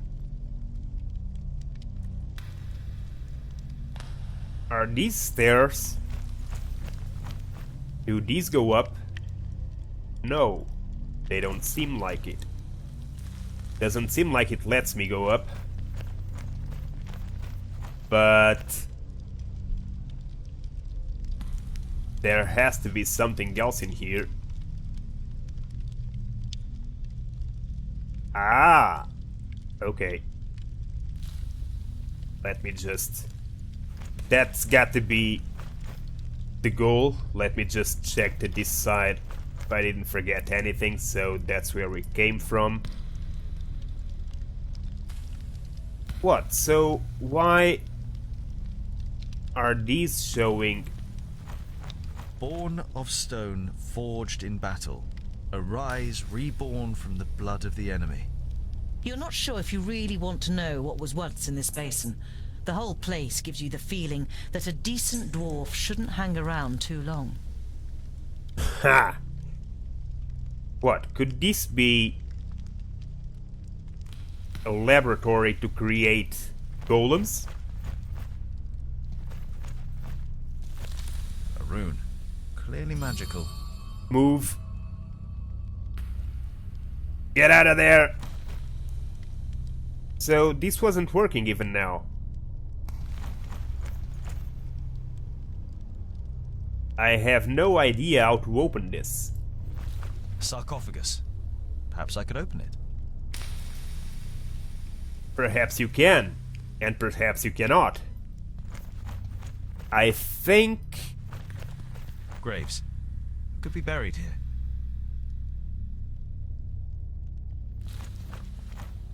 So, didn't the guy that lived here wrote in his diary that he left his treasure items hidden inside a grave? He did. So that's why... Gren is in Greenglade to visit his sunshine. That's why I was trying to check the graves, but... There's another tombstone to this side, but this one doesn't seem to be engraved.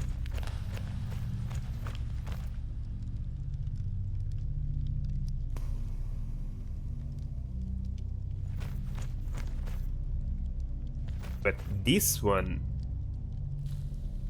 Try to open the sarcophagus with force. No, I don't think that's a good idea. Not with force, we need to find the secret. Trying with force, I am willing to bet that it's gonna damage us back. So, light the runes, I don't know. Why should I light the runes? Should I? Maybe I should. Huh.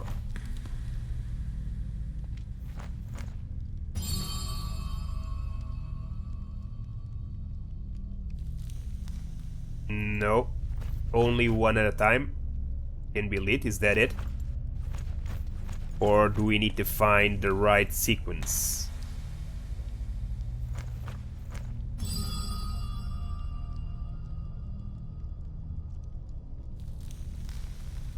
Yeah, it lit up and it went out, but this one, it hanged on lit up, so this one is the first.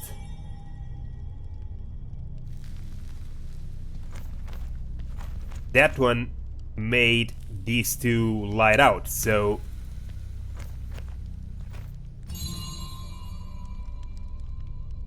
Is that the second one? It is! Okay. So, third one...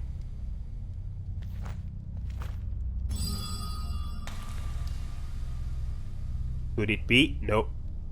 So, first one...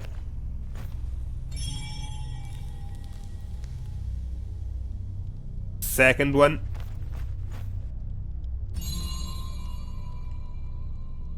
Third one.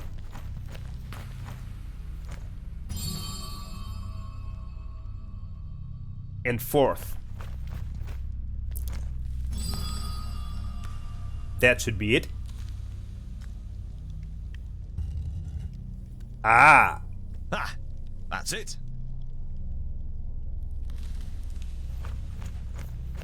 What's inside? Garen's most valuable belongings. Letters from his lover, a silk scarf that must have belonged to her, and a medallion. Okay. Take the medallion with you.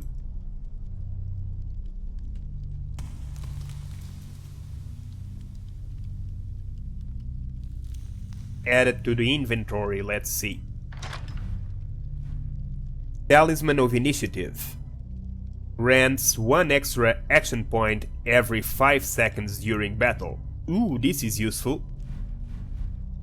So, thing is, you can only use one of it, one item, so kinda crazy, but fine. So you suffer more damage, so you better take this. Yeah. Okay. I guess that's everything. Let's check.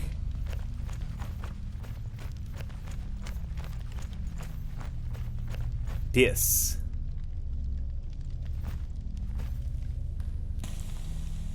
Oh, wow.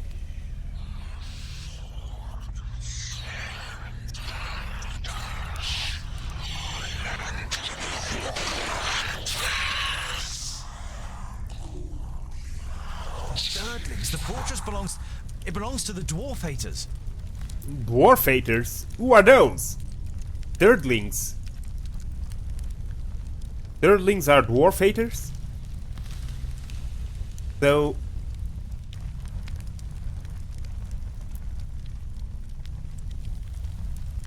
that's strange. I don't know, so... Look at the stone tablets. Norimber's dwarves are not only as unyielding as a mountain, they are also as destructive as an avalanche, and would batter into lesser kingdoms just as relentlessly. The Four should find no salvation in Vracus, only eternal damnation, so that they suffer indescribable torment between the worlds. You have heard of the Dwarf Haters, but this is the first time you have read their hateful words. You feel sick and turn away.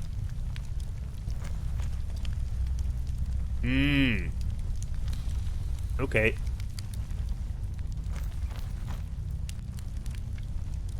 A lot of lore. So, now you can pass through here, I guess. A little while ago we couldn't. I guess that's the only passage, right?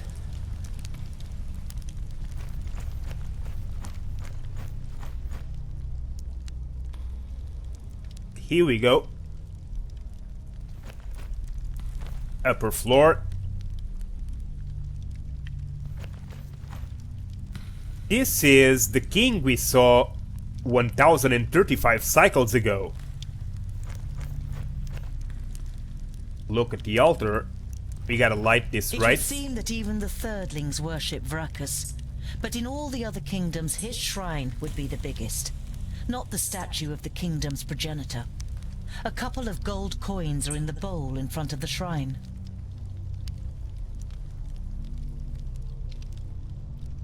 Yeah. A couple of gold coins are in the bowl in front of the shrine. Should we take the gold or no, we're gonna place more gold. We're making an offer to Vracus, not to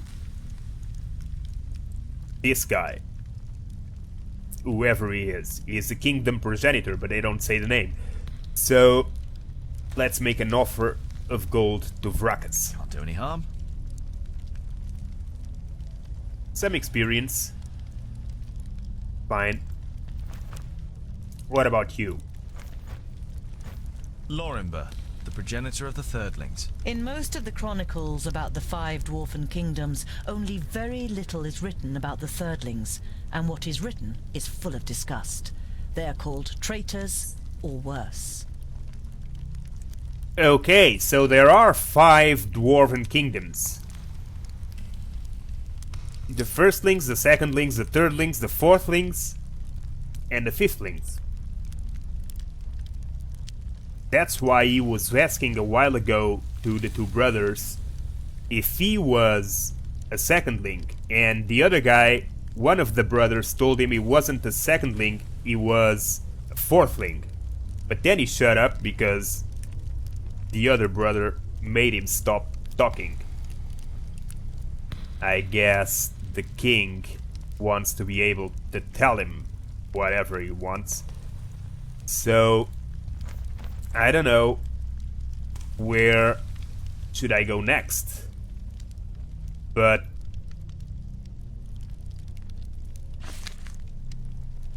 I'm betting that...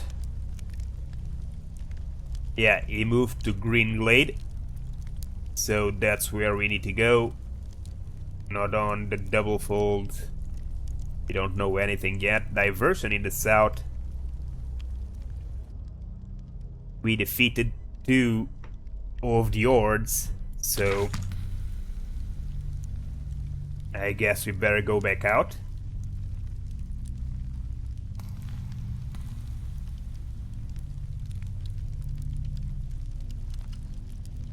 What a strange thing behind here. So, okay. Everything is seen. Let's get out.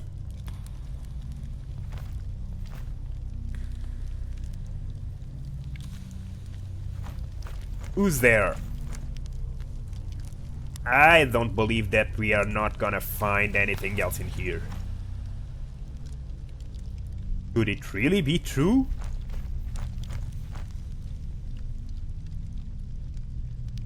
I guess it is.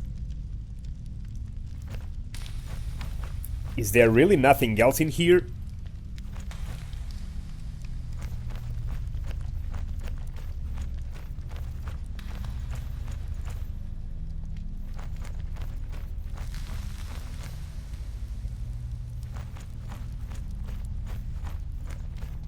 I guess not. Well, let's go back out. Doesn't seem like our goal is here, since Jotjonen's families is no longer here.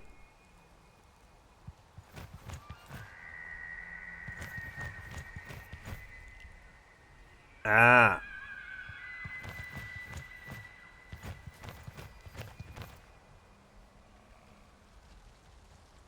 I didn't check that corner, did I?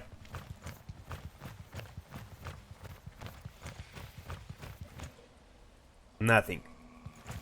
Okay.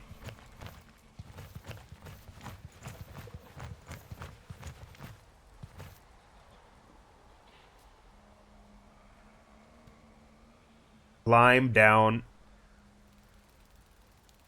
all the way, and now let's find the 2 brothers. They should be around here somewhere. Yeah.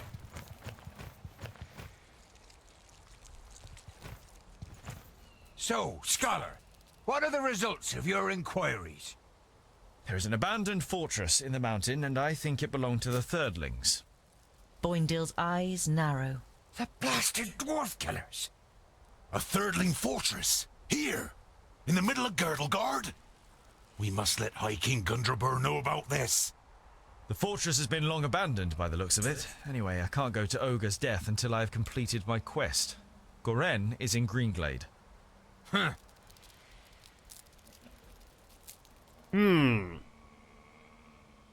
What does the High King really want from me? The High King? Why do you want to bring me to him? Alright then. It's about the choice of the new High King. Gandagar, the king of the Fourthlings, is with his entourage in Ogre's death and is supposed to ascend the throne.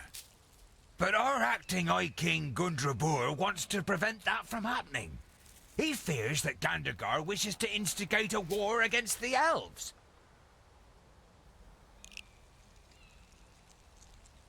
What have I got to do with that? How could I stop Gandagar? But what have I got to do with that? Boindill is about to say something, but is silenced by a nudge in the side from his brother. High King Gundrabur will explain everything when the time comes. You look distrustfully from one twin to the other. Boindill has donned an innocent expression, and Boendal doesn't give you the impression that he has anything else to say on the matter. Haha. Well, it's getting pretty obvious that he's probably an heir, but we're gonna have to wait and see. So, why does Gandagar want to attack the elves? What does this King Gandagar have against the elves? Dwarves and elves just don't get along. Brachus and Satalia made us that way. I know that, but going to war for just that after all this time? Well, there must be more behind it. They say that the king of the Fourthlings is full of hatred and is a hothead in this matter.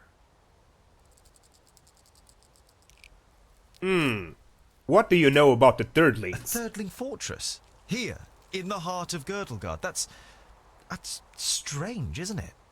And worrying. But they've always been wily. They move in the shadows and kill there too if they can. Do you know their story? I've read about it. Lorenberg, their progenitor, rejected the name that Vrakas gave him, who in turn did not give him any special talent, so his kingdom studied war. It helps them defending the East, but it also meant they ended up confronting the other kingdoms. No dwarf would ever even think of injuring one of his kind, never mind killing them. But the dwarf killers are proud of it. When they were even more powerful, they wanted to become the rulers of all dwarves. They are envious of our skills. They haven't been heard of for a long time, but you can be sure there isn't a single dwarf alive who doesn't hate them. Whatever, your High King must wait. I have a quest to carry out in Greenglade. But our quest is... Boindil raises a placatory hand and throws his rucksack onto his back in preparation. Let it be, dear brother. Look at him. He has made his decision, and you will not be able to change his stubborn dwarven mind. You can't help but smile. Haha. Okay, so back on the path, I guess.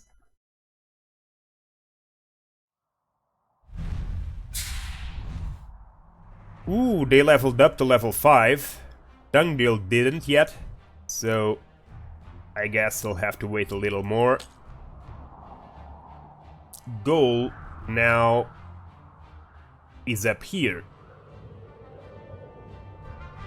In Greenglade, actually. Greenglade. So, let's see. This is a merchant. We've been in here. We have not been... No, we've been in Axdale too, but we haven't been in this area. From up here. So...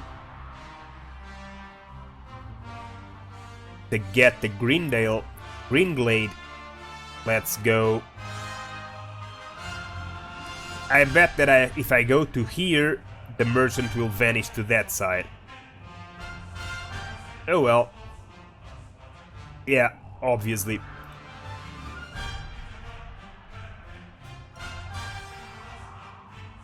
What's in this corner? While taking a rest, you see a cart trundling along the road not far away from you. A young couple are sitting on the box seat, clearly in love and more interested in each other than the rest of the world around them. The sight reminds you of a long, unanswered question. So, I was wondering, what do females... Ha ha ha ha! Pretty. Very pretty. Uh-huh. You were expecting a little more information. Do they have beards? No, I would say it's more like fluff. Oh. And what do they do? I mean, are they warriors too? In our kingdom, most take care of domestic life. They take the animals down to the meadows and the valleys, make sure the larders are full and that there's plenty of good beer, and make our clothes. It only ever causes problems when men and women stand shoulder to shoulder in battle. Some of them are talented stonemasons and smiths, and beware of insulting their skills. They are no less proud than we are. Okay. I gotta see that fluffy bear. So... we check this corner. Let's move. A couple of merchants.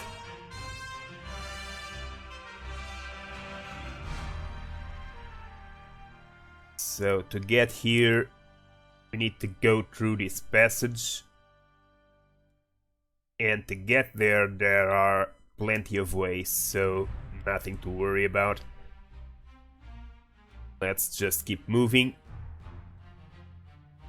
Ah, Intercepted. So we meet again, dear dwarf.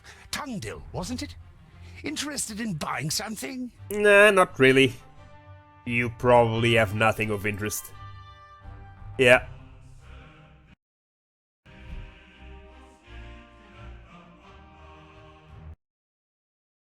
Uh-oh, game crashed. Brilliant.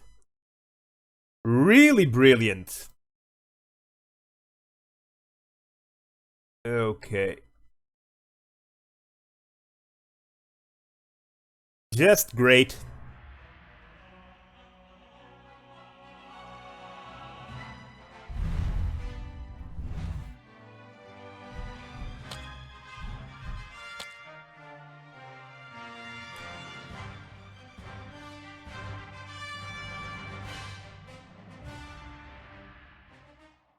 Where are we?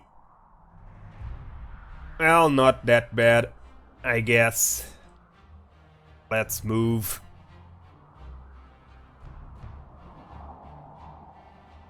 We came here. While taking a rest, the sight... Very? Uh-huh. No. And, in our key, it only some of them. Here. Here. Here. Here. And we met this trader right here. Ah, so we meet again, dear dwarf. Tungdil, wasn't it? Interested in buying something? No, because you have nothing of interest. You say goodbye to the traders and continue your journey. Okay. We haven't seen this place. These two we have. I guess it's time to go. This side there's nothing, so let's go to here. Here. And here. Nothing? Okay.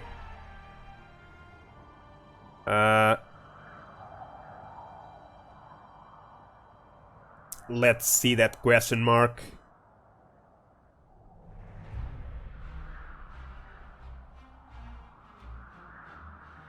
You arrive at a small, bustling village. One thing is clearly missing from the lively scene. The sound of metal on metal from the village smithy that would normally be heard above everything else at this time of day. A dour, grim-looking man is sitting in front of the forge with his right arm in a sling. His expression brightens as he sees you, and he jumps to his feet. Dear dwarves, could I interest you in helping me in my workshop for a day? The man's expression is somewhere between desperation and hope. As you don't answer immediately, he continues. You will, of course, be royally rewarded for your work. I can offer you 100 gold pieces. Why? What happened to your arm? What happened to your arm? A stupid accident. A box of blanks fell down. I was trying to catch it. It will heal, fortunately, but I won't be able to wield my hammer for a while. You must have quite a backlog of work. You nod sympathetically. You always felt bad if you were ill or couldn't work in the forge for some reason or other. Loads. But if what I hear about the metalworking skills of the dwarves is true, it will be easy for you to manage it in a day.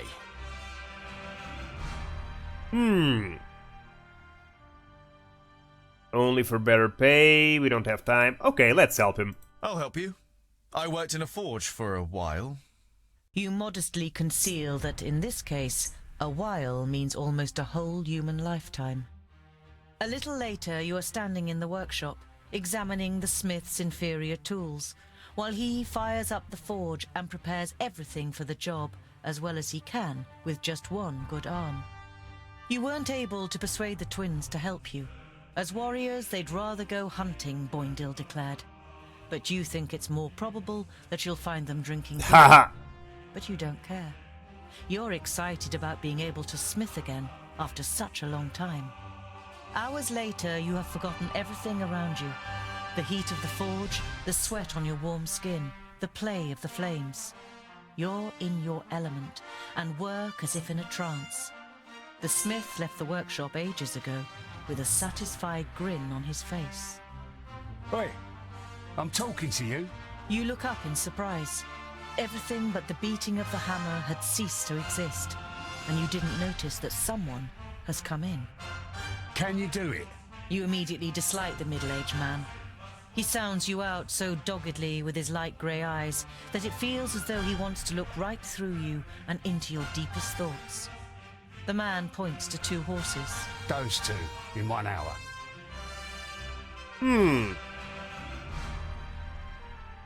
You want me to shoot those horses? No problem. What's the deal with the horses? Sorry, not taking on any new jobs. What's the deal with the With the forge horses? hammer in your hand, you play dumb. You blink and look back and forth between the horses and the man. What's the deal with the horses? You expect the man to fly off the handle, but you feel even more uneasy when he asks you quietly and very slowly to please re-shoe the 2 horses.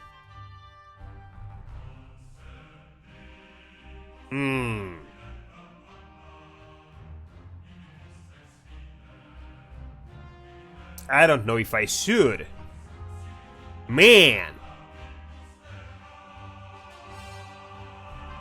I'm gonna shoe his horses and I'm gonna regret it because everything's gonna go south. But oh well. These 2 need shoeing?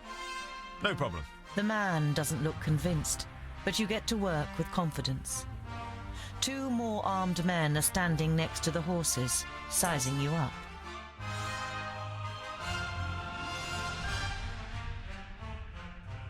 Talk to the man or watch the man secretly while you work. Let's watch them. You concentrate on the work. The only sound you hear is the melodic beat of the hammer against the anvil. You keep track of the armed men out of the corner of your eyes. You suspect they are mercenaries. While you're fitting the 3rd horseshoe, another armed man enters the forge and speaks in hushed tones with the leader of the group. He's the only one here. The man nods in your direction, and you quickly shift your attention back to the work. You play it cool and complete the work. As the leader of the mercenaries pays you, you have the feeling that he is trying to transfix you with his eyes. The men leave the workshop without a word.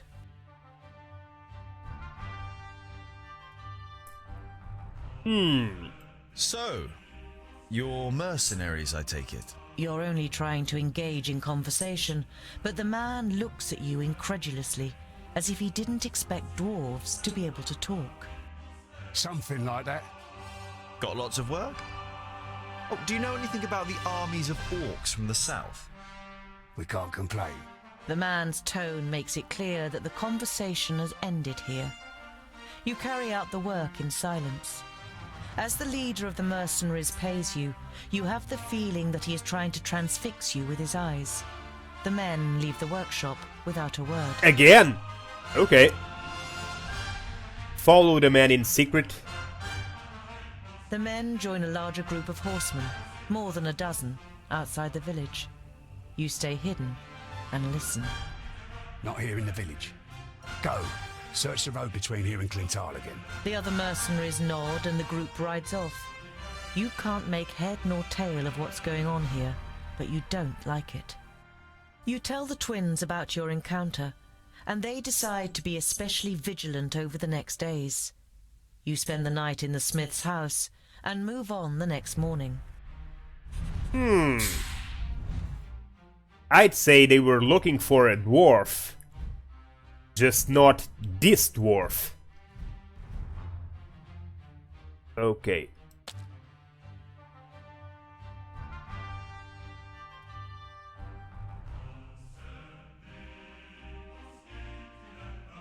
So... where to now? Let's see this guy. In the early evening, you make an unusual discovery on the side of the road. A colourful trader's wagon has been carelessly abandoned, with not a soul in sight. I don't like the look of this one bit, Boindil. You take a look around there, I'll stay on this side. Tungdil, you check the surrounding area, and be careful. Okay.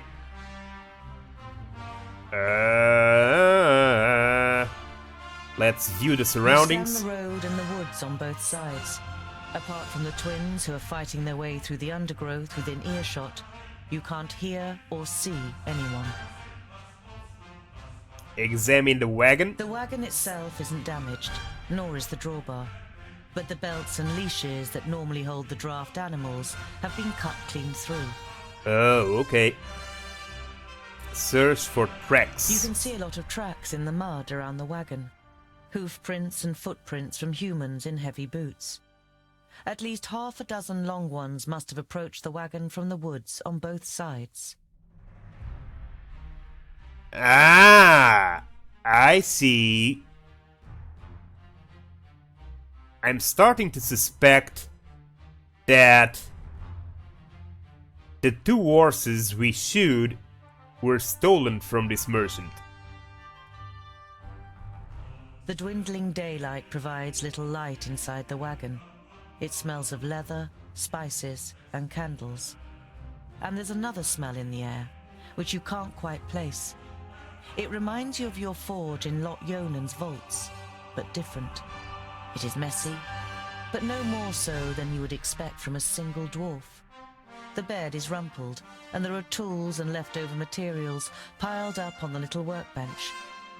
There are several cupboards hanging on the right-hand wall. At the end of the wagon, there's a large wardrobe, and next to the door on the left is a heavy wooden chest with rusty metal hinges.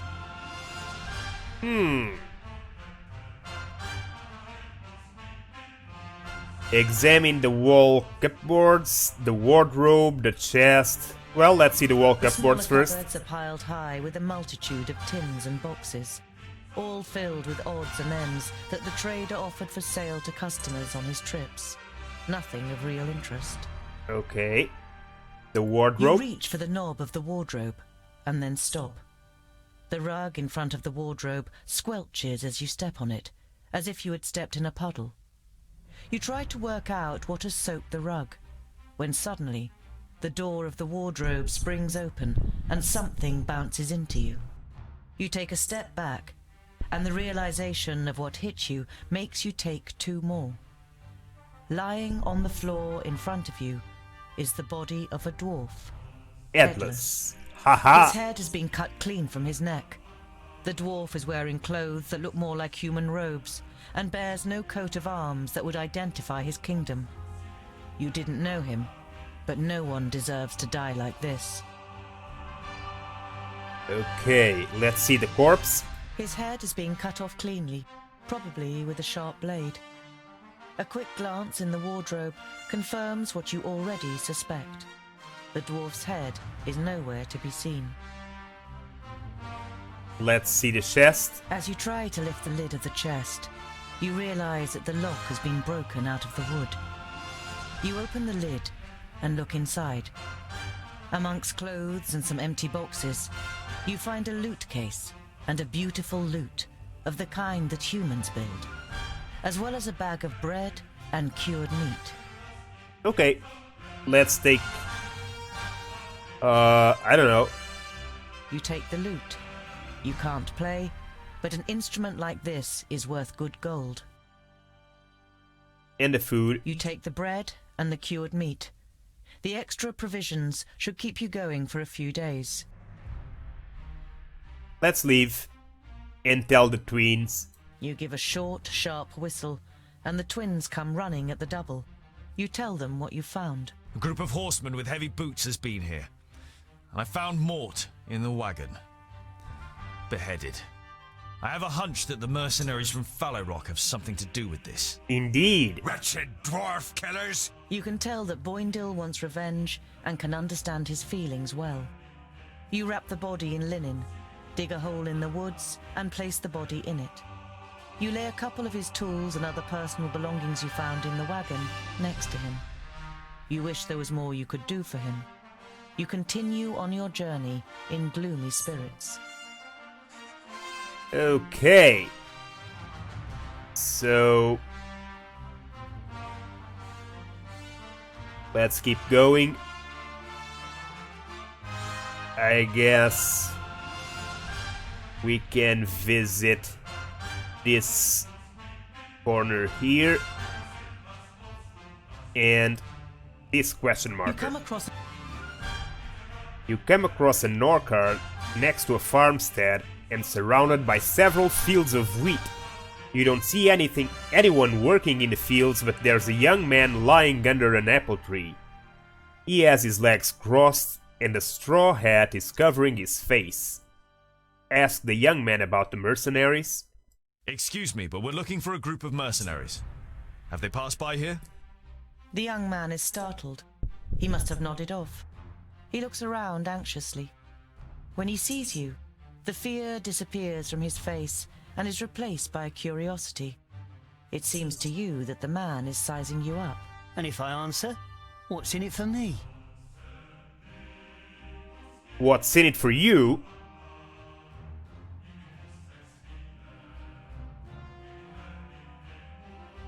Well, we can simply pay him. I guess I can threaten him of breaking his legs, but I can almost bet that my fellow travelers won't like that. We can bluff. We could also ask the farm owner if you prefer. If you can't help us, we'd be happy to ask the owner of the farmstead. We'll just tell him that the man sleeping in the shade of the orchard sent us. What do you think? The man seems to size you up, and then a crooked smile spreads across his face. All right, you caught me. The people rode northwest. But please don't tell Father Mullen. There's no reason for that if you told the truth. So, northwest, you say? You continue on your journey, while the lazy labourer sinks back into the grass. Haha. Okay. Now, north west.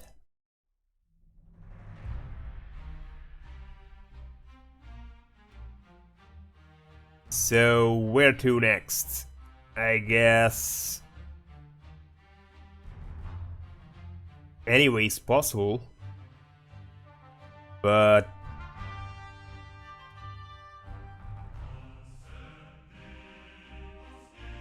the first thing you notice as you enter the village of Clintal is how quiet it is.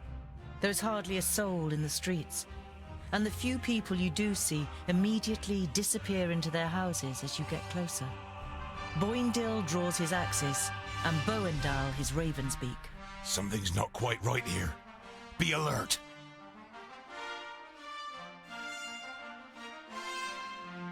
You walk on until you reach the village square. Without a word, men enter the square from the left and the right, cutting off your way. You recognize the leader of the group of mercenaries, looking you over with a satisfied expression. Standing next to him is a frail man with greying hair, who doesn't seem able to cope with the situation. He tries several times to say something, but can't find the right words.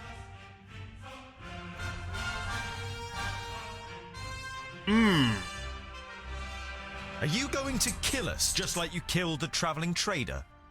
The leader of the mercenaries shakes his head sadly and seems shaken. You fiends want to lay the blame on us, you damn murderers! Murderers? Come here, dwarf killer! Are you denying your terrible deed? You were seen murdering poor old Mort, one of your kind in cold blood. The old man points unnecessarily to the leader of the mercenaries.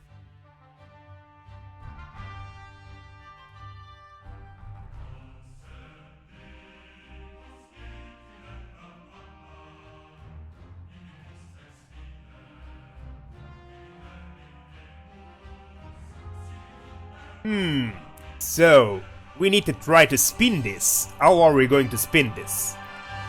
We are dwarves, and dwarves would never do anything like this to another dwarf. We found Mort's body. We are looking for his killers.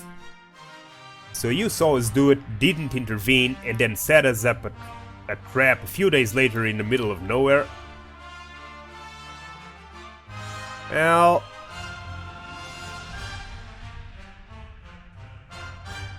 either the 1 or the 3. We are not murderers. A dwarf would never do anything like this to a fellow dwarf. Is that so? Are there those amongst you who you call dwarf killers? A whole kingdom of them, and you claim that dwarves would never kill dwarves? It's true. Mort spoke of this kingdom. Dwarves who kill dwarves. You lie! Yeah. Say some. Yeah. Expected. It was... Watch out for the archers. Option 3, of course. Concentrate on the mercenaries, and try not to kill the villagers. So... Okay. I guess that's fine. Huh?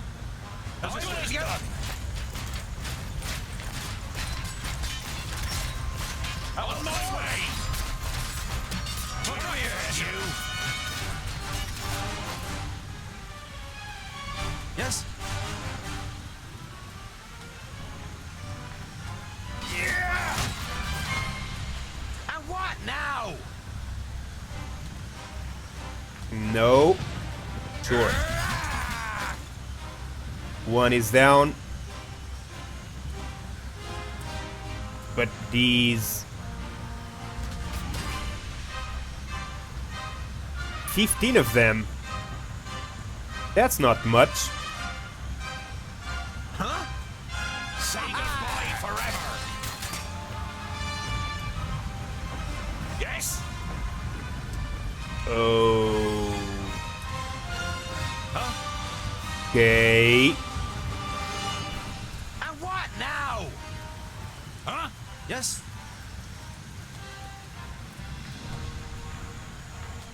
Attack!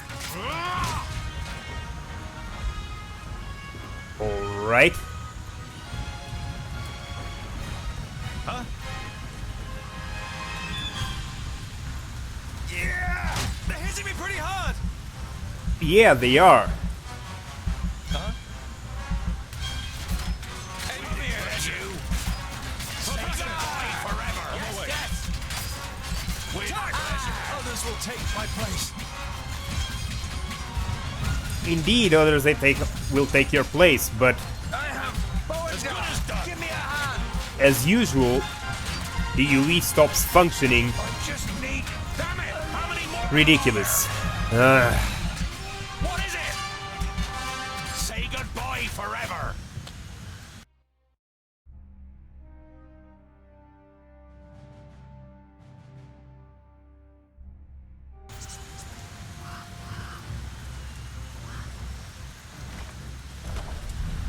Let's see.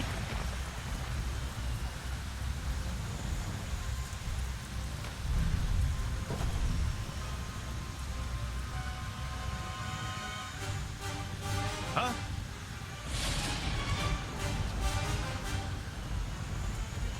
Villagers behaving like idiots coming from there.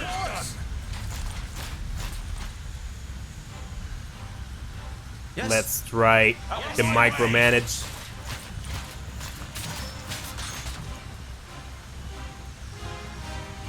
Now, in there, you, in there, and you, in there. Okay, now, in there. Good. What is it? I'm with you. Huh? Okay. Yes? As good as done. Who's next? What is it? Huh? Huh?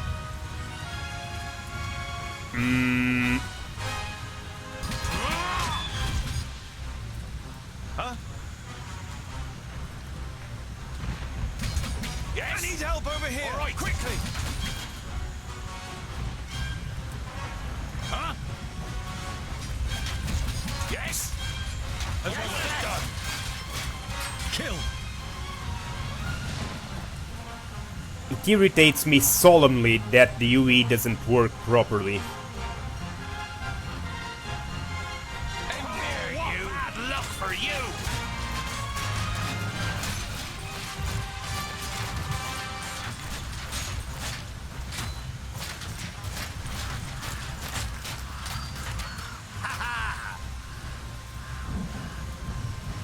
Don't kill civilians. So where are the other mercenaries? Up there. Is that all?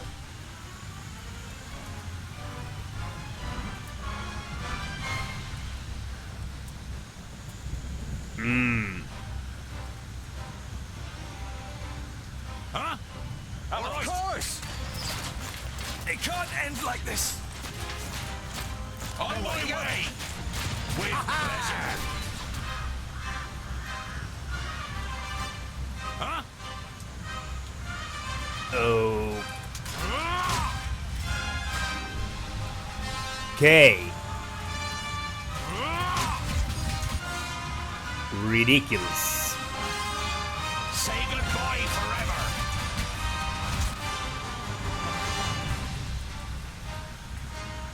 Don't rush me! What is it? Yeah, this guy is constantly getting berserk and uncontrollable at the worst possible moments.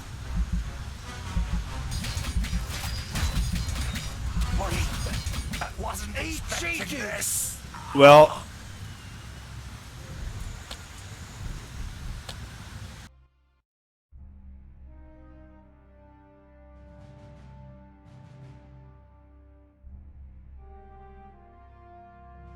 let's try that conversation again.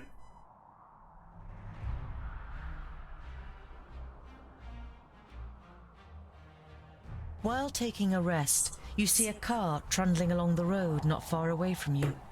A young couple, the sight reminds you of a long unanswered question. Yeah. So, I was wondering, what do female dwarves look like? Very? Uh-huh. No. And, in our king, and only some of them.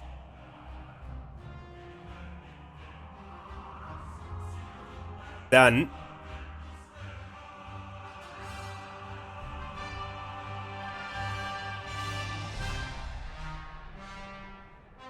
And we need to go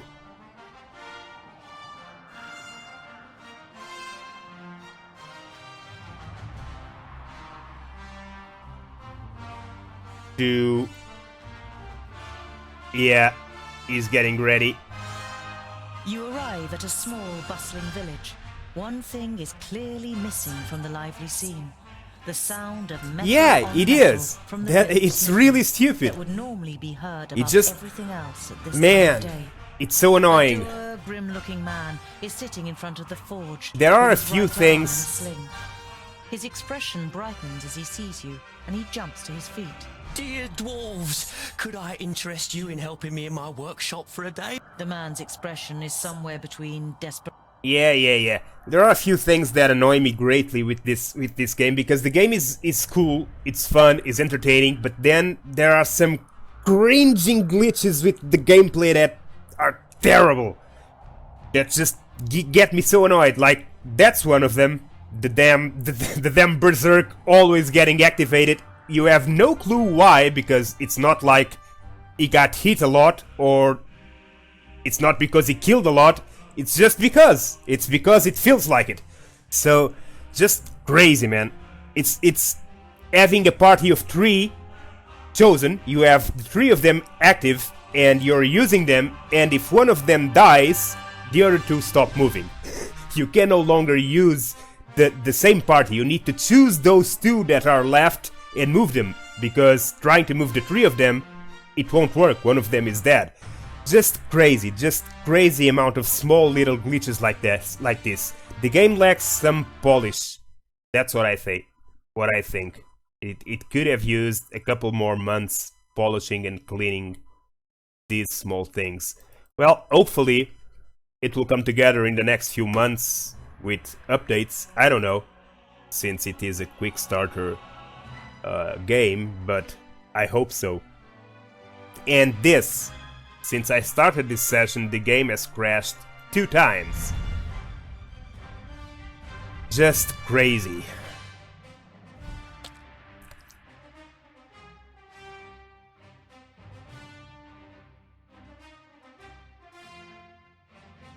Yeah, I'm not a big fan of this kind of combat either. It's just the story, it's cool. I like this kind of combat, but not it's not that I don't like this kind of game. I like to play this kind of game, but it's not my favorite kind of game. It's not... I don't go like crazy buying games with this kind of combat. But the story seemed fun. And the beginning of the game, I simply started because I wanted to try it out and see how good was it, if it was any good at all. And I really enjoyed the first few moments with it. The game is fun, the story is cool to follow, but it still has a massive amount of glitches and problems and mishaps, and the UE simply stops functioning at times, and it's crazy. Or the most annoying of all of them, which is recurrent and it's there in every single battle, is that more often than not you can't even target, because you try to place your cursor over an enemy and supposedly it should glow red and the symbol changes, so that indicates that you're targeting that enemy, and more often than not that doesn't happen. And if you click it, the character won't go and attack the enemy, it will just move to that location. So it's just crazy. I don't know how people who enjoy this type of gameplay can play this. I'm playing it for the story, mostly.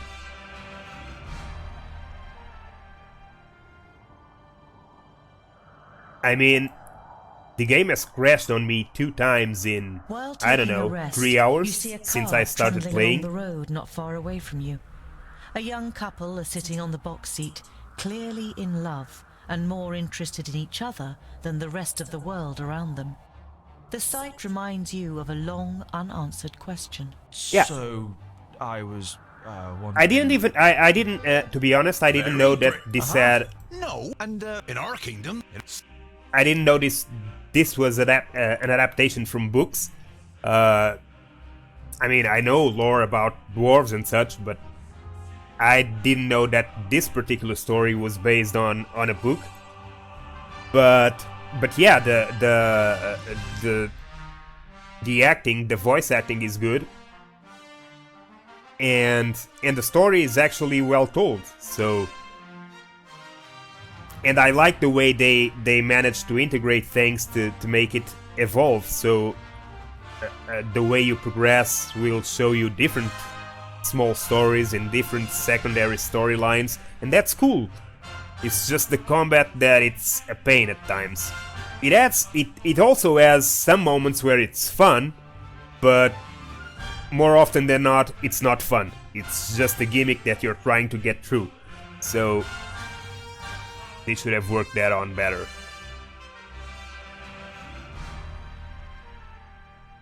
Okay, so where was I? I was trying to get here and have that dialogue done differently.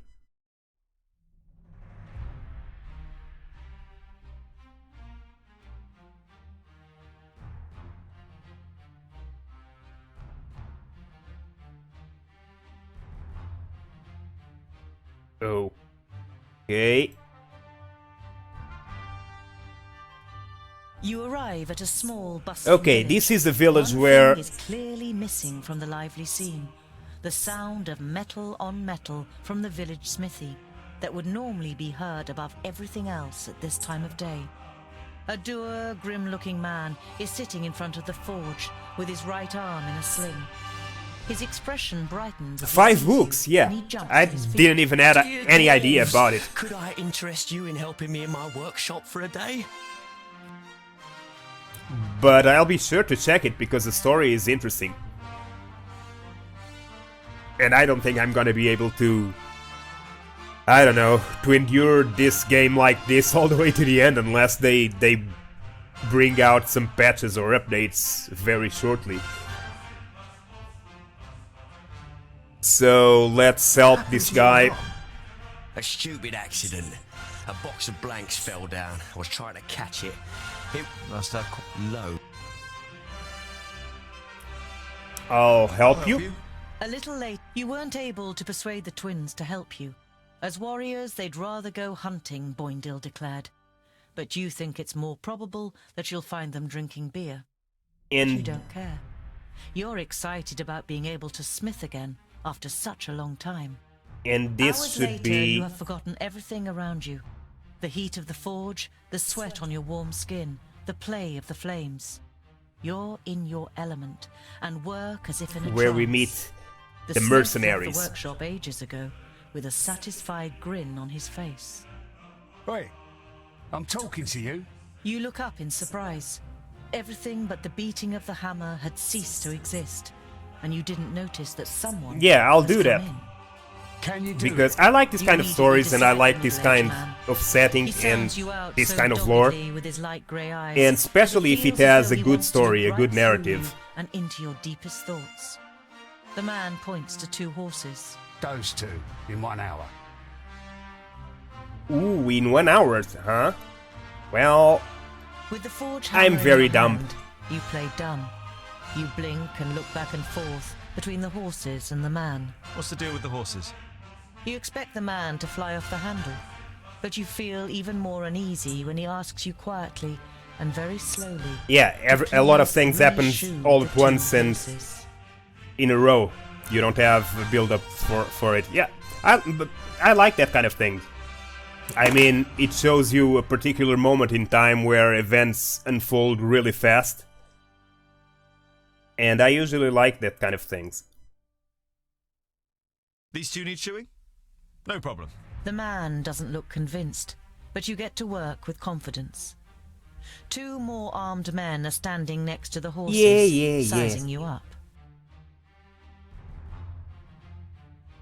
Let's talk to them. So, you're mercenaries, I take it? You're only trying to engage in conversation, but the man looks at you incredulously, as if he didn't expect Well, I haven't, dwarves to be like I able to said, I talk. haven't read the books, but Something like that. the story does work well for a Do you know video anything game. about I the mean, armies of orcs from the south? they pulled it off. I mean, man's tone the makes it story clear is that very the interesting conversation is as a ended narrative. You It's carry just out the the work in combat silence. itself, As which the is leader of the purely a mercenaries gameplay tells you, element you have that the feeling that doesn't he is work trying to quite well. transfix you with his eyes. The men leave the workshop without a word. It's purely an action element, so there's the combat itself has very little narrative in it. Doesn't even need it, but that's the part of the game that it's not so well done. But the narrative, the way you talk with people, the way you go around and hear different stories and get clues from other stories that you are unfolding at the same time, that's all very well done, in fact. The men join a larger group of horsemen, more than a dozen, outside the village. You stay hidden and listen. Not here in the village. Go. Search the road between here and Clintal again. The other mercenaries nod and the group rides off. You can't make head nor tail of what's going on here, but you don't like it.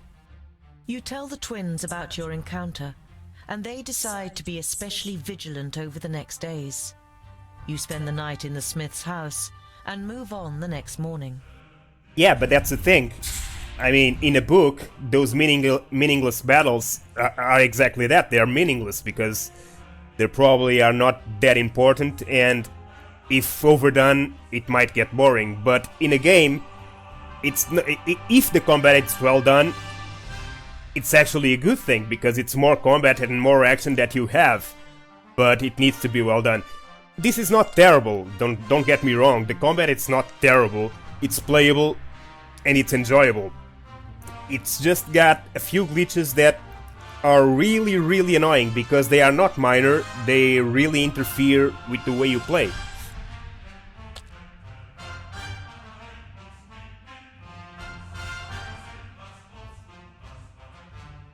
Yeah.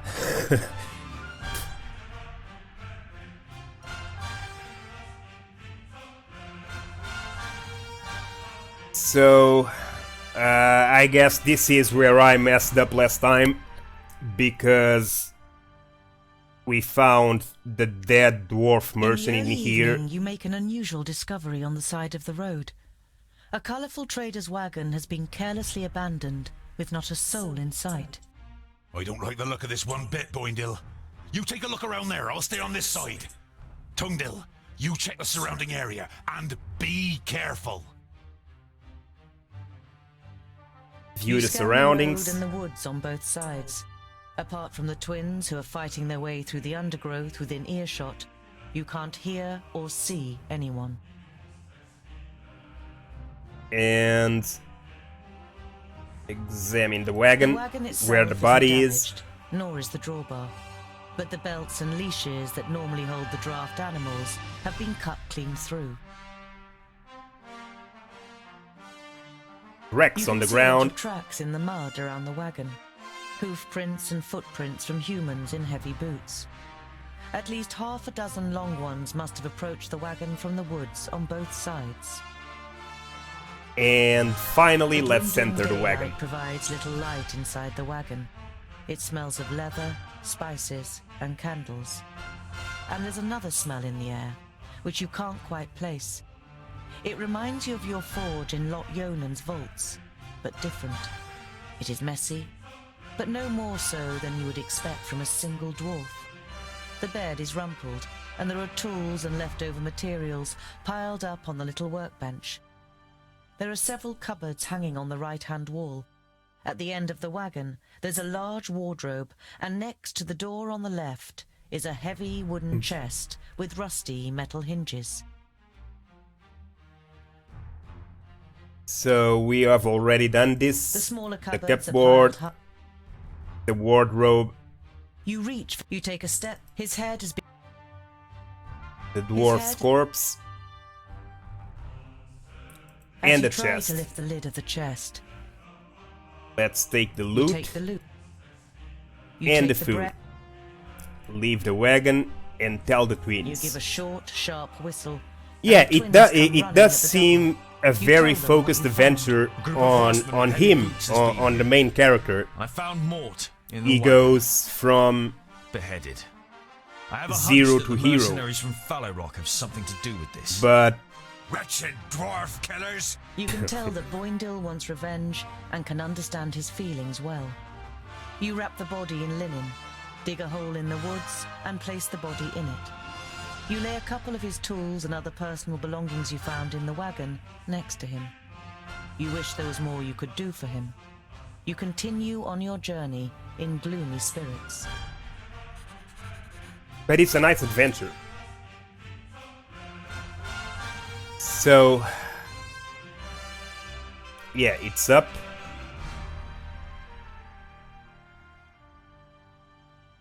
We came You come here. across an orchard next to a farmstead and surrounded by several fields of wheat. You don't see anyone working in the fields, but there's a young man lying under an apple tree. Okay. He has his legs crossed and a straw hat is covering his face. We talked with this guy. Asked the young man about the mercenaries. Excuse me, but we're looking for a group of mercenaries. Have they passed by here? The young man is startled. He must have nodded off. He looks around anxiously. When he sees you, the fear disappears from his face and is replaced by curiosity. It seems to you that the man is sizing you up. And if I answer, what's in it for me? Well, you hold on to your legs. No. We could also ask the farm owner If you if you can't prefer. help us, we'd be happy to ask the owner of the farmstead. We'll just tell him that the man sleeping in the shade of the orchard sent us. What do you think? The man seems to size you up, and then a crooked smile spreads across his face. All right, you caught me. The people rode northwest. But please don't tell Father Mullen. There's Father no reason for Mullen that, if you told the truth. will scold you So, pretty bad. Northwest, you say? You continue on your journey, while the lazy labourer sinks back into the grass. Okay, so northwest. And now in this village we're gonna have to be very careful with the dialogue. Let me just make a new save here. The first thing you notice as you enter the village of Clintal is how quiet it is. There is hardly a soul in the streets, and the few people you do see immediately disappear into their houses as you get closer. Boindil draws his axes, and Boendal his raven's beak. Something's not quite right here. Be alert. Okay, let's go in. You walk on until you reach the village square. Without a word, men enter the square from the left and the right, cutting off your way. You recognize the leader of the group of mercenaries, looking you over with a satisfied expression. Standing next to him is a frail man with greying hair, who doesn't seem able to cope with the situation. He tries several times to say something, but can't find the right words.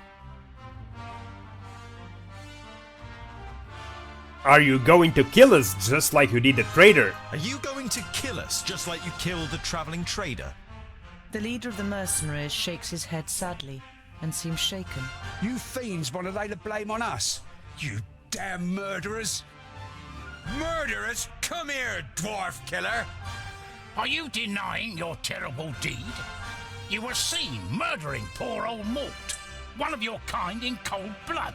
Yeah, I also think so. The fight in the village is unavoidable. But I expect that... I expect it to be unavoidable, but I'm thinking that it might be possible to avoid the civilians to get in the way and attack us. So...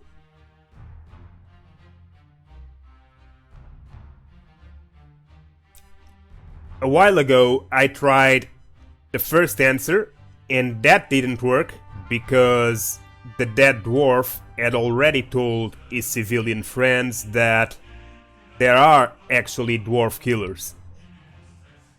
So, saying that dwarves would never kill another dwarf won't work, and they will call us a liar. So, either we say we found Mort's body, or so you saw us do it, didn't intervene, and then set us a trap a few days later in the middle of nowhere.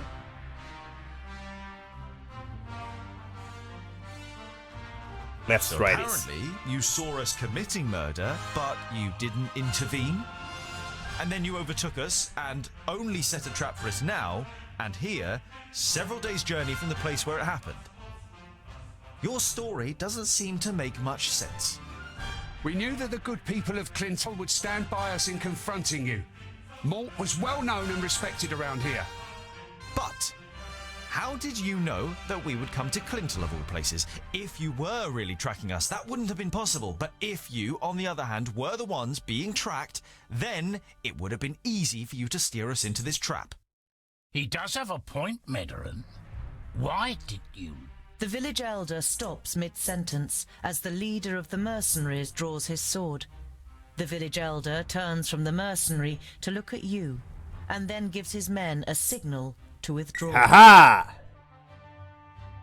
I knew it! So now we only have the mercenaries to bother us, not the civilians, I guess.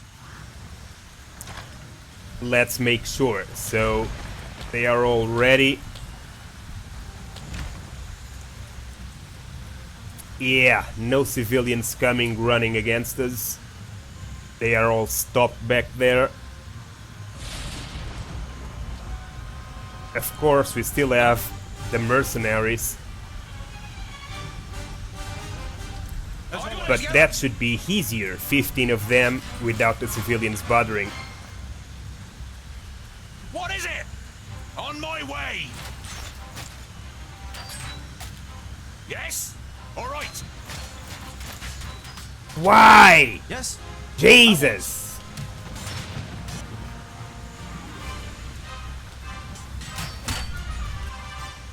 Okay. Huh? Oh, what bad luck for you! There we go. There he goes, berserk again. Who knows why? Because he feels like it.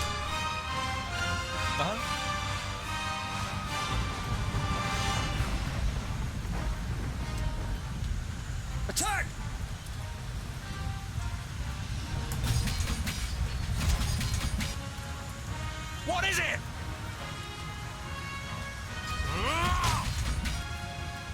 What is it?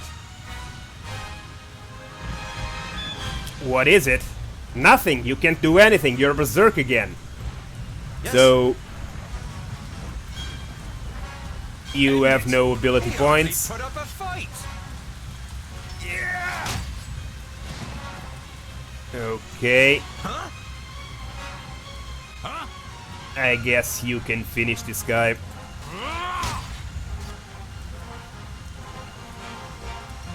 And what now?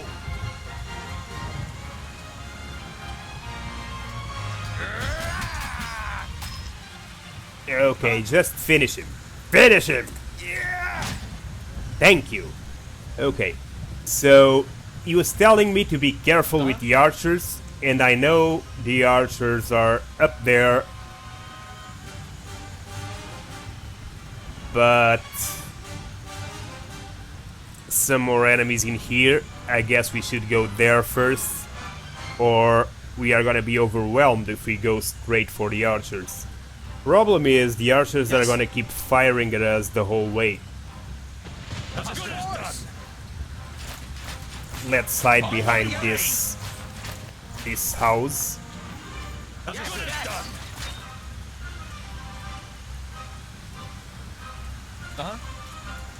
Tangdil. Yeah. Where are you going? Stay here. And okay, you have no ability points. What now? What is it? What is it? On my way. What is it? And you ask, where is it? This. Where are you going? Jesus. What is it? What is it? Yeah.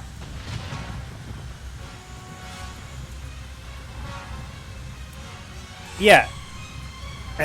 I mean, like you said, I didn't read the books, so if you're saying that he's like that in the books, he's always going berserk and moving away from his buddies, I guess it makes sense that it's like this in the game.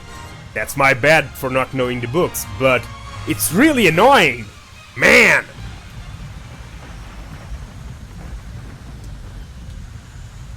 He's always going berserk and breaking formation. So 1, 2, 3.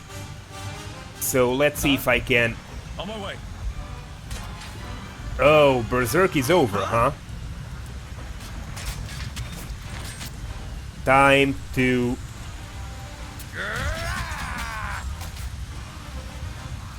deal some damage then. Yes. So in these battles you won't have a problem, but battles where a lot of enemies at the same time are present, you'll have a hard time to target all your enemies. And what now?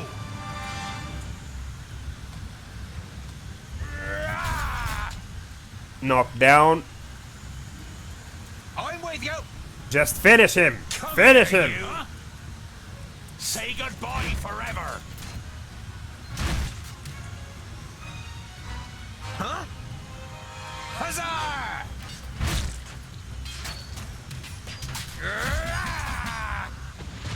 Yes. No! Hey! What can I say? I mean,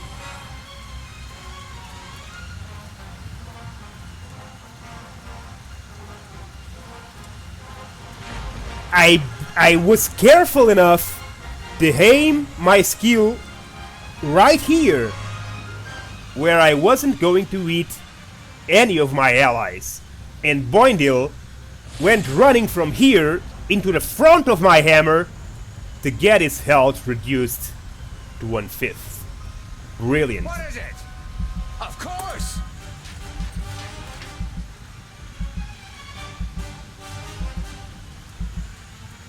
Okay, so they are almost dead. Where are the archers? Nowhere. Let's hide in here behind the house for a little bit while we recover a little bit of health, because they recover over time and the archers can't reach them in here.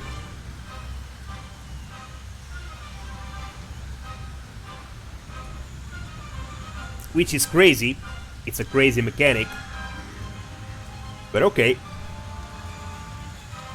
If that's what it takes.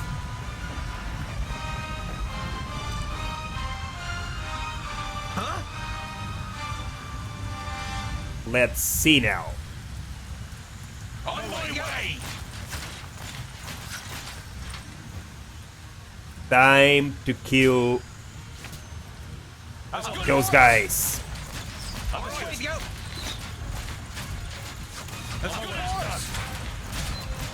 Bad luck for you! There he goes, Berserker again.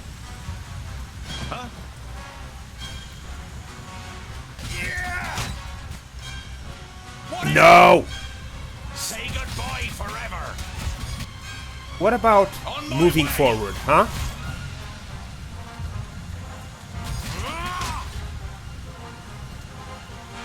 You're still Berserk.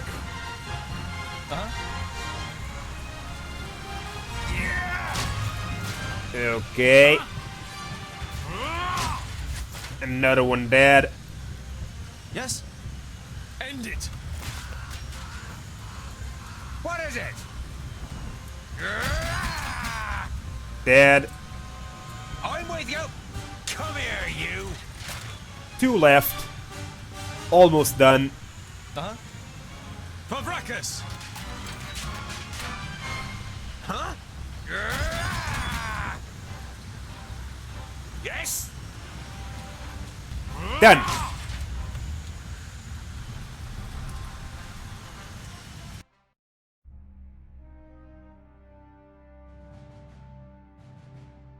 The last of the All mercenaries done. falls to the ground, but Boindil is still in the frenzy of battle.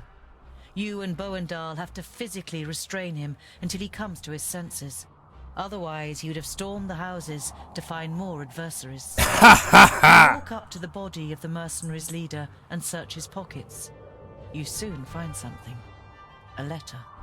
An anonymous client seeks dwarf skulls cleanly cut, shorn, and put into jars with honey.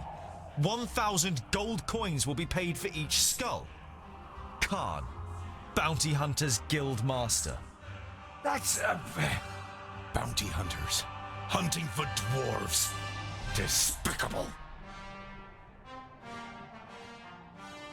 You hold the letter aloft so that everyone can see it. Look, citizens of Clintel, proof that these men are the killers. They are bounty hunters hunting for dwarves. The village elder comes out of one of the houses, flanked by other villagers. You ignore their weapons, as well as their sinister expressions, and hand over the letter. It would seem you are telling the truth. And you only killed those who deceived us. I thank you for this. The village elder signals to a woman, and a few moments later, she brings you food and a bag of gold. Take this in thanks for your actions. Okay, so it seems like the dwarf killers are back, since there are bounty hunters being offered rewards for dwarven skulls placed in a jar with honey. Kinda sick and strange at the same time, but whatever. So yeah, he's always the last to stop. He's the first to start and the last to stop every single battle. Oh, Tungdil has leveled up. So what are these skills? So we can get back to being... So this is a skill that Bongdal has, and this is one that Bongdil has. charge assault run spanning several meters while pushing enemies aside. I don't like this. I'd rather have the leap attack. Damage boost, defense boost, leader's will, battle rush, might. Okay. You found 6 food, 60 gold.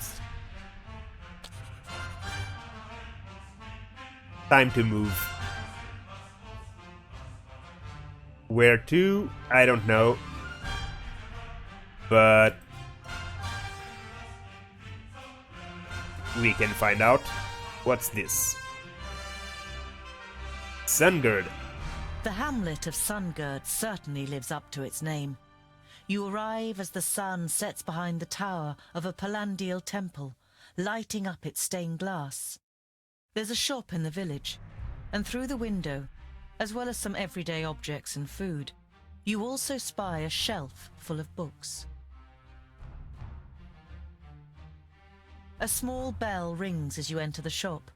The twins look around, but seem rather disinterested, until they discover a couple of gemstones on display.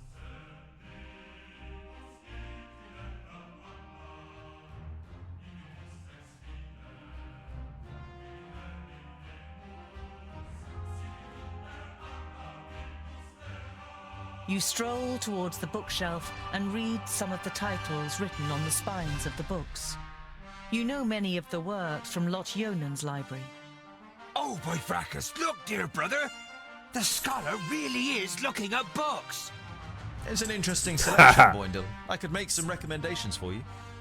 Boindle throws his arm around your shoulder and pulls you slowly away from the bookshelf. What if someone sees you? Here, this is more our kind of thing. You follow him reluctantly and are shown the selection of gemstones. Okay, show me what you have for sale. Food, health. Okay, let's buy food. Since it always seems like we don't have enough. And let's continue. We are almost at Greenglade, which is our goal. We haven't really explored to this side though. Is a merchant, and this Porista, the city of Porista. I guess I want to go there before going to Greenglade.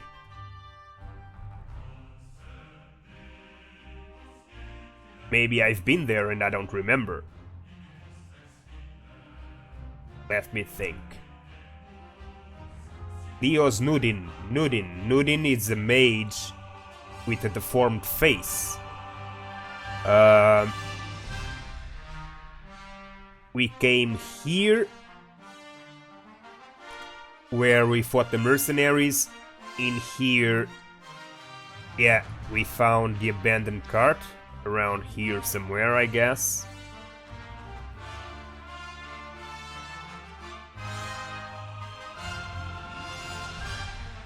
I don't know if we have been there or not, but...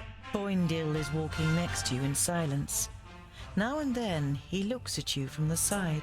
And you really do like books? Yeah, I'm curious. And you could find many answers in books. Won't you have found all the answers at some point? Quite the contrary. The more books you read, the more questions you ask. Ah, I knew it. Oh, just a waste of time. The hamlet of Sungird certainly lives up to its name. You arrive as the sun sets behind the tower of a Palandial temple, lighting up its stained glass. Okay, Zeppelin. Shop in the village. Thanks for the watch, man. The window, see you around. As well as some everyday objects. Drop by whenever you want. You also spy a shelf full of books. No, continue. We already saw this shop.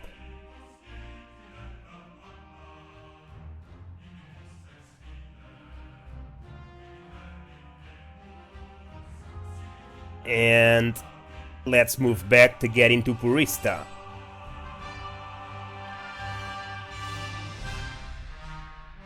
The closer you get to Porista, the livelier the streets become. Many of the large buildings in the city are even taller than the high city wall. But one building towers above them all, the palace. Its dome gleams white in the sun. It is the seat of the Council of Magi, and its central tower, which juts high into the sky, serves as a waypoint for travellers as far as 50 miles away. You reach the Council's palace, but are stopped in front of its gates by a guard. The Council of Magi is convened to take care of the parish land. They mustn't be disturbed. The parish land? You mean the barrier? Is there something wrong with it? The guard shrugs his shoulders. Won't be anything the council can't sort out. That's if nobody in the council is actually interested in bringing the barrier down. Damn. So doesn't seem like we can do anything in Porista now. We should probably advance to Green Glade.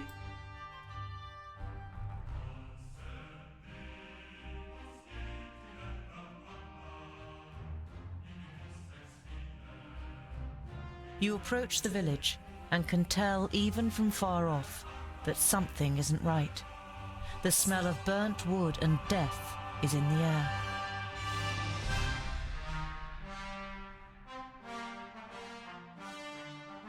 Okay. By Vracus. The piggies have really shown those pointy ears. We couldn't have done it any better. Stay alert. I want to find out what happened to Goren.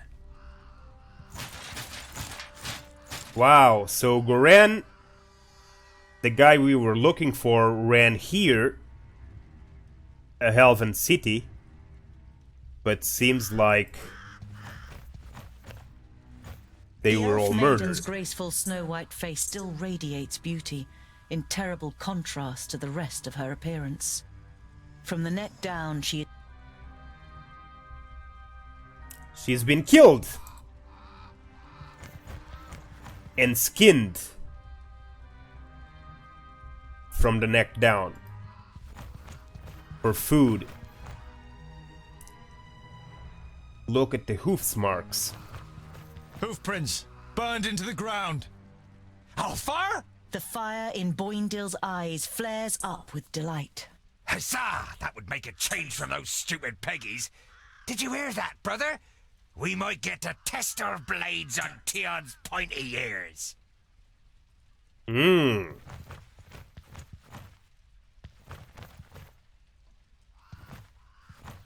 hand that painted this picture was that of a master. It is composed exclusively in shades of red, but every single little detail is painstakingly and precisely reflected. Trees, the remains of buildings, bodies. You hesitate. This picture portrays the village in its state of ruin.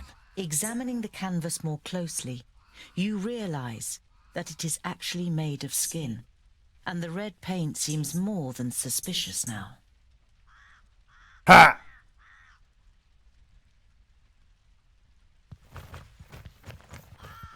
So I guess these are the nemesis of the elves. They also seem to have some twisted kind of art. What else is around here?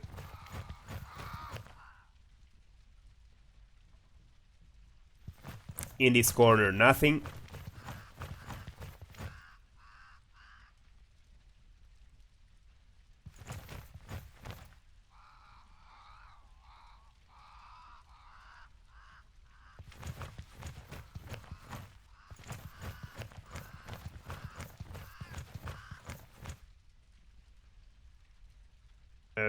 Okay. These two are not moving. I guess we better get in. The house.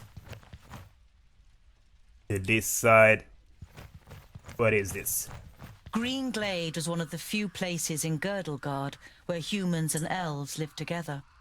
You don't see any elven features among all the faces contorted with pain and fear. You look away.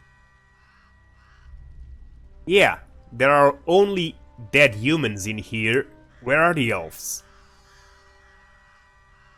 There's the elven maiden that got skinned for food. And the rest is all humans. Have they taken the other elves as slaves or something? Or are they all dead somewhere in here?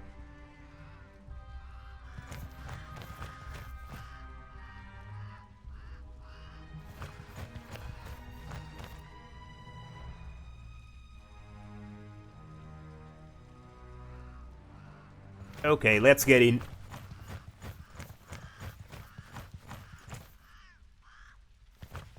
You have read about the elves and their buildings. This here had always just been a small example of their architectural skill, which achieved perfection in Alandur. Now burning and ruined, the pavilion makes an even sadder impression. Okay. I guess we can enter through here.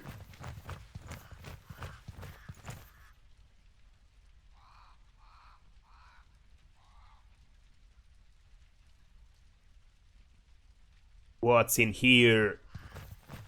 Is there anything here? Doesn't seem like it. Ah! I see you. So, a circle of fire.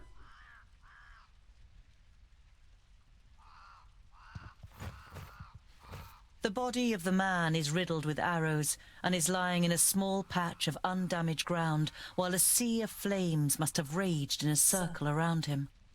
The robes remind you of those of Lot Yonan's famuli. This, plus the fact that the man used magic, makes you quite sure that this is Garen. In fact, Goren is dead. Garen had these books on him when he was attacked. Was he trying to bring them to safety? Your eyes fall upon a sealed letter next to the books. The circumstances seem grave enough for you to break the seal. Greetings, Tilga. I am glad to hear that you finally wish to confide in Lot Yonan.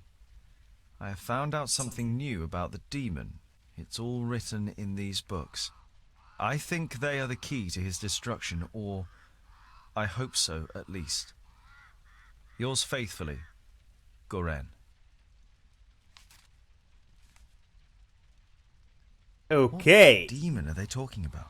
You instinctively think about how the magical barrier is only a few days' march north of here, and beyond it, Varakas only knows what kind of creatures live in the Perish Land. I knew I smelled the stench of groundlings. Huzzah! This will be fun! We finally get to fight! I hope your blood doesn't clot too much. It has to be nice and fluid for my fine brushstrokes. Ha! How do you plan to defeat us, pointy ears? There are 3 of us. Oh, only 3. That makes it easier. She looks over the corpses. Othar and Lueth Buanre. Okay. That's the perished land. Impossible. Greenglade is south of the barrier. I know of nothing else that can resurrect the dead. Knock their heads off or they'll keep coming back. Okay. Oh, we have more items now. Now, each of them has a talisman. We have Goran's books and the loot to sell. Okay. So, seems like this was the painter. And she uses skin as a canvas and human hair as brushes.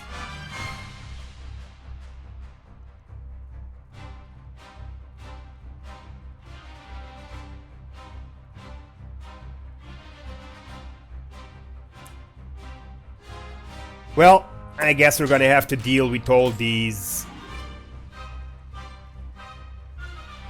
Huh? Tungbeer, Boinger. And what are you doing in here? Get to the horse. What bad luck for you! You two to the horse. End it! And you now? to the horse.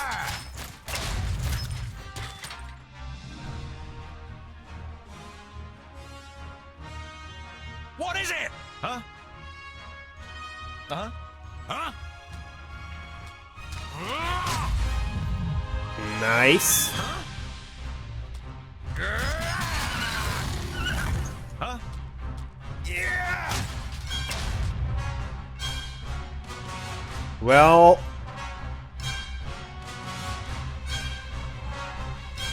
I don't know if killing the horse makes any kind of sense, but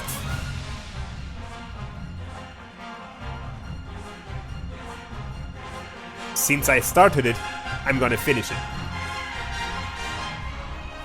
And what now? So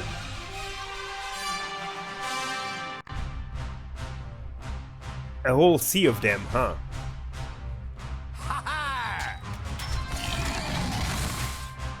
Wow.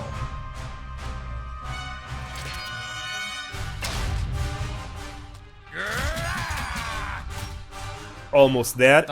There he goes, Berserk again.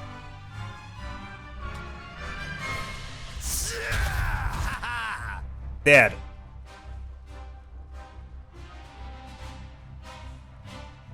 And now we should focus on her.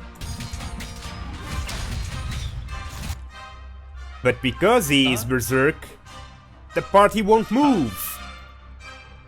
Which means I have to choose just these two guys if I want to make the party move. Yes.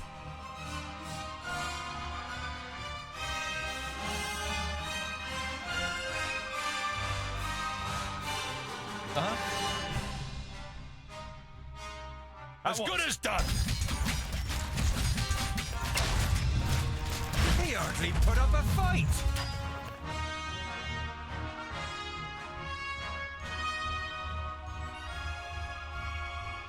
What is it? Are you awake finally? Nice.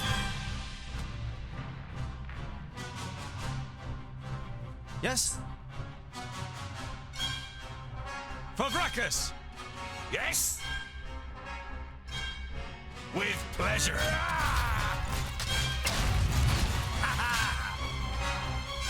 And you... The Shadow Mare is dead. The Alpha, we probably can kill it, but these 30 undead are gonna be a pain. I focused on the Alpha in the main first, because otherwise they would be dealing damage the whole time we would be fighting the undead. Huh? But if it doesn't work, we'll have to see some other kind of tactic.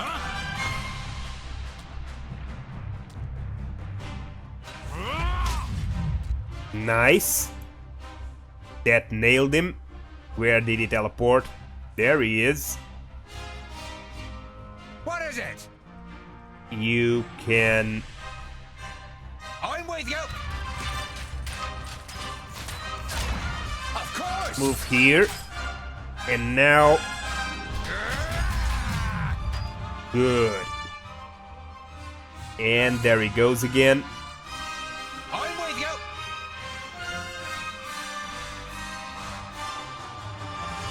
Yes. Uh-huh.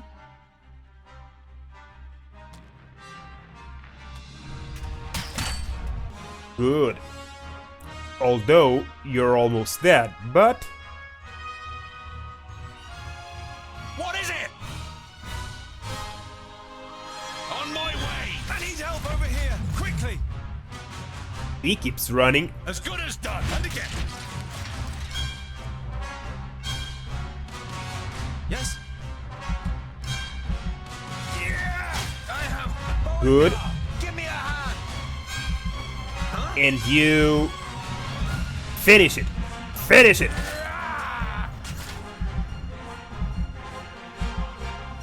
Ah, he's running.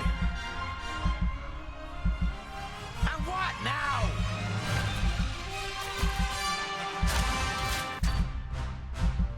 There he goes, berserk again, the party not answering again. And there we go, choosing only these two guys to be able to answer. Yes? Yes? On my way! Understood.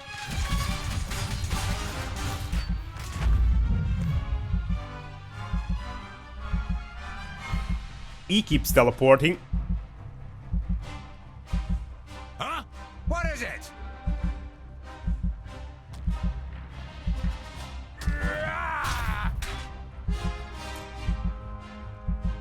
Okay.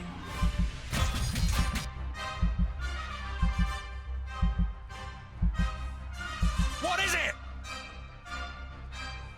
Yes? End it! Huh? As good as done! There he goes, teleporting again.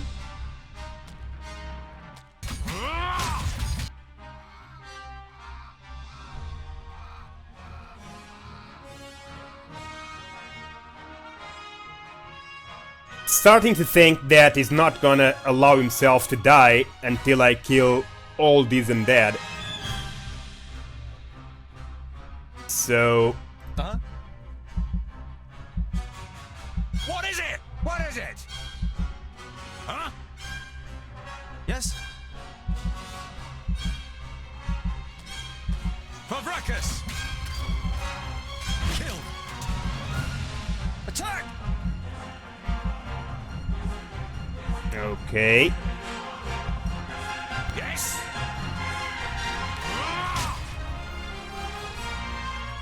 Uh-huh. Yeah! I didn't hit you very hard! Okay. Where are you? Now! Okay. Yes? Understood. End it! Huh? Come here, you! What is it? Who's next? Oh, what bad luck for you! One more down. Huh? Yeah! Another one.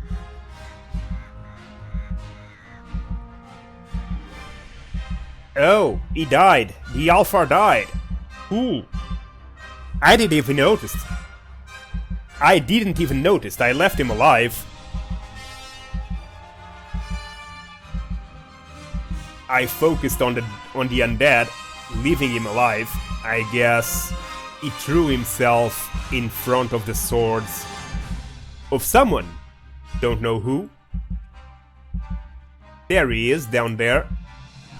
I guess I probably got him over here. And he teleported to die in there. Yes? I'm not gonna lose this battle. Not when they are both dead. What is it? Huh? Pavrakas! End it!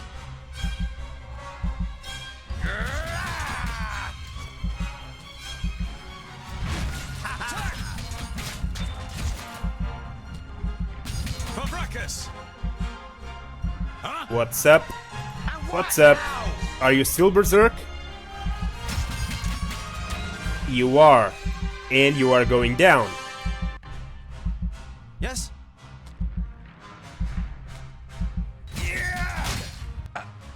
Yeah. Obviously.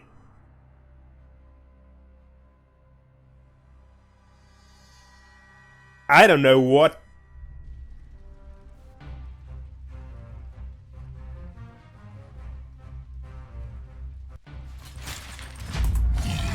What's the best course of action is, but I think I might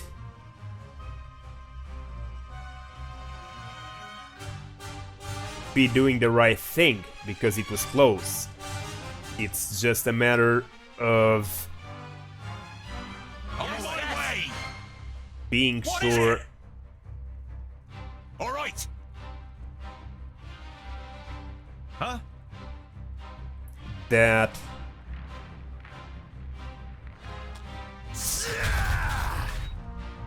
they don't escape. Huh? Huh? As good as done. Okay.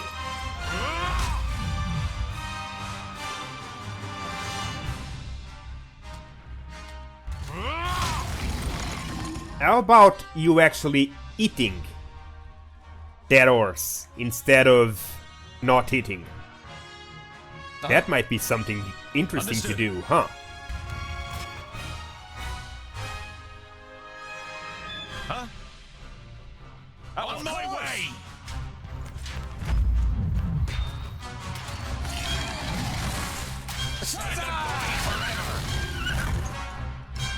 Okay. What now? What is it?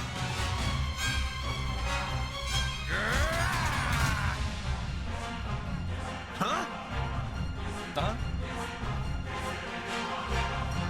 And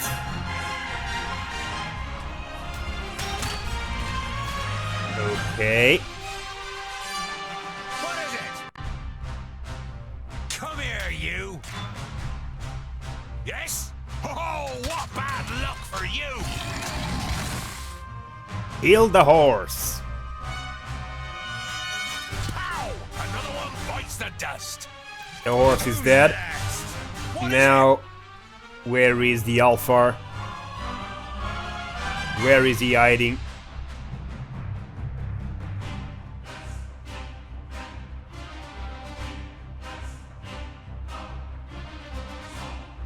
On my way! It doesn't matter. If they want to be there, if you want to get eaten, I'll just put my back against the wall and fight these guys. So it seems like the Alpha is dead already. I didn't notice killing him again.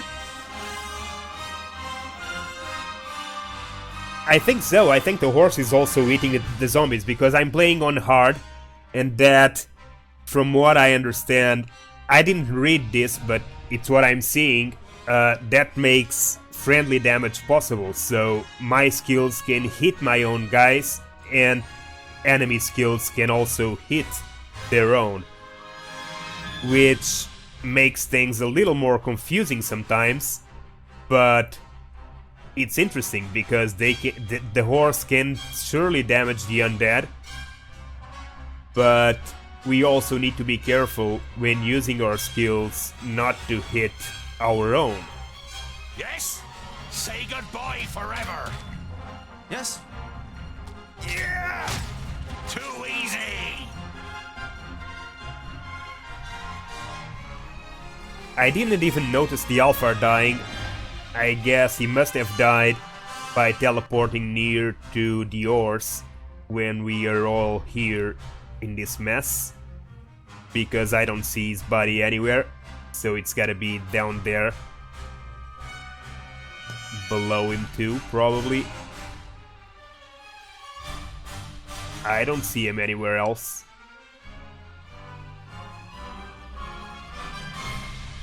So, with our backs to the walls, let's take care of these guys. Huh? I know that friendly damage is an issue because when I started this adventure, I managed to kill Tungdil about 5 or 6 times with Boendal critical hit. With Boendal Cleave or Mighty Blow, I killed Tungdil 5 or 6 times before I finally understood why was he dying so quickly. And I don't know if fire does friendly damage, but I wouldn't be surprised if it does too. Because they fell down really quick. I mean, I don't remember even pointing at the Alfar once. I was just focusing on the horse. So, real strange. Still, And what now? hopefully, Didn't hit you very hard. this will be doable now. Huh? Put up a fight. Yes. Time to move With forward. pleasure. Who's next? Say goodbye forever. Oh, what bad luck for you! And again. With pleasure. Pow! Okay. Another one bites the dust. No. Like this. Yeah. Yes. You End it. attack that guy before he stands up. Hit you very hard. That was- Move! Attack! Vile creature. Jesus. So I'm ordering Tungdil to move and I have to click 5 times before he moves and he only moves after the target stands up. Jesus. Huh?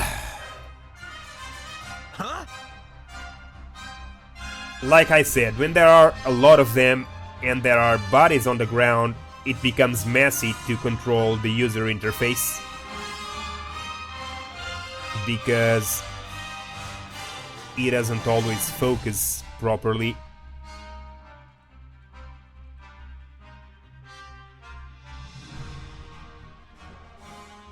Huh?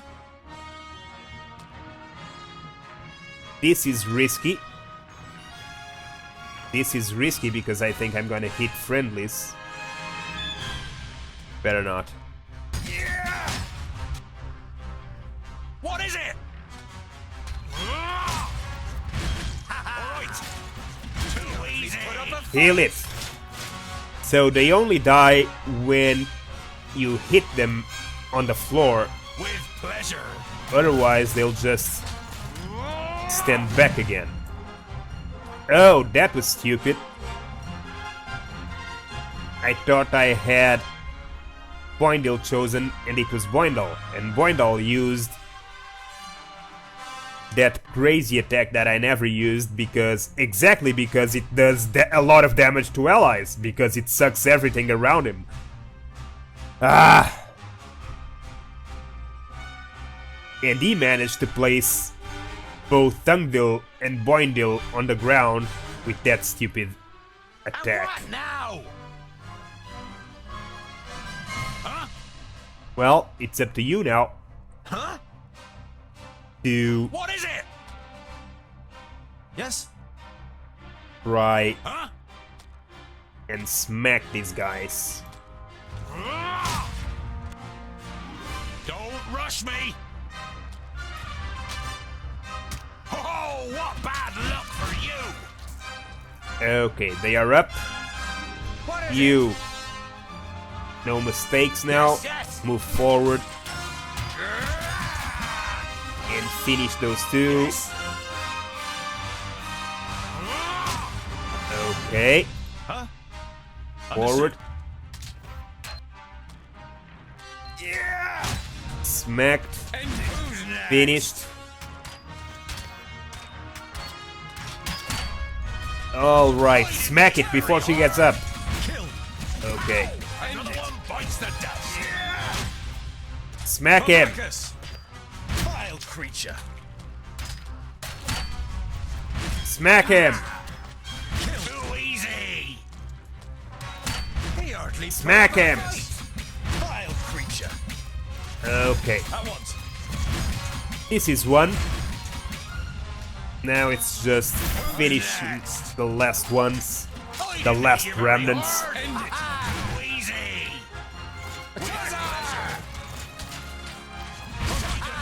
Done!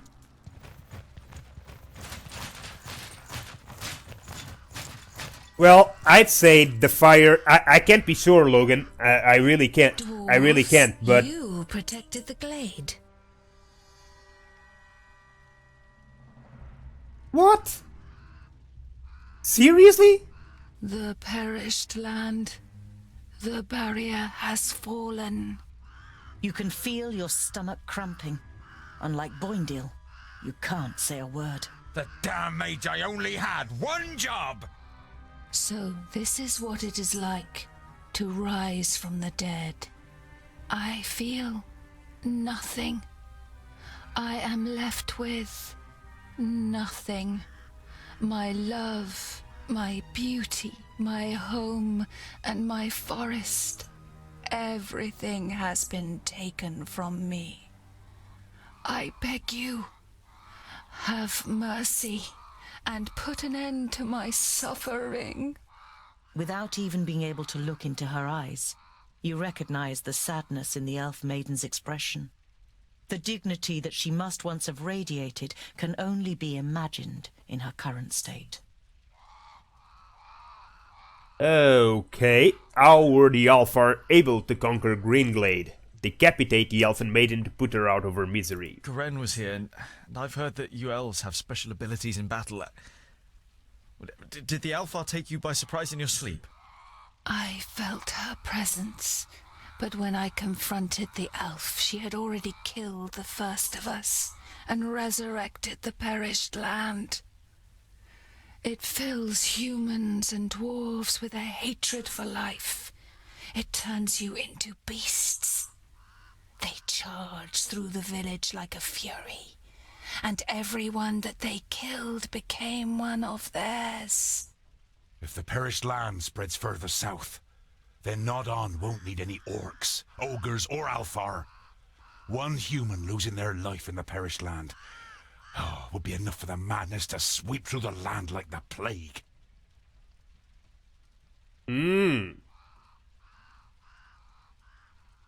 Well, let's decapitate the elf maiden. Your stomach turns, but you know that it's right.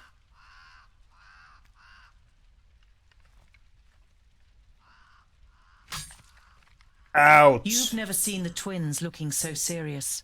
They would pit themselves against any army of orcs, but this is something beyond their power, and yours. We need the Magi. They must rebuild the barrier. Indeed, we must let Lotyonen know what has happened here. We must go to Lotyonen before the perished land spreads further. He will know what is to be done. Neither of your companions objects. I can't believe the barrier has fallen. The barrier has fallen. How could that happen? Who could tell? Anything could go wrong with all that hocus pocus. It had held back the perished land since the fall of the Fifthlings. Reinforcing the barrier whenever it loses power is the primary duty of the Great Magi. I can't imagine how Nodon or anyone else could have broken through it. You think of the demons mentioned in Garen's letter. You wonder whether it could be possible that a demon from the outer lands might possess powers so great that even the 6 Magi weren't ready for it. Well, I don't think so. I think is Nudin who is betraying them all. But we'll see. Like I said, I have no idea about the story. Okay, Buendal has leveled up. Why is this to the side and this in the middle?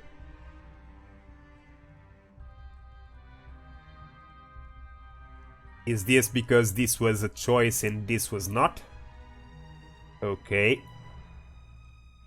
Half circle. Storms through. No, let's do an F circle. A pure cleaver. You found food, gold, and a ring with an inscription on the side. Nothing special. Hey.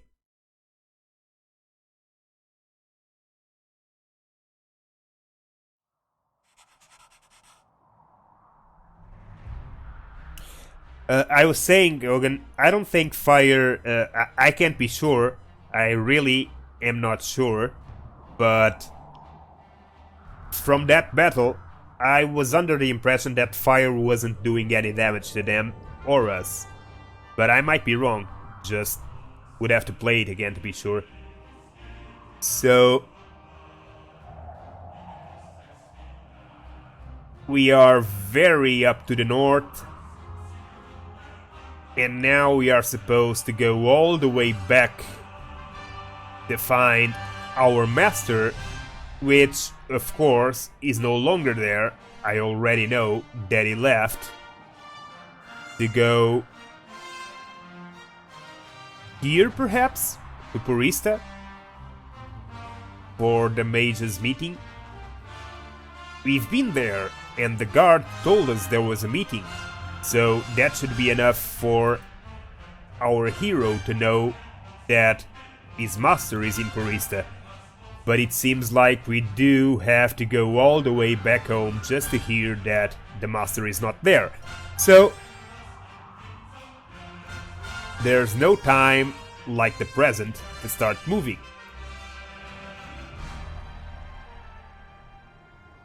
Sungird, we've already been there. Every evening since you left Greenglade, you have looked at Goren's books and tried to prize out the knowledge that they hold. But now, you must admit to yourself that you can't decipher them. They are written in the learned language for high magi, and Lot Yonan didn't teach you that. However, you're sure that the books are important. Why else would Goren want them sent to Turga the Fair-Faced? You put them away with a sigh, and your eyes remain on the bag that Lot Yonan gave you. Did Goren ask Lot Yonan to return the magical artifacts in the pouch? You pick up the pouch and look at it. Lot Yonan forbade me from opening the pouch. Leave the pouch alone. Lot Yonan trusted you with the pouch.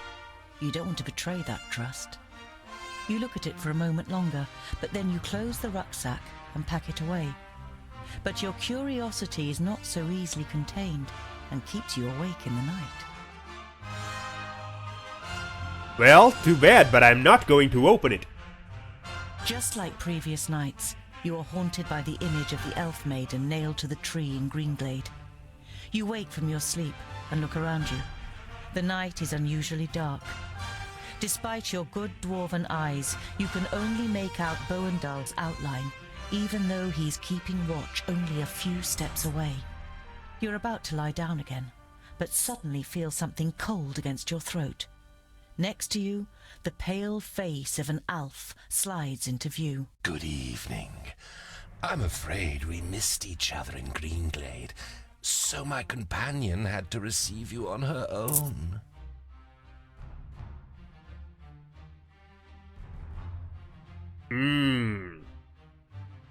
Call for help, free yourself, or say nothing. You want to speak, but the blade is pressed against your larynx, and you can only manage a wheeze. Shush. You don't need to talk. I'm not going to kill you. Not yet. Do you know what I'm going to do instead? You feverishly search for an answer, but you can't even imagine how an Alfar thinks. I will kill everyone who means anything to you. I will destroy your life, and you will sink into hopelessness, groundling. Your downfall is called Synthoras. You tense your muscles, readying to defend yourself, but suddenly realize that the blade against your throat has disappeared. You look around, astonished. The elf is nowhere to be seen. You look over to Boendal, who is easy to recognize in the bright moonlight. Next to you, Boindil smacks his lips in his sleep. You touch your throat, and when you don't feel anything, you breathe out, relieved. Just a nightmare. At least that's what you tell yourself. But you don't close your eyes for the rest of the night. Well, well.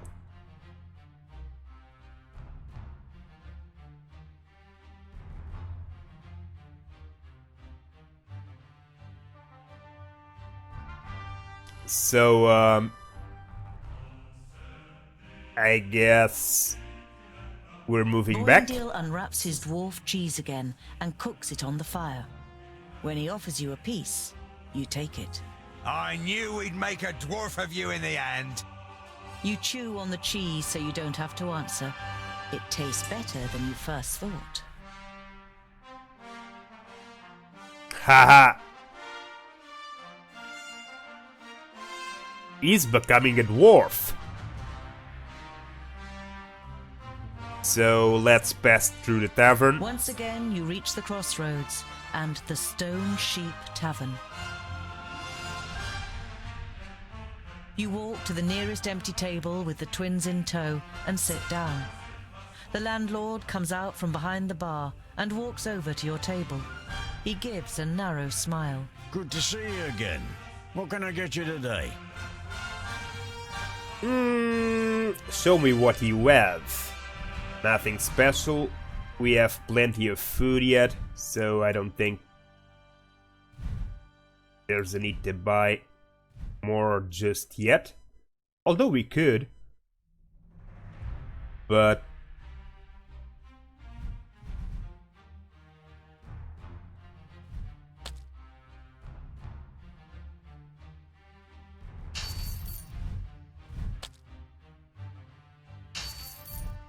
okay.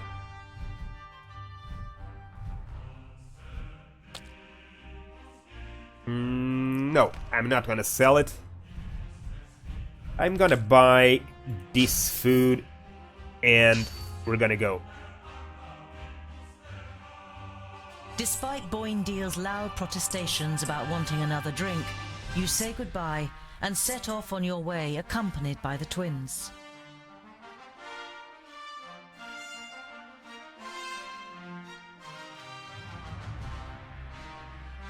Okay. So, good water. We help defend. Everything's fine in there. We've already dealt with all. Why are the Magus' vaults here in the middle of nowhere? And why does the Lord of Yonendar live in a vault and not in a castle? It's to do with the magical fields that spread out under Girdlegard, so the 5 magical realms are found where the fields are at their strongest. And that's why he lives in the vaults? To be closer to the underground magic? No, it's more to do with security. 200 students of magic and a source of almost unlimited magical energy. The Magus thought that an underground vault was a more suitable place to train than Master Nudin's tower in the middle of Parista. Haha. Okay. We are almost home. Let's hope we don't get any surprises. Other than the master not being at home. All this hocus pocus is bad news. Us dwarves know that and keep well away, just as Vracus commanded. I hope you know that too. I cannot perform magic, and I've never attempted to. Nevertheless, please show respect. Remember that it was Lot Yonan who took me in and saved me. Now then, it would seem that the tongue of the learned one becomes somewhat haughtier, and his sentences doth wind most strangely as we verily approach the vaults. You can't help but grin guiltily. With a beseeching glance at the twins, you step into the area in front of the vaults. Seeing no one there you might greet, you and your companions enter your old home through the open gate. What's up? Don't tell me. Who the hell built this this tunnel? Don't tell me. Examines the crumbling roof with a mixture of disbelief and indignation. Be quiet. I want to surprise them. Surprise them? Such a good idea. What if we give your master such a shock that he casts a spell on us? I don't want to be turned into a mouse or a bar of soap. It is unusually quiet in the vaults. There's no one there. Is in the air. You imagine Frala looking up at you from her cooking pot in the kitchen and smiling. Ah, there's boiled and roasted. That's no reason to go and get ourselves turned into something weird. We'll stay here until you're finished with your little game. Okay, so they don't want to come. It's fine. Because the place seems to be empty.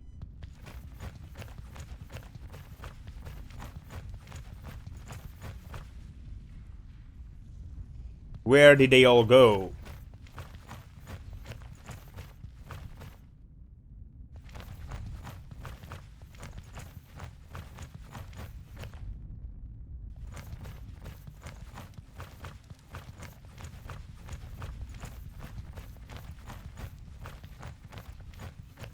Your workshop seems smaller than you remember it.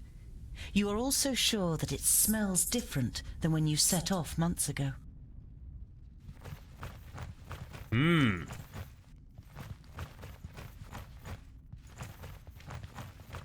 Nothing in here.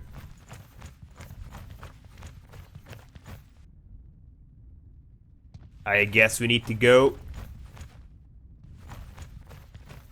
to the master's chambers.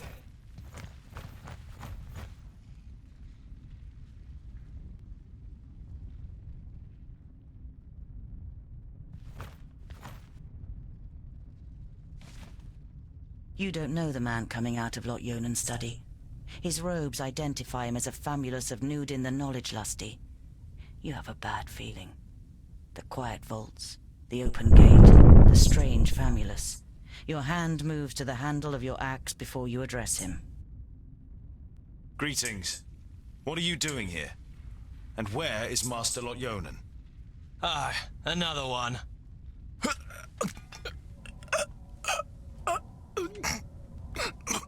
Okay. Haha! Don't even think of using magic, or I'll lodge this pretty piece of steel in your brain. It takes the famulus a few seconds to comprehend the situation he's suddenly found himself in. He seems to weigh up his options for a moment before he breathes out and the tension leaves his body. All right, I won't use magic. What happened here? Where is everyone? For a while, the famulus seems to be playing with the idea of being stubborn. Boendal pushes a little harder on the end of the crow's beak, and the tip penetrates the skin. Blood seeps out. They're gone. Dead.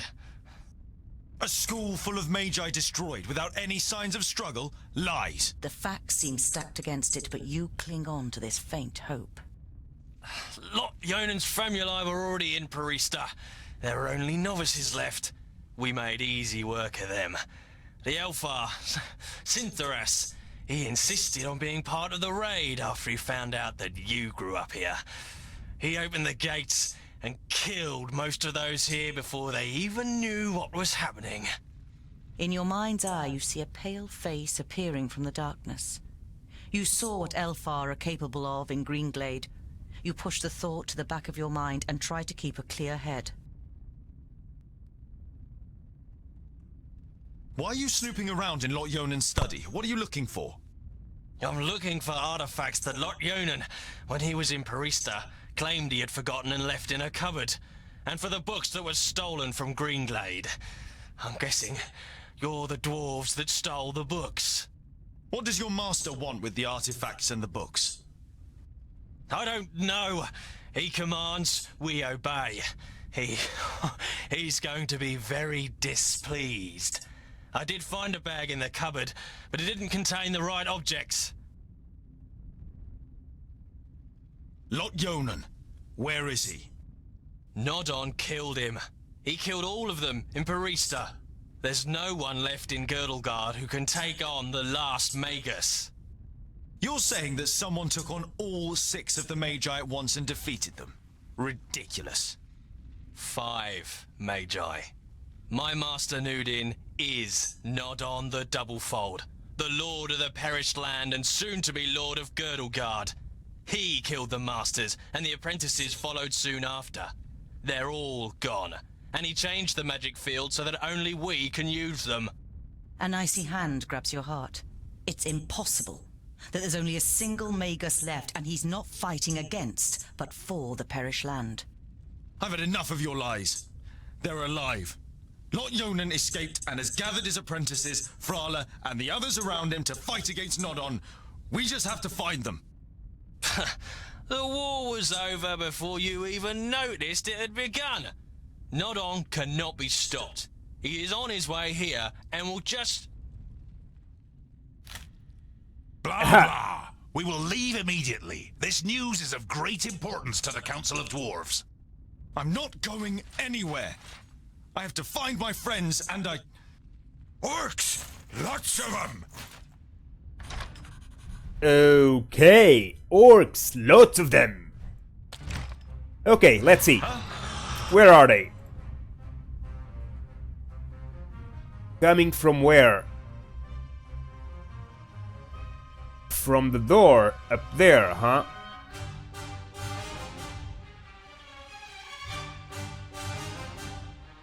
Uh-huh. Oh, I see. I'm gonna have to cave in the entrance and get out through the other side. And what now? I'm with you. Huh? As good as done. What is it? Of course. Huh? Understood.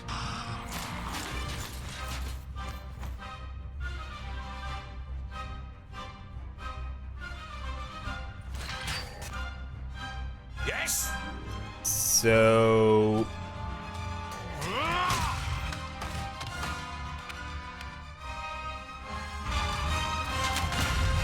Okay.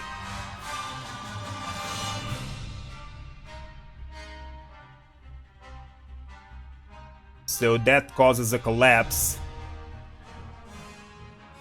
I don't know what will that do. If it's just damage, I guess so. I didn't hit you very hard. And what now? Huh?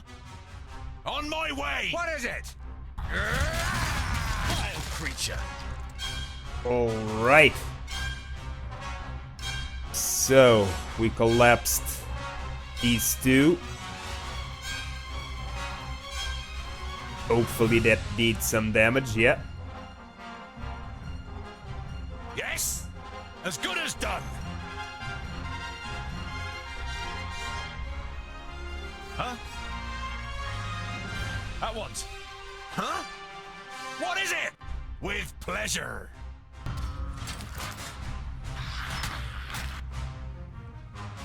What is it?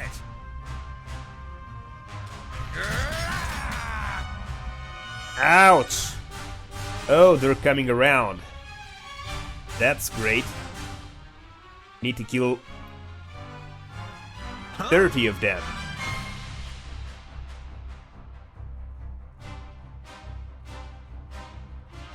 Hmm. On my way!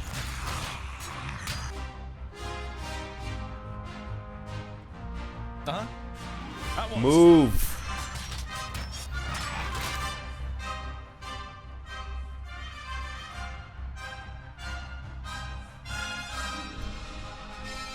Let's see. We need to go to a different place.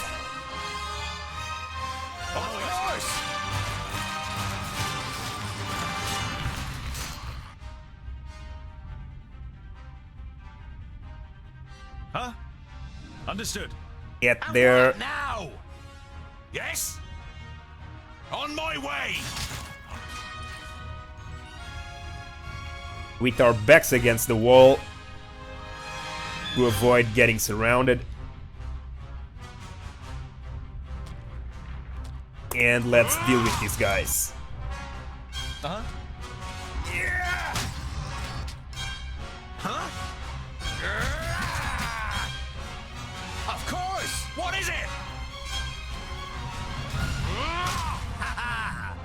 Huh?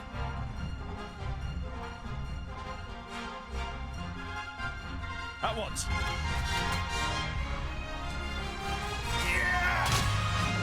Okay. And what now? Yes?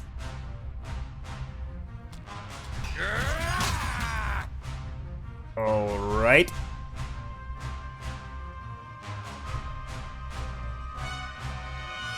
What is it? Yes? End it! I didn't hit you very hard! Yeah! Huh? Yes, yes! I'm with you! Good. Now, you better use a massive cleave. Too easy! Okay. You can move a little forward. On my way. And what now? You two. I didn't hit you very hard! This guy came around. But we're gonna take advantage of his depositioning. Huh? And try to take him out. Kill. Huh?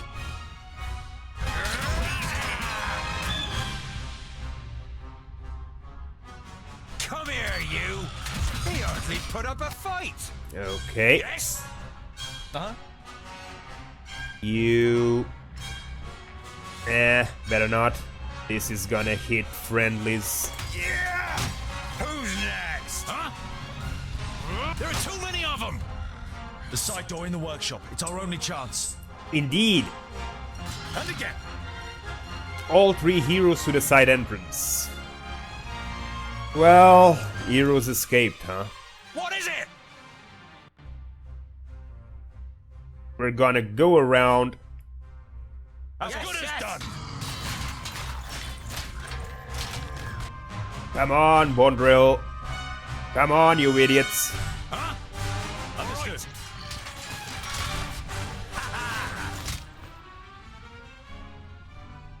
What is it? Move. On my way! Move. Alright. Huh? As good as done. Yes? Now, move. Move. Move. Move. Move. Can you move? You can. They will run behind you like crazies, but you can move. On my way! As good as done. And what now?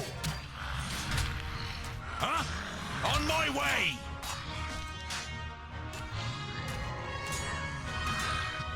They are all escaped. Yes? So, why hasn't that level stopped yet? Huh? Okay, I guess we need to fight for a little longer.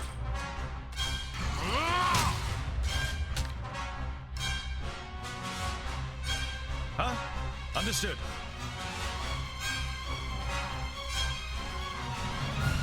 And you... Come here, you! Uh-huh. Yeah! Who's next? What is it? You... Okay.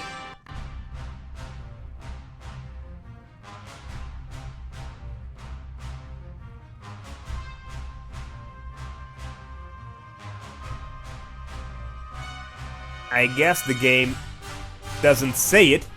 It simply says that I have 3 escaped heroes, but the game isn't stopping. Which probably means that there is a needed requirement of number of enemies defeated. So... Yes?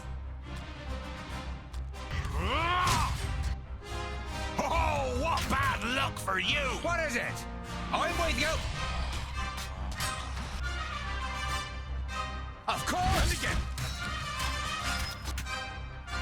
I'm with you! No. Yeah. What is it? Okay.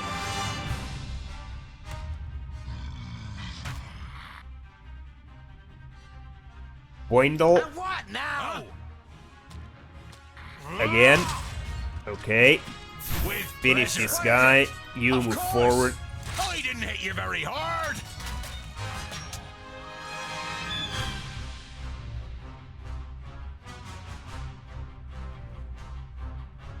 What is it? And what now? I didn't hit you very hard. Next. Huh? Let's see. No, you can stay there for a little while longer. They are taking care of this just fine. No point in dispositioning them. What is it?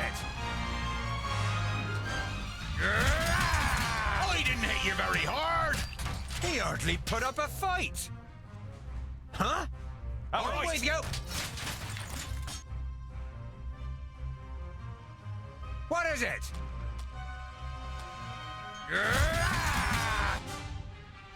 I guess we need to take care of these guys in here. Only then we will be able to leave.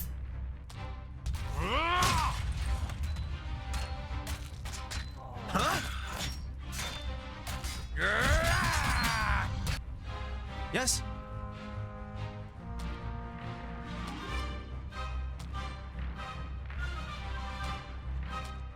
Huh? What is it? Okay.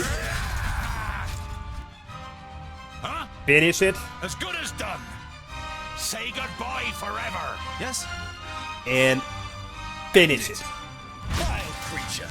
Who's next? Done.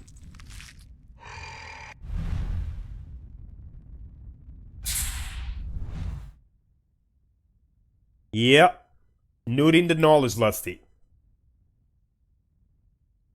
The Nudin is the fat guy with a deformed face that we saw having a conversation here in Master Yotionan's chambers. And I really don't think Master Yonan is dead. Well, maybe he is, but when I saw that scene, I really thought that Master Yonan was not buying any of what Nudin was saying. And the fact that he sent the magical artifacts with Tungdil shows that he was onto Nudin. So I don't know if that is enough to say he was alive, but that he is still alive. Maybe he's dead, but if he's dead, it's not because he was caught completely off guard. So I guess we managed to escape. Boindil moved to level 6. Oink oink. Boindil regains a bit of health and attracts the attention of enemies. Okay. And this is what?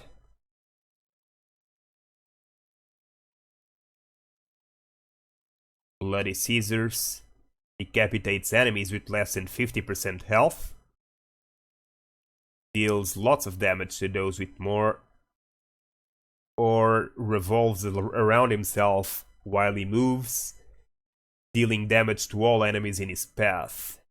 800 damage or 750. 1 second cooldown, 2 seconds cooldown, cost of 3, cost of 4. Well, I don't know. I guess I'm going for the Bloody Scissors. Not now, because it's not choosable yet, I'm just seeing. I guess now it was the Hoink Hoink that got unlocked. We got some food, another gold ring, and a healing potion.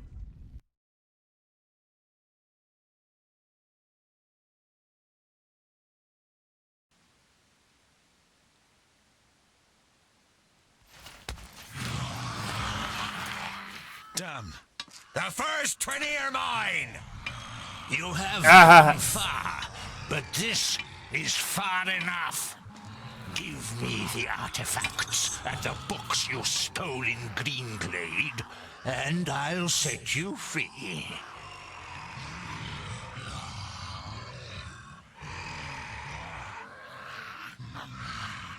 What have you done to the other Magi? Your famulus told us some cock and bull story about you forcing them and their famuli to go to Parista and then murdering them. I did what had to be done to protect Girdlegard. I wish there had been another way, but they would never have understood. Do your eyes deceive you, or do you really see a brief moment of real regret on the swollen face of the Magus?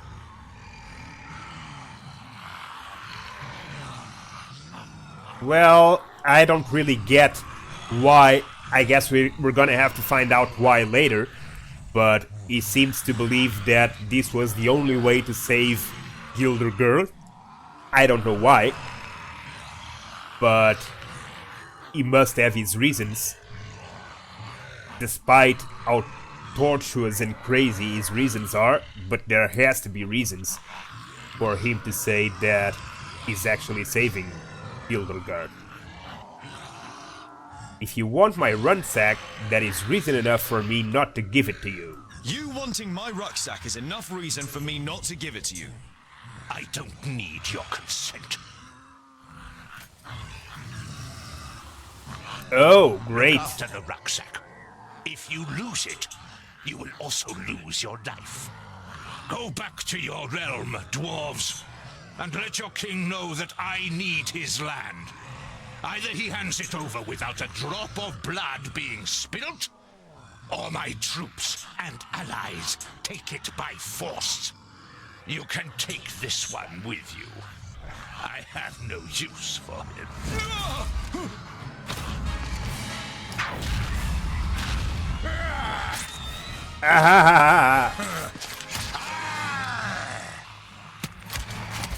Invisible wizard, Maya. Look.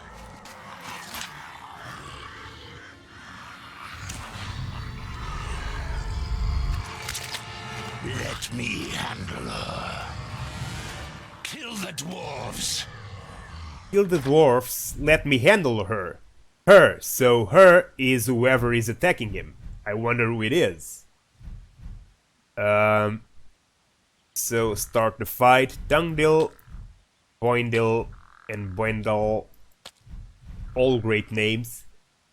So Tungdil level 5 is gonna keep using this thing. I don't think there's anything else to change. Okay. So The rucksack! The artifacts! If he wants them so badly, they might be the key to his destruction. There's the orc with the rucksack. Let's get him! What a waste of time.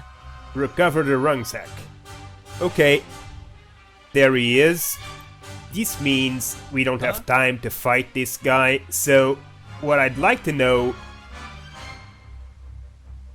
is...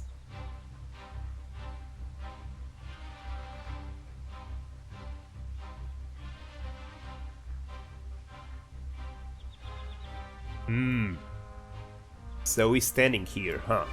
Huh? Okay, let's go after that idiot.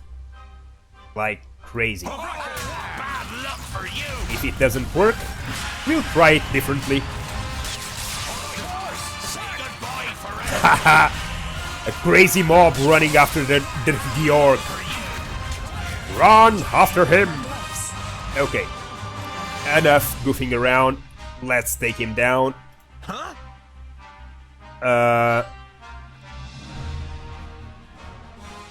Let's see. Oink oink. What the hell is this? Boinil regains a bit of health and attracts the attention of enemies. I don't want to attract attention, I want to kill this guy.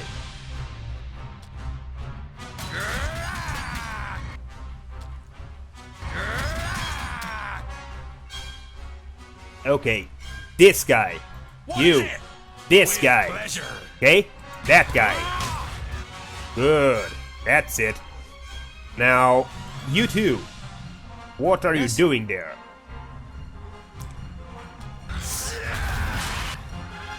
Okay. He started sprinting again. I better go after him.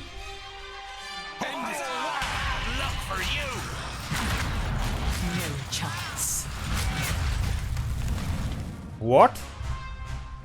I heard a voice of a woman. Where is she?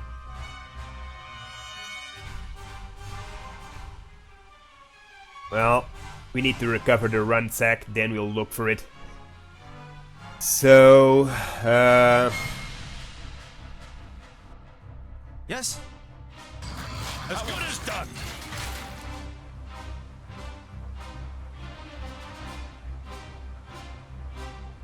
What? Don't tell me you're already berserking again.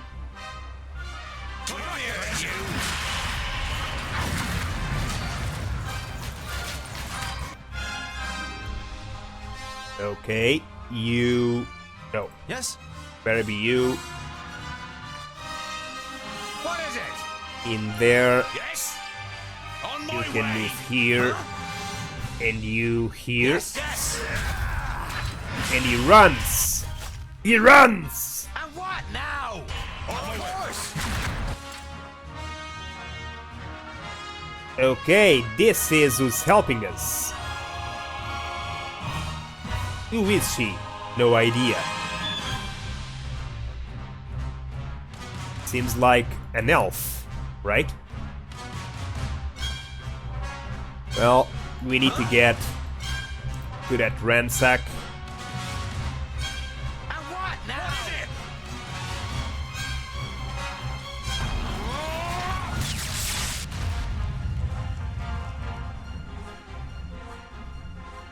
Huh? On my way. What a waste of time. Okay. Okay.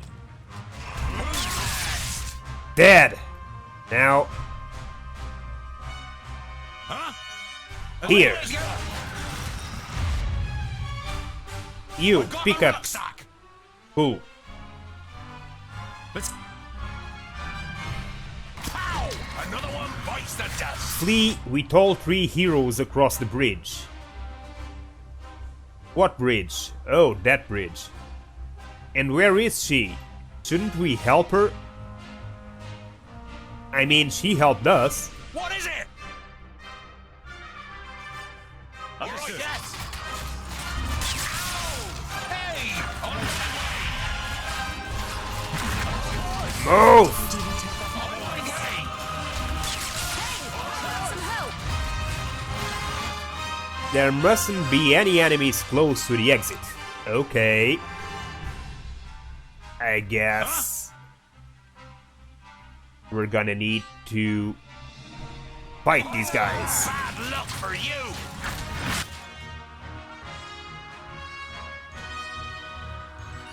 Okay. There is 1, 2, 3, 4, 5 at least to take care of.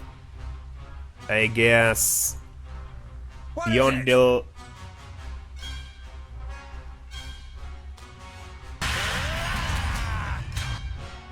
Okay. 1 down. There. And you.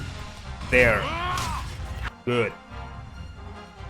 Now, As good as focus. He's dead. No, he's not. Pleasure. Now he is. Too easy. And now this one too. Yes. Who's next? Okay. Bridge down. Let's get out of here! We would die! Perhaps you've noticed that Nodon has risen again, headless. He is more powerful than the Perished Land itself, but the key to his destruction is in here. We will return to the Secondlings and tell them what the Magus is up to. We'll be safe at Ogre's Death, and there we can hatch a plan. If we manage to get there. Nodon will do anything to stop us. Then let him try! Okay. So, I'm still wondering who's the elf maiden that helped us? And why didn't we help her? And completely ignored her. But fine. So, Tungdil is leveling up again. Damage boost or defense boost. Received damage is elved or plus 50, minus 50. I don't know. What do I need the most? Okay, Hogan. See you later. Drop by anytime you want. Thanks for watching.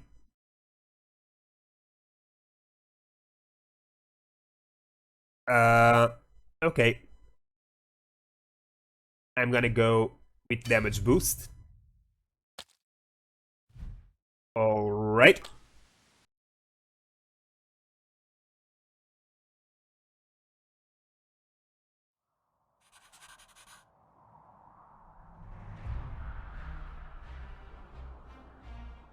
Wow, so...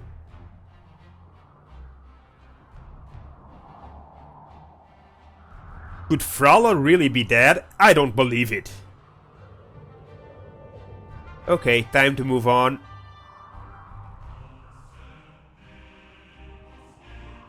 This area is gone.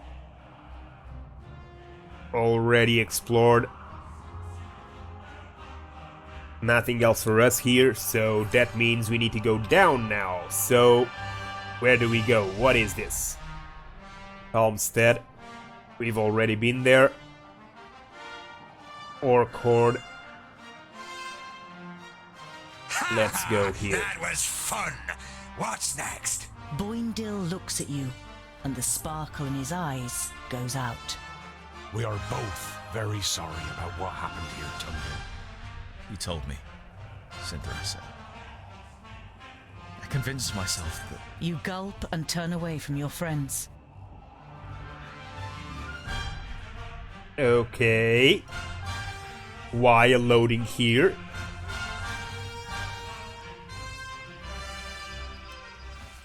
Ah.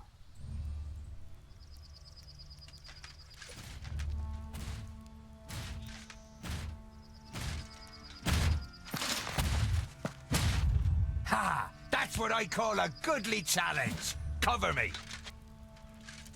Not a good idea if you want to go on living, dwarf. You've got quite a big mouth for someone who sounds like a girl. Ah, here she is. You are Andikai, the Tempestuous, right? Correct. And you're Tungdil, Lot Yonan's charge.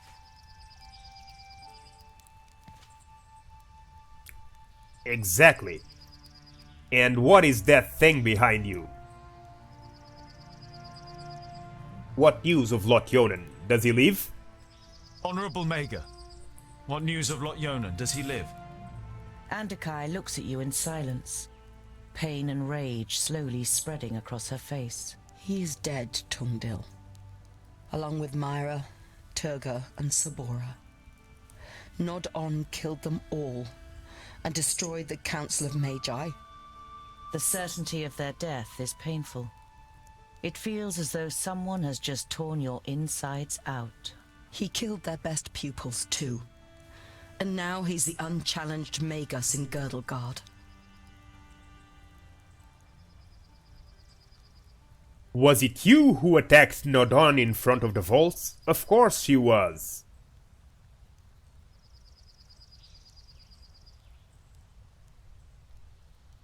It was you, wasn't it, that attacked them with the lightning? Were you any more successful than we were? Andakai shakes her head. He defied everything I threw at him. All of my skills. In vain. I soon realized he was superior to me, but I wanted to buy you some time. Why can you still use magic? Nodon's famula said that he had changed the magical fields, but you still seem to be able to use them.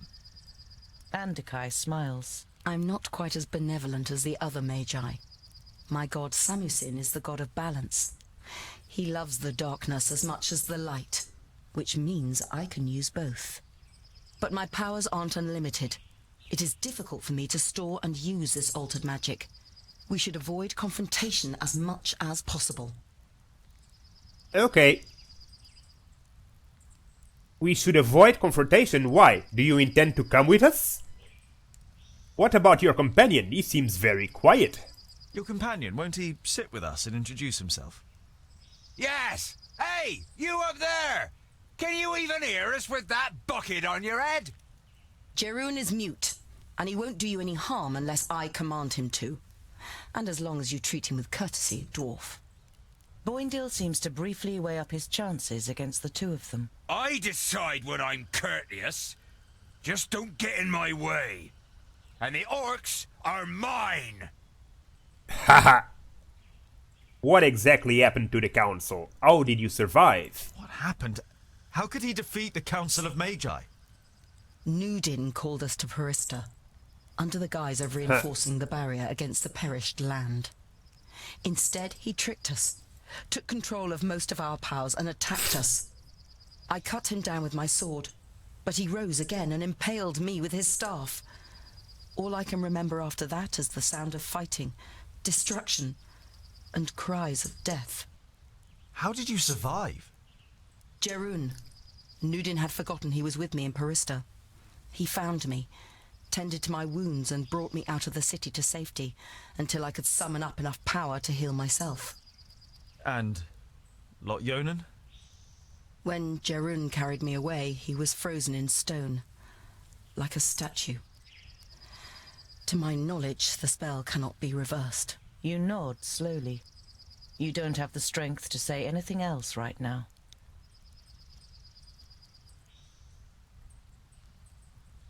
Okay.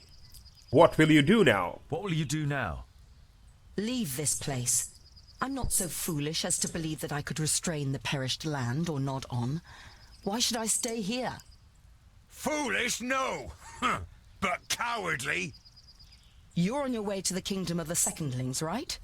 Then I will accompany you and leave Girdlegard by the High Pass. We'll need all the help we can get. Nodon will have a lot worse in store for us than just orcs. The Mager nods in agreement. Then she looks pensively at your rucksack. Your rucksack? Why did Nod-On want it?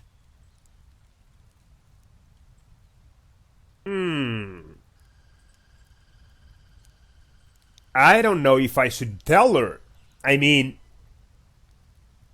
she just admitted that she's not as good as the other mages. She adores the god of balance, so she uses light as well as dark. So it will go bad if it suits her. Do we want to tell her the artifacts can help destroy Nodon? What are the risks? The risks is that since she wants to flee, she tries to steal the artifacts during the night and disappear with them.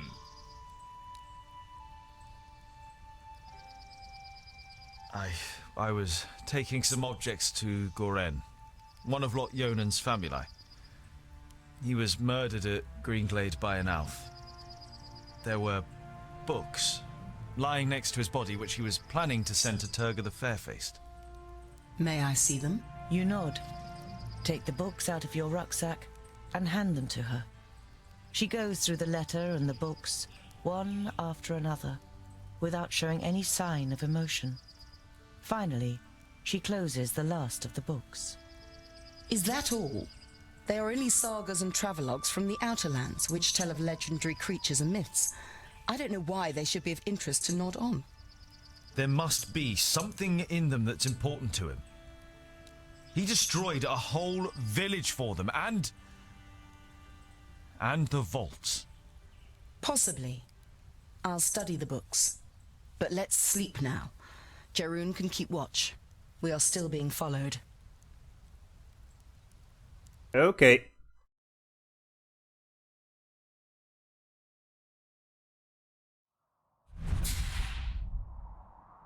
Alright, now we have two more party members, Andokai and Jeroen. Nice. Okay guys, it's getting really late. This session is going very long. I'm gonna end today right here. We'll continue this adventure tomorrow around the same time. I hope you enjoyed it. And I hope to see you again tomorrow. Around 10 PM tomorrow, we'll continue this adventure. See you guys, thanks for watching.